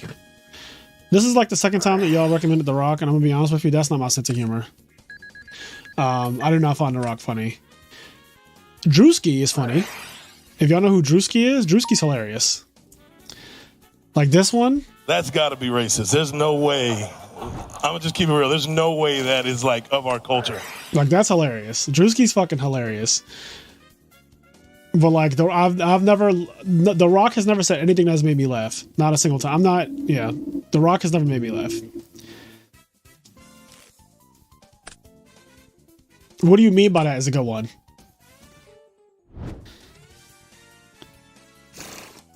Yes, Drewski has some really, really fucking good lines. Like,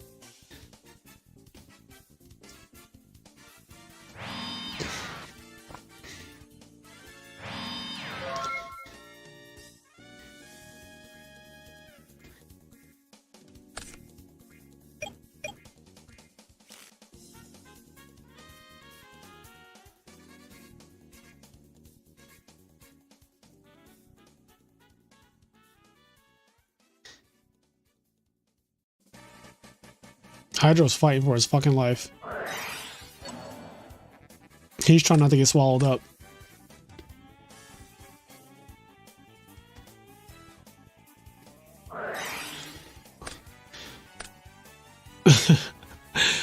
It'd be funny how long Hydro be waiting to play his back row removal when his opponent has one back row. That shit is so funny to me.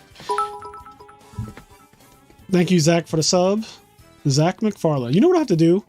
I have to change the sound that it makes when somebody subs. I can make that a funny sound as well.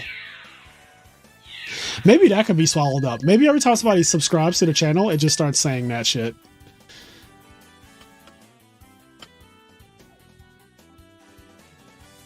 Where is it on there? It's okay, it's at the top.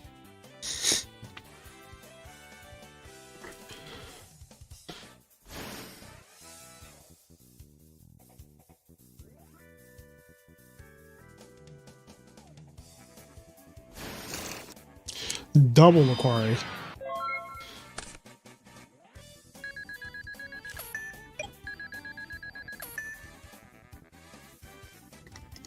Now, I assume that James's deck doesn't even play brain control because most Hero B decks don't play brain control.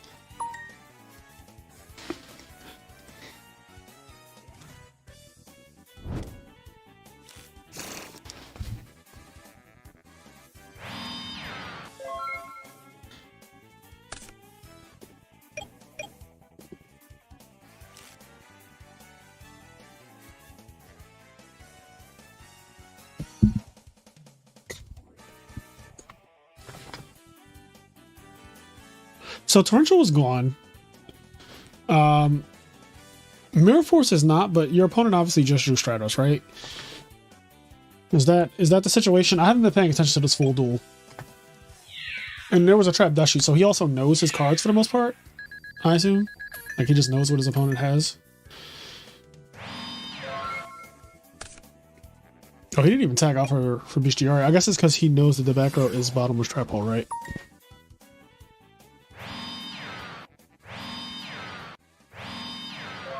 Okay, X-Men Last Stand, let's get it. He said, how do you like it when I have 4 back row?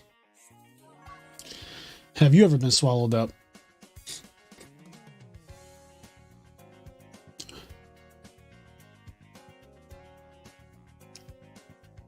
Miles said he knows all of his cards. Okay, he knows everything. Perfect information. Yeah, because even like drawing the Stratos is like, well, I knew you just drew that Stratos. And you searched Alias, so I know that that's the card you have as well. He knows that that's bottomless trap hole because that was the one that was set for a while.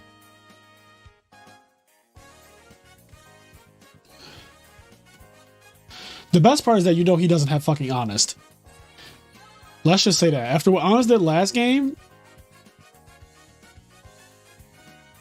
You know, technically I'm supposed to root for my teammate Hydro Pump right now because he's on Ring of Destruction with me. But he's playing Glad Beast. And there's a hierarchy to things in this world. And the hierarchy is, if you're fucking playing Glad Beast, you're the enemy. Okay? You're the enemy. Teammate or not, you're the fucking enemy. So right now he's the enemy. Like, I hate to say it, I hate to be that guy, but... Alright. Any response? We all know you have Gem Spark set.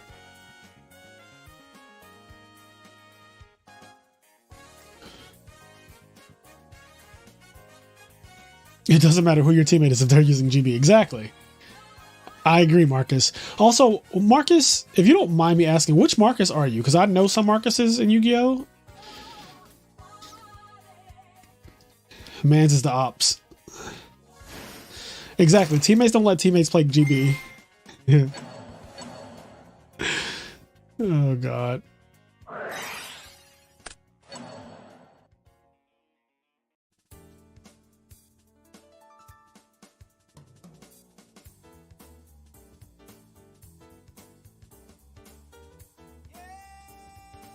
What's happening? This is okay. You are okay. This exact Marcus that I thought it was, Carice. I just wasn't 100% sure. Damn. GB's making it to game 3. All right, this is it. This is game 3. This is for everything. The whole tournament comes down to this. Either GB's gonna win, or fucking Hero Beat with Seer is gonna win. Which honestly, normally I don't care for the Crystal Seer Hero Beat deck. Like, it's not bad. Don't get me wrong, it's not bad. I played it for a video and I enjoyed it. It's not a bad deck. It's just not my deck. It's not my cup of tea. But right now, it's my favorite deck of all time. It's my favorite deck of all time. It's the best deck in the tournament. Because it has a job to do. It has to fucking stop this GP deck from advancing to win this tournament. I need Big James to be the biggest he's ever been. He gets to go first, which is huge. And he could just open up Stratos and Dustry again like he did game 1. And we could all go to bed tonight. And I won't have to have nightmares about fucking GBs. Because I have PTSD. The stream, you guys heard me mention GBs multiple times when they weren't even on stream. They weren't even on the stream. And I was like, oh, GB's this, GB's that. Accidentally calling Blackwings GBs multiple times because I have fucking PTSD. Shout out to Marcus. Oh, God. Right now it's Teledad versus GB. Exactly. Exactly. I need Hero Beat to get the fucking beating. Oh God. It all, you know what's crazy? These games are decided so like early too, because GB's is a deck that their first turn is like a setup turn. The second turn is like, all right, I'm trying to contact. I'm trying to get real gay right now. Are you going to allow me to get real gay? Because I want to get real gay. Oh shit, is this Tengu format? Wait, hold on. Are we in the right format? What format is this? Okay, I'm gonna say this. You know, Thunder King is mostly a meme in Edison format. It's outrageous in Tengu format, but it's a meme in Edison. But Hydro definitely plays like triple Proving Ground. Like 100%. He plays triple Proving Ground. I don't know that, but I know that. You know what I mean? I've been watching him play all day. He's in winners finals. He's in grand finals. I've been watching him play all day. He plays fucking triple Proving Ground. I'm willing to bet he has some number of Proving Grounds. The interesting thing is, though, while Thunder King is on the field, game? Can we all go home? Can we all go to bed? I'm down to go to bed. It's midnight where I live. Okay. All right. Okay. So they broke completely even, if I'm not mistaken. Right? They broke even. Torrential killed 2 cards, but then Dark Broad made him draw. Yeah, I think that they, and that's what I was saying. I was making a point that Thunder King was preventing his own e-calls and Rhoda and shit like that, and Stratos from searching, which now, you know, Thunder King did his job. It's gone. Now he can play, you know, e-call to get Alias. But they're dead even. Hydra's gonna draw to 5. They both have 5 cards.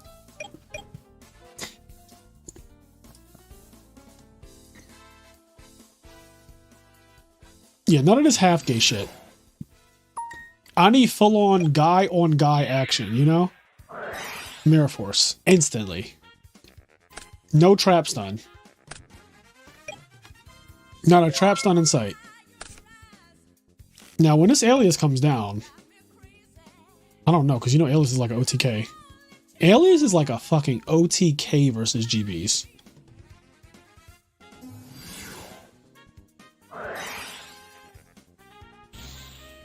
Oh my god, he didn't have it. And he flipped that shit so quick too.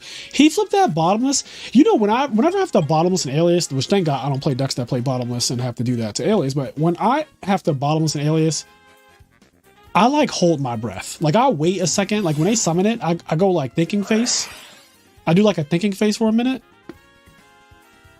And then I'm like, oh god. Am I about to do this? And then I flip the bottomless and I fucking close my eyes off my screen, like I close them. And I like take one like peek to see like if a green card's coming out of their hand, like I do one of these numbers, like, and if they drop the Gemini Spark, I just admit defeat, like admit defeat immediately, like admit defeat. I admit defeat.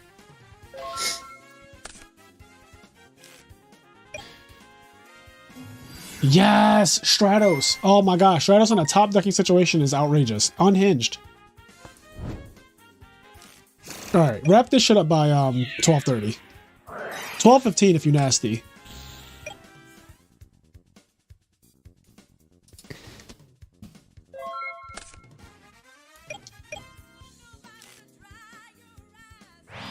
Uh-oh, GB's bricking. GB's bricking.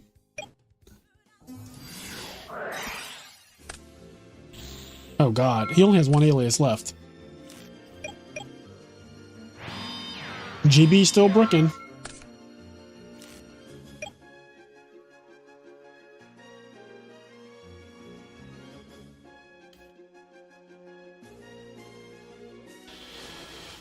Oh god. We're almost out of the woods. The third Alias. There it is. Okay, connected. Alright, his back rows are like Chariot and Trap Stun. He has Chariot Trap Stun set. You know it's bad when you have to set. You have to set a monster that you just drew in Glad Beast. That's like the typical Glad Beast thing, right? Like you draw for turn and you just set. Because like you ain't got shit else. It's probably Greg. Oh no, it's actually fucking, what's his name? Of course. I told you what the back rows were. The other one's Trap Stun.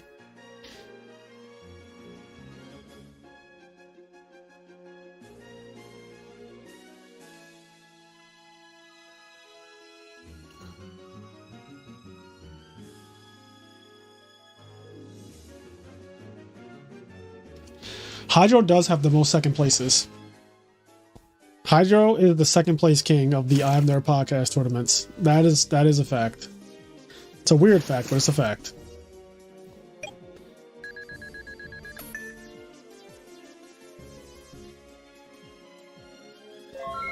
Does James really have a hand of triple Miracle Fusion right now? Is that what's actually happening? Is James's hand triple fucking Miracle Fusion? He has resolved Miracle Fusion in one of these or multiple of these games. I haven't been paying full attention, but I know for a fact we've seen Absolute Zero on the field. I think like this is the 6th game. This is game 6.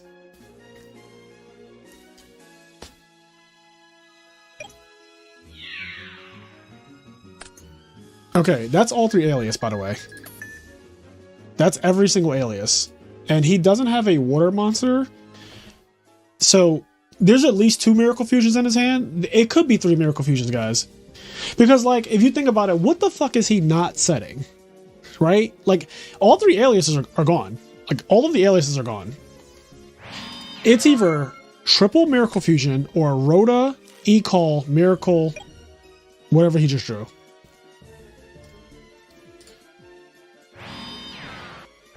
Okay, here's a snowman.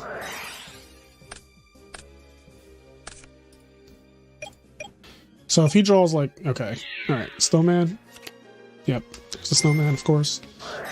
Oh no, not a chariot. Fuck. Okay, but wait, it's not all bad because this is your water monster. Now your miracle fusions are live. And so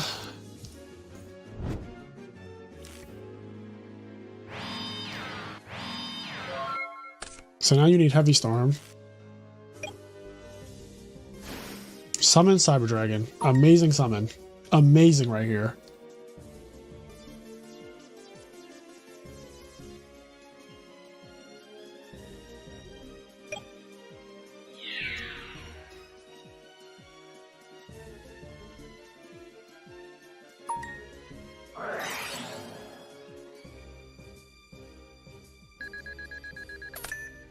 Chibi's is the most annoying fucking deck in the entire format. Why is this such an annoying deck? Yeah, if he played Rediari, it would be absolutely unhinged. He doesn't play it though. Like, I get why he doesn't play it, but I also think that it's needed against this deck because even banishing this third alias is like pretty broken. Obviously right here you have to banish the no, if you banish the alias right here it would be insane because it also cuts off Miracle Fusion too. So it's not like you don't even go for Snowman here, you just banish the alias and then he has no alias and no hero. But instead you get fucking this guy and then you get Miracle Fusion main phase 2 and it's like, alright, you just lose. Because your back row is Chariot and we all know it. And you're top decking.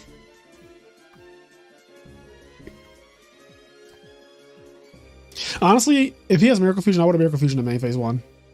Because if I think about it like this, I'm attacking you with both. And you can only stop one of these attacks. Cyber Dragon or Absolute Zero. The Absolute Zero will activate, you have Chariot, but then I'll still kill your fucking Equest. And then you'll be top decking actually. Right now, he's in a very good spot. Like, Glad Beasts are in a good spot because they get to tag out. Equest can get back more Millo or whatever. And then, like, you know, it just keeps on spiraling.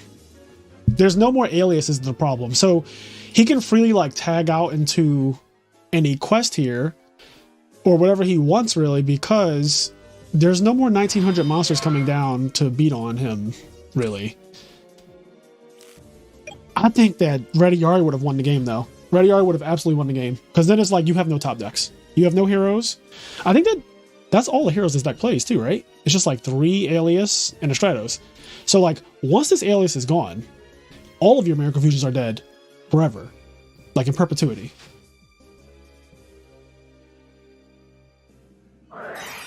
There's Miracle Fusion.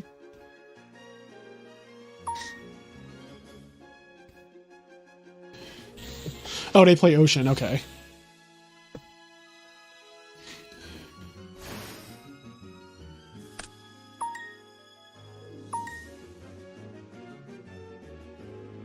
What's in the grave? So both bottomless. All right. All right. It's over now. Yeah, it's actually crazy that if he just had Rediari at any point, he just wins the game. Like, Rediari actually just, like, wins the game.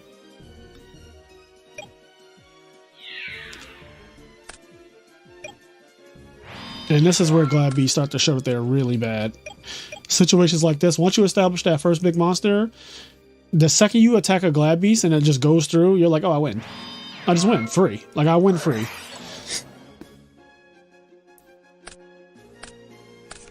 I win. Free. Free. All right. Big James wins against GBs in the finals. Hydro Pump collects another second place finish. And yeah, thank you, Big James, for stopping the blight of Glad Beasts from winning a tournament. That is always a blessing, even if it's against my teammate. I'll take it. I will fucking take it. Guys, can we get some likes before you get out of here? Before you leave? Leave a couple likes on the channel. Thank you so much. If you could like the stream real quick, that'd be great. We're about to wrap this shit up. We're about to absolutely wrap this shit up. Do you guys want to see Hydro Pump's deck list before we get off stream? Do you guys want to see it? Is that a thing that you want to see?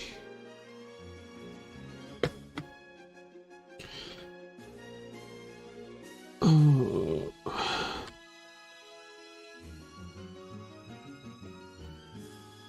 Retrobot. You are annoying. Okay.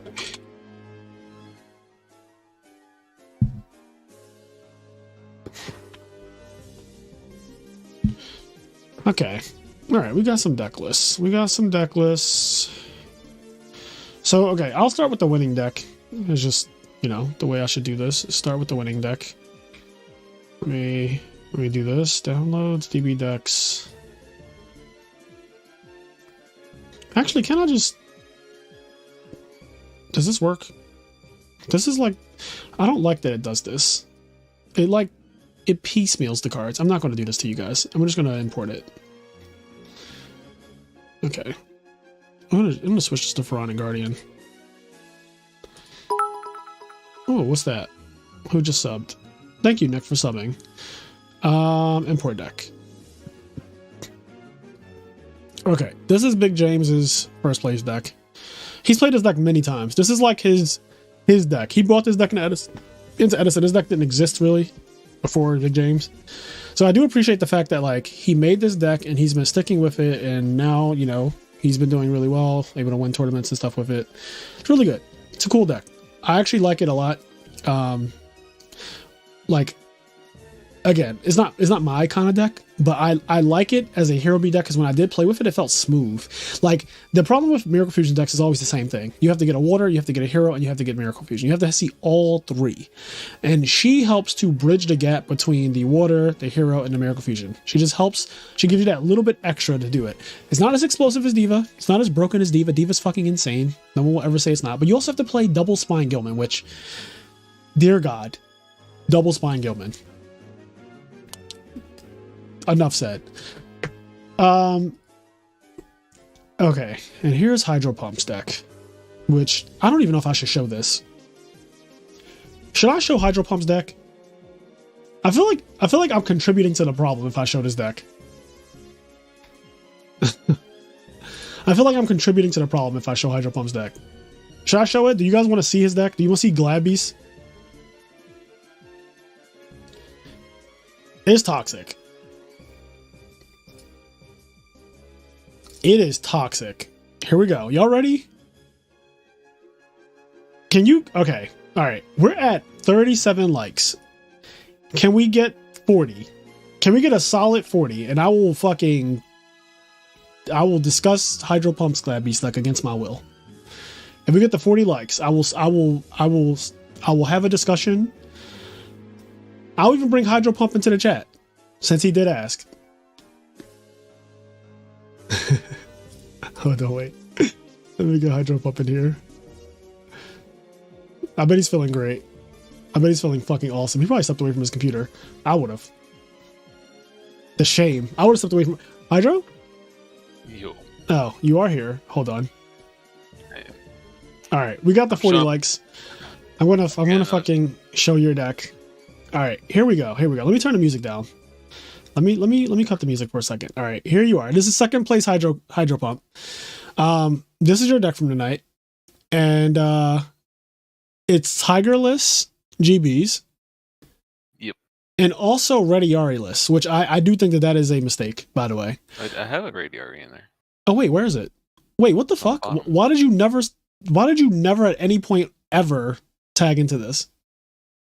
Well, I was siding out against Hero B,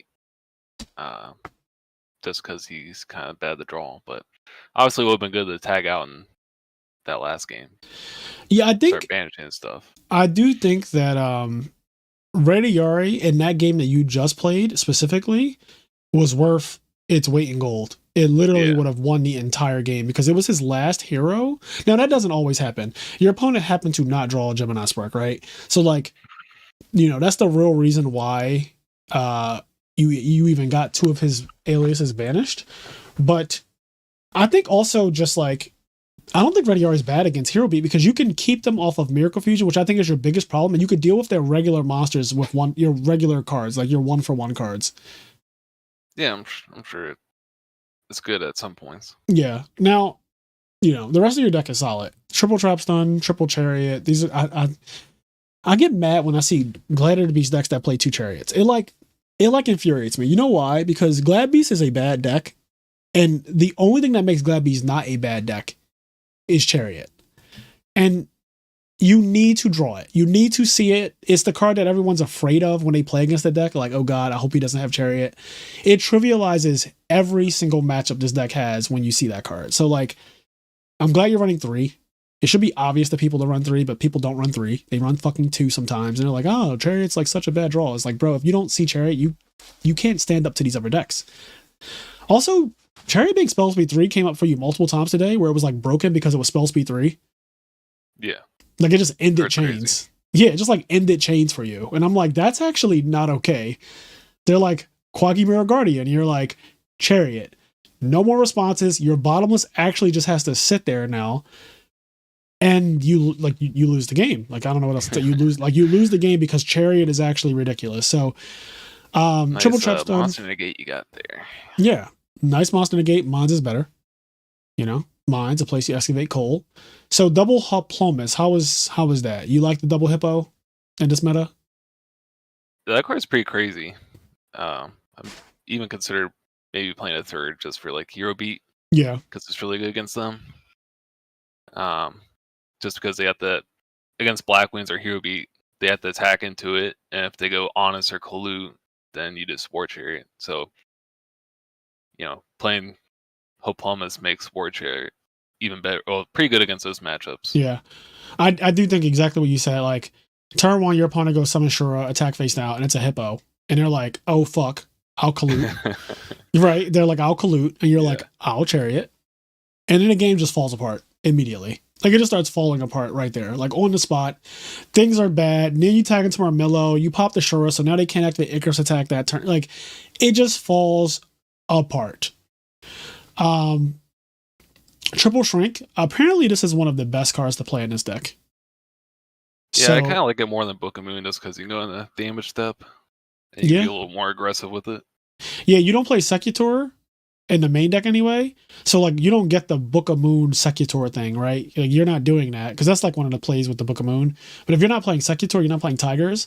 I feel like Book of Moon gets significantly worse because one of my favorite things to do is like, you could even book a Stardust and go summon GB, tag out Test Tiger, summon Secutor, attack the face down Stardust, summon Marmillo, summon Bestiari, or summon Marmillo, summon Equest, or summon Marmillo, summon Darius, and you go Chainlink 1, Marmillo, Chainlink 2, any other Glad Beast that activates, and Stardust can't negate it. And so you end up popping the Stardust, you get the other Glad Beast effect, and then like you just dealt with a Stardust for like, very positive exchange there.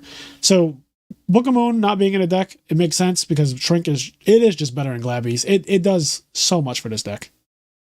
Yeah, Shrink was pretty clutch today. Got me out of a few sticky situations where they just had a big monster and I had to beat over it. So Yeah, it's pretty nice. it deals with absolute zero, which is important. Like a zero crash into zero attacks to your monster, and you're like Shrink, and then you Chariot because you play 3 Chariots, so it's not crazy for you to have a Chariot, and you're just like, yeah, Chariot to 0, and I'm gonna tag out. I'm gonna head out. Let's see what else. You play MST, no Heavy Storm, obviously, not even a side decked Heavy Storm. So MST, yeah, a couple of traps in the deck. Yeah, you have 22 traps, the most traps I've ever seen. And triple Dust Tornado. So those are like the anti Blackwing cards, anti Hero Beast, stuff like that. Like deal with Whirlwind. Triple Master Restrict. That is hateful.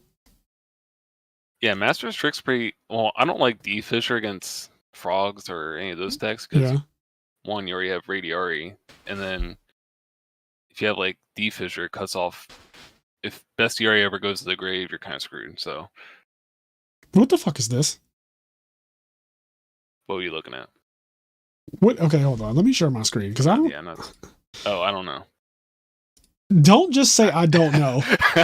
Don't just fucking get on my stream and say I don't know, and you play 3 of it. You can't just get on the stream and be like, "Oh, I don't know." It's for when I make if Spartacus. Yeah. I literally don't know. I've never seen this card in my life. I'm not even kidding. I thought that you were playing a card from like Modern or something, and you just put it in here because it's like, yeah, it's illegal, but it's also not playable. But is this card legal? Like, is this a legal card that you can play? Yeah, I think it was like the OG fusion for I'm gonna check. GBs. I kind of don't believe you. I kind of don't believe you. If you read the effect, you'll believe me. but Nah, I kind of don't. because I read the effect earlier today, I'm like, oh, that's what it does. But I don't. So I'm just gonna double check. Wait, we passed it. Oh, I was going to the illegal section. Did you not? Did you not? Did you not hear the part where I said I didn't believe you? I'm going to the illegal section because I assumed that it would be with the illegals. Okay, wait. You're telling me it's here. Okay, so I don't even know how to say this name. This card can only special summon from your extra deck by returning the above cards you control to the deck. When this card destroys a monster by battle and sends it to the graveyard, inflict damage to your opponent equal to the defensive destroyed monster. Then at the end of the battle phase, this card attacked or was attacked, you can return it to the extra deck to summon 2 Glad Beasts except Spartacus. Now, what is Spartacus? Where is... He's the dinosaur on the middle. Okay, here we go. So he's 2200 attack and 5 stars. Hold on. How do we... Okay. This card cannot be special summoned except by the effect of a Plumbus. Okay. I like how Plumbus goes to that guy. What? Okay.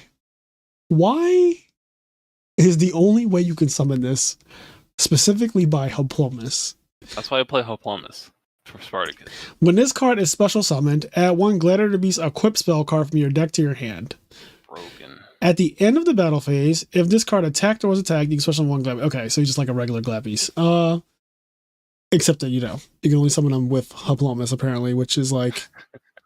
I just don't understand why they make such... How can Alias ever beat Spartacus?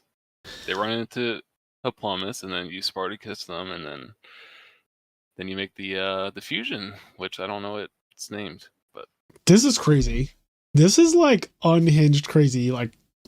You can attack the Thorax, too, for the draw power. All right, enough of you. Enough from you. So one Darius, because you're not doing Prisma Test Tiger stuff. So one Darius makes sense. Double Request, best card in the deck. I stand by this. The quest is the reason why Glad Beast is even a deck. See, the only reason the deck is playable is because of this guy right here. The deck is not playable without him. Double Starlight Road, double Dark Bribe. You set 5 like every game. Makes sense. You play 22 fucking traps and then 3 shrink. So really, you play like 26 traps if you count MST as well. So your deck is 26 traps and then like 14 GBs. That's your deck. Your deck is 14 GBs. Yeah, I may even consider like a third Hoplomus just because he's beefy. Yeah, I also like attacking with him. He gets under bottomless. Yeah, he's pretty nice. I actually won me a game because my opponent had it set bottomless and I just summoned a Plumbus and got under it or something like that. Yeah, no, that's actually not bad. Yeah, the rest of this is like, all the traps that make sense. I wasn't a fan of Compulse in this particular tournament. I was also going to ask you, like, I didn't see you flip. Oh, no, I did. You flipped it on an Absolute Zero. It was like bad Compulses. Yeah, I know. Well, the one time you flipped it on Absolute Zero, I thought was fine. I didn't see it any other time, so maybe you play some matches off screen that like I just didn't catch, or maybe I wasn't paying attention because I was in my screen. I played against Machina guy, and it wasn't great there either. So you played against Machina today? Yeah, it was my first round. Oh, I didn't see that. Okay. So I tried to skip out on not siding Cyber Dragon, but probably should put it back in because it was he was like slapping Fortress earframe. I'm like, God. I wish I had Cyber Dragon right now. Okay. Well, you know what you can. Oh, well, you already played 3 of it, but you played no Cyber Dragons on the side. But you do play 3 Fortress just in case they give you something to contact with. Yeah. Yeah. I mean, this deck it's a Glad Beast deck. It's a good Glad Beast deck. I would say like it's a good one because it does what everyone fears. Summons at 5. Yeah, Proving Ground was probably my favorite card. Yeah. When he summoned Thunder King in Game 3. I was actually a little nervous for you. I was like, I feel like Thunder King is actually problematic for your deck because I knew without seeing your deck list, I knew you played 3 Proving Ground, and it could be a problem. Like it could be a really big problem. Also, I don't think you can Chariot Thunder King when he negates Jaizaris. Because it's in the window before the monster is actually summoned. So Thunder King cleanly like outs Jaizaris plus Chariot. Like you cannot Chariot that situation.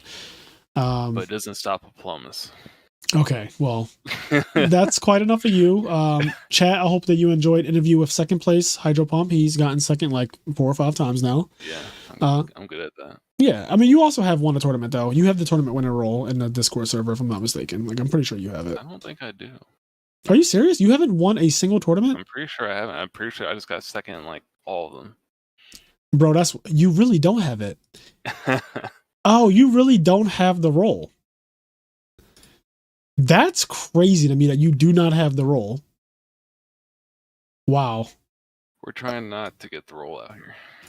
Well, you need to get the fucking role because honestly, I'm surprised that you've been to the finals many times now. Yeah, I got second like 4 or 5 times, I think. Literally 4 or 5 times easily. You just got $150 or whatever it was from the Oh yeah, that was pretty cool. What was that? What tournament was that? The band card. Oh yeah, the Unhinged Cup. Yeah, Unhinged. Yeah, you used Dragon Turbo with Graceful Charity. Yeah, you got second with that, losing to Black Wings, and then yeah, you got second a ton of times. I didn't know that you got second so many times that you didn't get first though. I assumed that let's go. Of course, Hydro won a tournament already. Well, now you have to win a tournament, so I'm putting you on notice that like now I know you like to play fun decks. You play fucking 60 card Lightsworn when I don't even make you guys play 60 cards. Like you just play that shit. Yeah, I got second with that. Yeah, you got second with 60 card Lightsworn. Got Graceful Charity, Dragon Turbo. Yeah, why There don't was some other meme deck in there, and then why don't you bring a maybe real Dragon deck? Turbo again. You should just bring a real deck one time. Like one, like you should just because you're a great player. You should just like play a real deck once. But I get it. It's an online local, so it's not like these tournaments are not serious, right? Like they're just for funsies. Yeah, they're just for funsies. But you do need the role. You need the tournament winner role. It's kind of crazy. I'm looking at the names. Like we got James Ark has it, A True Hero has it, Dank Armed has it. Luke Feeney, Jadrilla, like there's tons of James has multiple. He's won multiple tournaments now. You need to get the tournament winner role. I will put my try hard pants on. Yes, next time. You're my teammate, and I feel like you need to get it. I need Ronak to enter in one of these tournaments, but he's in Europe, so he's fucking 6 hours away. So these tournaments are always at night. Yeah, these tournaments are always at night. So it's like in Europe right now it is 6 a.m. So, he do a Europe friendly local. I could hold like an online local on a Saturday or Sunday, and like starting in the morning. And I'm on EST. I'm in Philly, so East Coast, North America. It doesn't have to be the morning. It could just be like noon. Yeah, my thing is when you do a tournament at noon and it's like 4 or 5 hours. Yeah, I guess it takes all day. It's most of your day. I do like because Yu-Gi-Oh players. Here's the thing: Yu-Gi-Oh players are used to waking up at 10 a.m. to play tournaments. Like they're used to waking up at really 8 a.m. Konami starts tournaments at 10, or they're supposed to, and that means that all of the millions of players who play Yu-Gi-Oh who go to tournaments, they know that like you need to be up by 10 a.m. Like you need to be up and ready to play by 10 a.m. You can play by 10 a.m. Noon is like some lazy shit, like I don't want to get up early and this is an online tournament, I'll play at noon. But if the tournament time was 10 a.m., then like you can get up because you're used to traveling and getting up at fucking 9 to play the tournament at 10, and it never starts on time. I went to a Pokemon regional, which is like YCS size level for Yu-Gi-Oh. Yeah, a couple weeks ago, and they start like mad early. Like what's they start mad? Like 8:30 or something. Oh, that's wild. That's okay. At 8:30, I'm not even a person yet. Like I don't want to talk to anyone at 8:30 a.m. Like at 8:30, I still like I'm like brush my teeth, Listerine, and then figure out what I want to do with my life. But I do not want to interact with people, and I damn sure don't want to play a card game at 8:30 a.m. That's way too early. No, I was in Charlotte. Okay. Did not go to Knoxville. No, you're reading chat? Yeah. Yeah, I don't even have chat. No, it's fine. Always a bridesmaid, never a bride. Yeah, I feel like he is sandbagging. Well, hey, Kenny's here. I guess I don't know if I wasn't listening to the stream, but that game I made Heraclinos, I was kind of like maybe I was worried about Miracle Fusion. Yeah, no, it made sense. I looked in his graveyard, I saw that he had the materials for Miracle Fusion, and then you made Heraclinos, and he summoned fucking DD Worley, and he had double honest, and it was like nothing you could do. Double honest. I was like, okay. Yeah, it was worst case scenario. You played correctly for like what you could tell, right? You could not predict DD War Lady plus Double Honest. You just like, how the fuck could you predict that, right? Yeah. So if you left all your GBs, you would have won that game 0 difficulty. Yeah. But DD War Lady's Double Honest just solos Heraclinos apparently. So, just scrape, scrub, get better. Yeah, because Absolute Zero was like soloed my field. Yes. Yes, you played correctly. You got punished for playing correctly. That's literally what happened. And that's the frustrating part about Yu-Gi-Oh! Is that if you played that game over, right? If you played that same exact game, that same scenario over, 9 times out of 10 you win.